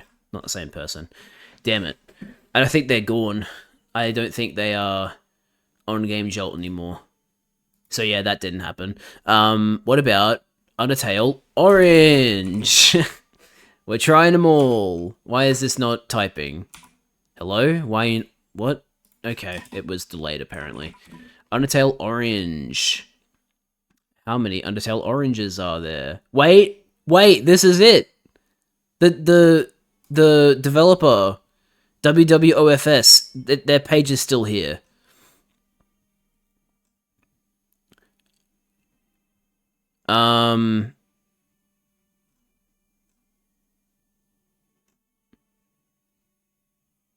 Five months ago.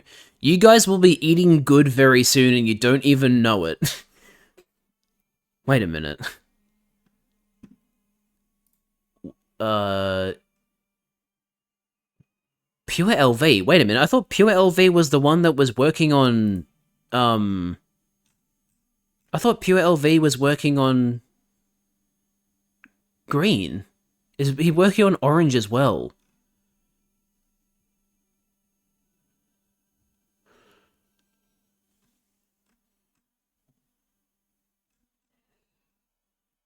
Six months ago, looking for new team members. Spriters, composers, beta testers. If you're brave enough, get it? Because bravery is the orange soul. Okay, so...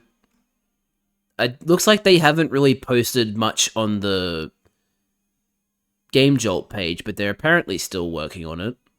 At least as of 5 months ago. They might not be working on it anymore, but there you go. That's crazy.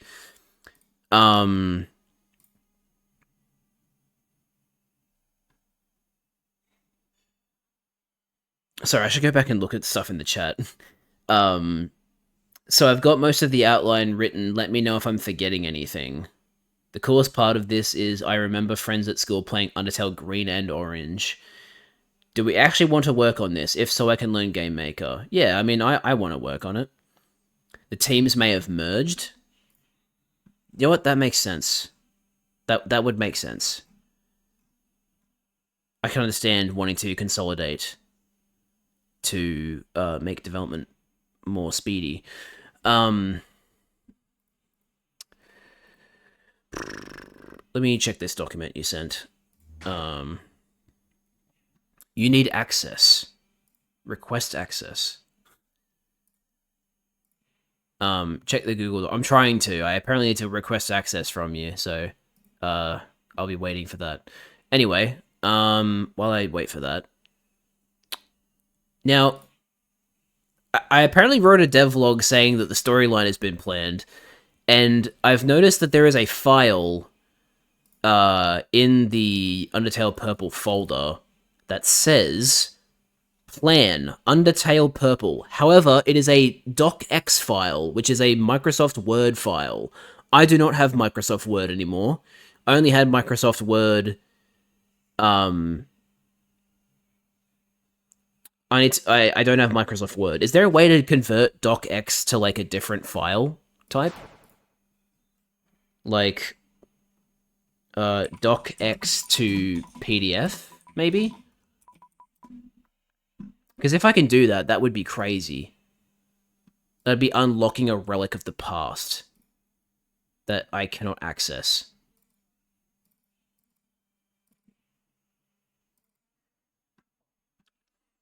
Convert to PDF.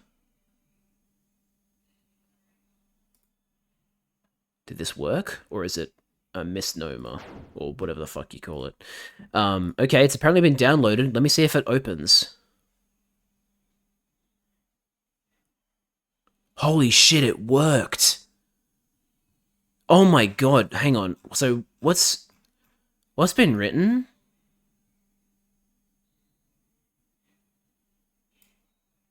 Oh, not a lot's been written. Oh, okay, there are actually some people on this credits list who are not mentioned on the they're not mentioned in the Game Jolt page. That's interesting. I was deleting devs off the list when they left.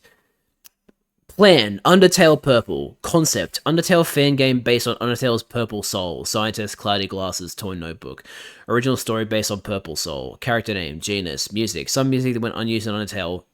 Wrong. Some remixes of Undertale music. Yep.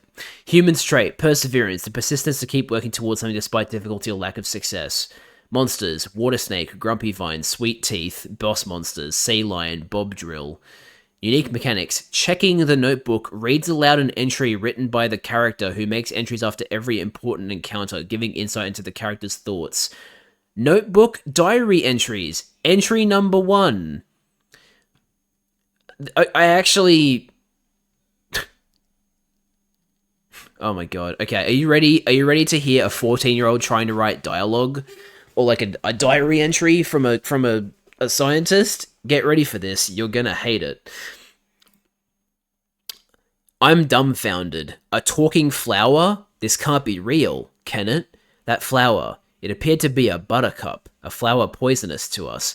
What kind of world have I stepped into? That's it. So I'm guessing you're supposed to check that entry after meeting Flowey.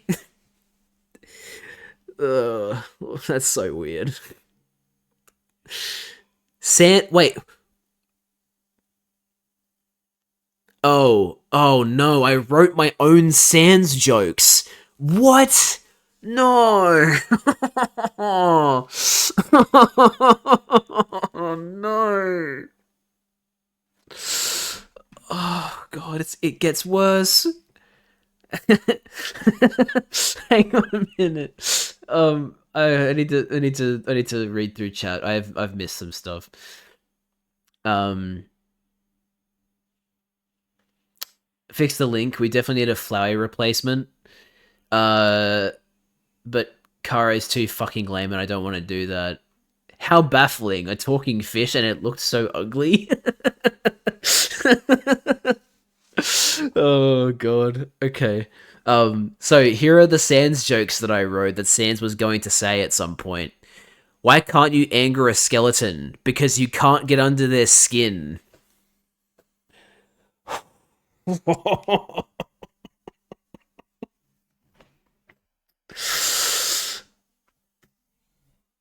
Oh, that's so bad. Huh? Why do I love jokes so much? Because, oh man, because they tickle my funny bone. I really was cooking with that one. Okay, I'm here. I'm reading the document now. Um, why can nobody annoy a skeleton? Nothing gets under their skin. That's basically what I wrote. Please check the Google Doc or I'll kill you. Okay.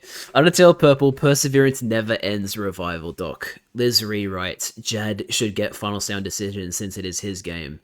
Ruins proceeds up until the first falling puzzle, wherein the room you fall into is flooded and sweeps you away. In long hallway, Toriel leaves due to hearing about flooding in upcoming areas due to heatwave.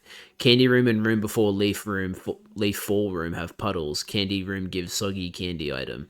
In flooded ruins, proceeds until you reach a crack in the wall which lets you into the Snowden Glacier, Snowden Mines. Exiting the mines lets you into the workers' camp and then the logging camp, and finally Snowden Village, smaller than Snowden Town. Yeah. Taking a ferry from the river leads to Waterfall, where pirates scare the ferry and cause you to crash into Blook Acres due to being a stowaway. Oh, due to being a stowaway, the ranch owner makes you do errands for them. In the middle of the errands, pirates invade over the feud of being the cooler ghosts. Pacifying the pirates unlocks fast travel. Leaving Blook Acres leads to a market town small village. Gerson lives here and Undyne is visiting during the game. Atemi would be there. Insert OCs here too. That could be fun. Volcano Town has the casino owned by the Blooks, while also the core is being built nearby, which is causing the heat wave. Garza gets hit on the head and starts speaking in wingdings. Casino has Mike Blook phone. The musical goes to his pink and yellow, possesses various musical equipment as well as Crumpet the chef spider. New home, does it exist? Need Jad to talk about this.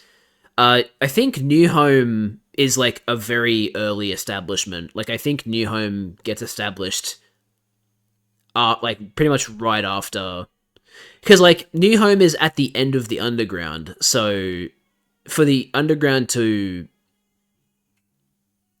like Asgore's the king and he'd be at New Home, so I'm pretty sure New Home does exist.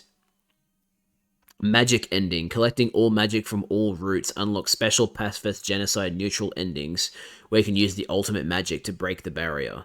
Magic unlocked continues between resets. Player creates save points from learning save magic. Perhaps Toriel teaches the player. Ultimate genocide magic. Soul drain. Kills monsters instantly. Turns them into a pile of dust that retains the shape of the monster gotten from the final genocide boss. Ultimate pacifist magic. Refuse. Preemptive spell prevents death for the turn and returns health to max at the end of the turn. Gotten from the pacifist final boss. That makes sense, but it refused. Neutral ultimate magic. I don't know, lol, neutral is boring as fuck. So true. Okay, yes, there's like very, very little written in this plan that I just converted to PDF, unfortunately. However, there is something else in here. There's also concept intro dialogue, which I'll need to convert. Let me get that docx to PDF back up and convert this as well. Convert Word to PDF. Concept intro dialogue.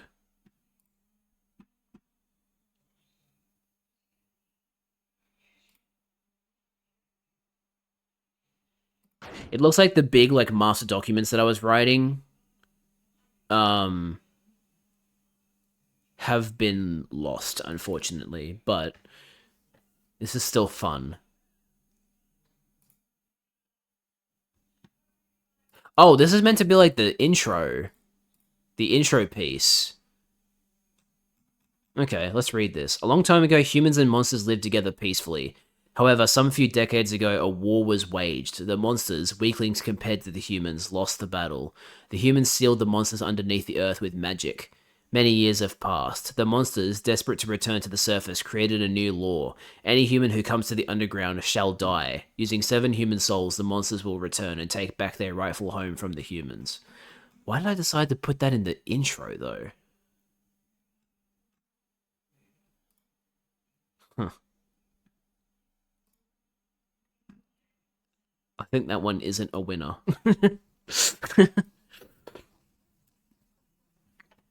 Oh well. Past you is sands, present you is papyrus. This shit is fire.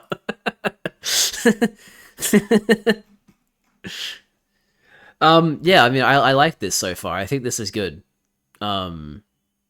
It's such a shame that like I've lost the original, because maybe I was lying on the devlog, but it really made it sound like I really made it sound like I'd already written the story, so it would have been fun to compare that to what I think now, but maybe it's better off that way. Maybe it's better off being lost to time. How funny. Intro could maybe say Mount Ebott has felt hot lately, so the protagonist investigates and falls in. Yeah, because the original plot was that there were reportings of there being sightings of new life forms, aka monsters, which doesn't actually make sense. New life forms around Mount Ebott, so you climb down to investigate, which leads you into the underground. But yeah, it obviously doesn't make sense for monsters to get out that way, because if a monster got out, they'd be like, holy shit, there's a way out! So yeah, that's obviously not viable, like lore-wise. So yeah, that probably makes more sense. Like, oh, Mount Ebott isn't a volcano, and yet it's heating up. Can you investigate this? Because it's like, why the hell is the mountain heating up if it's not a volcano? So that is probably a better reason. It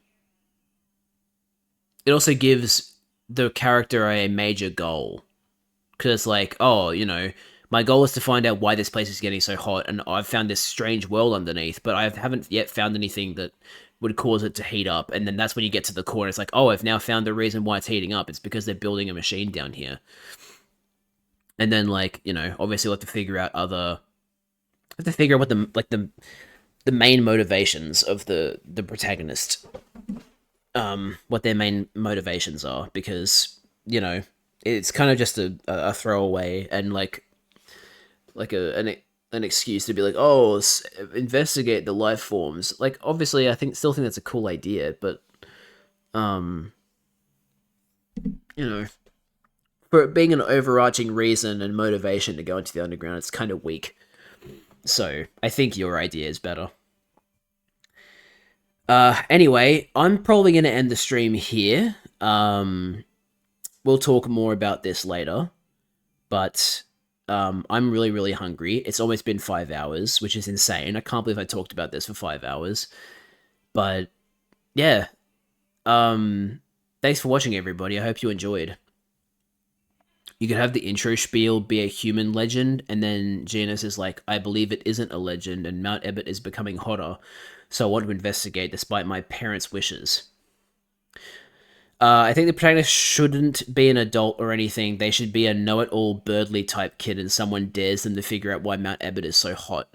Yeah, I mean, I remember when we were thinking about what kind of character the protagonist should be, there was a couple of people on the team who wanted to be an adult because they thought, oh, it makes more sense for the character to be a scientist if they're an adult.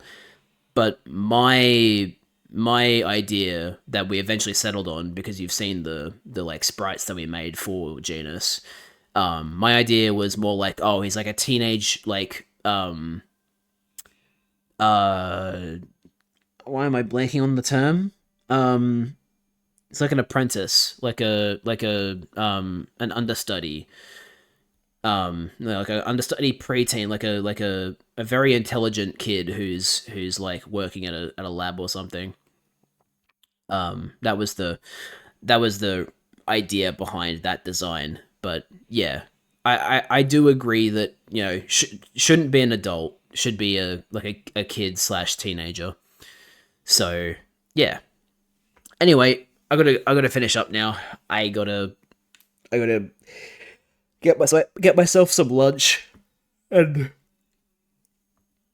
wrap up the stream. So thanks for watching, everybody. I hope you enjoyed. This was a lot of fun to go back and revisit. And Bruh.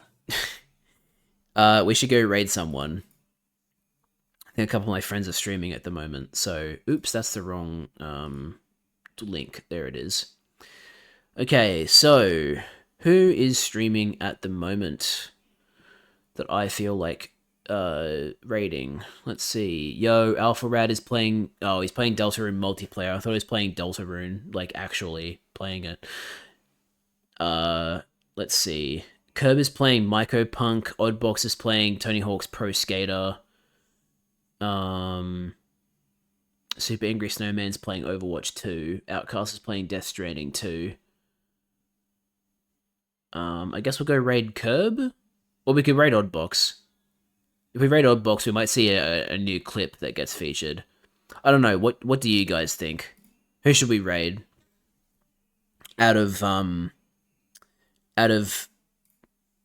shit, where is it? There it is. Out of Curb, Oddbox, and I guess Super Angry Snowman, but more so out of Oddbox or Curb. Would you rather watch Myco Punk or Tony Hawk's Pro Skater? Oddbox, so we can see the same clip featured. he said he's been fixing it, so you never know. We might actually see a different clip. Though that would be funny. So yeah, actually let's go raid Oddbox.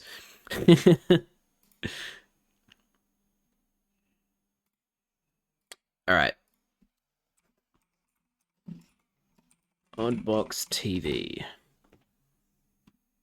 Alright, everybody, that's going to do it for this Undertale Purple stream. Can't believe I'm saying that.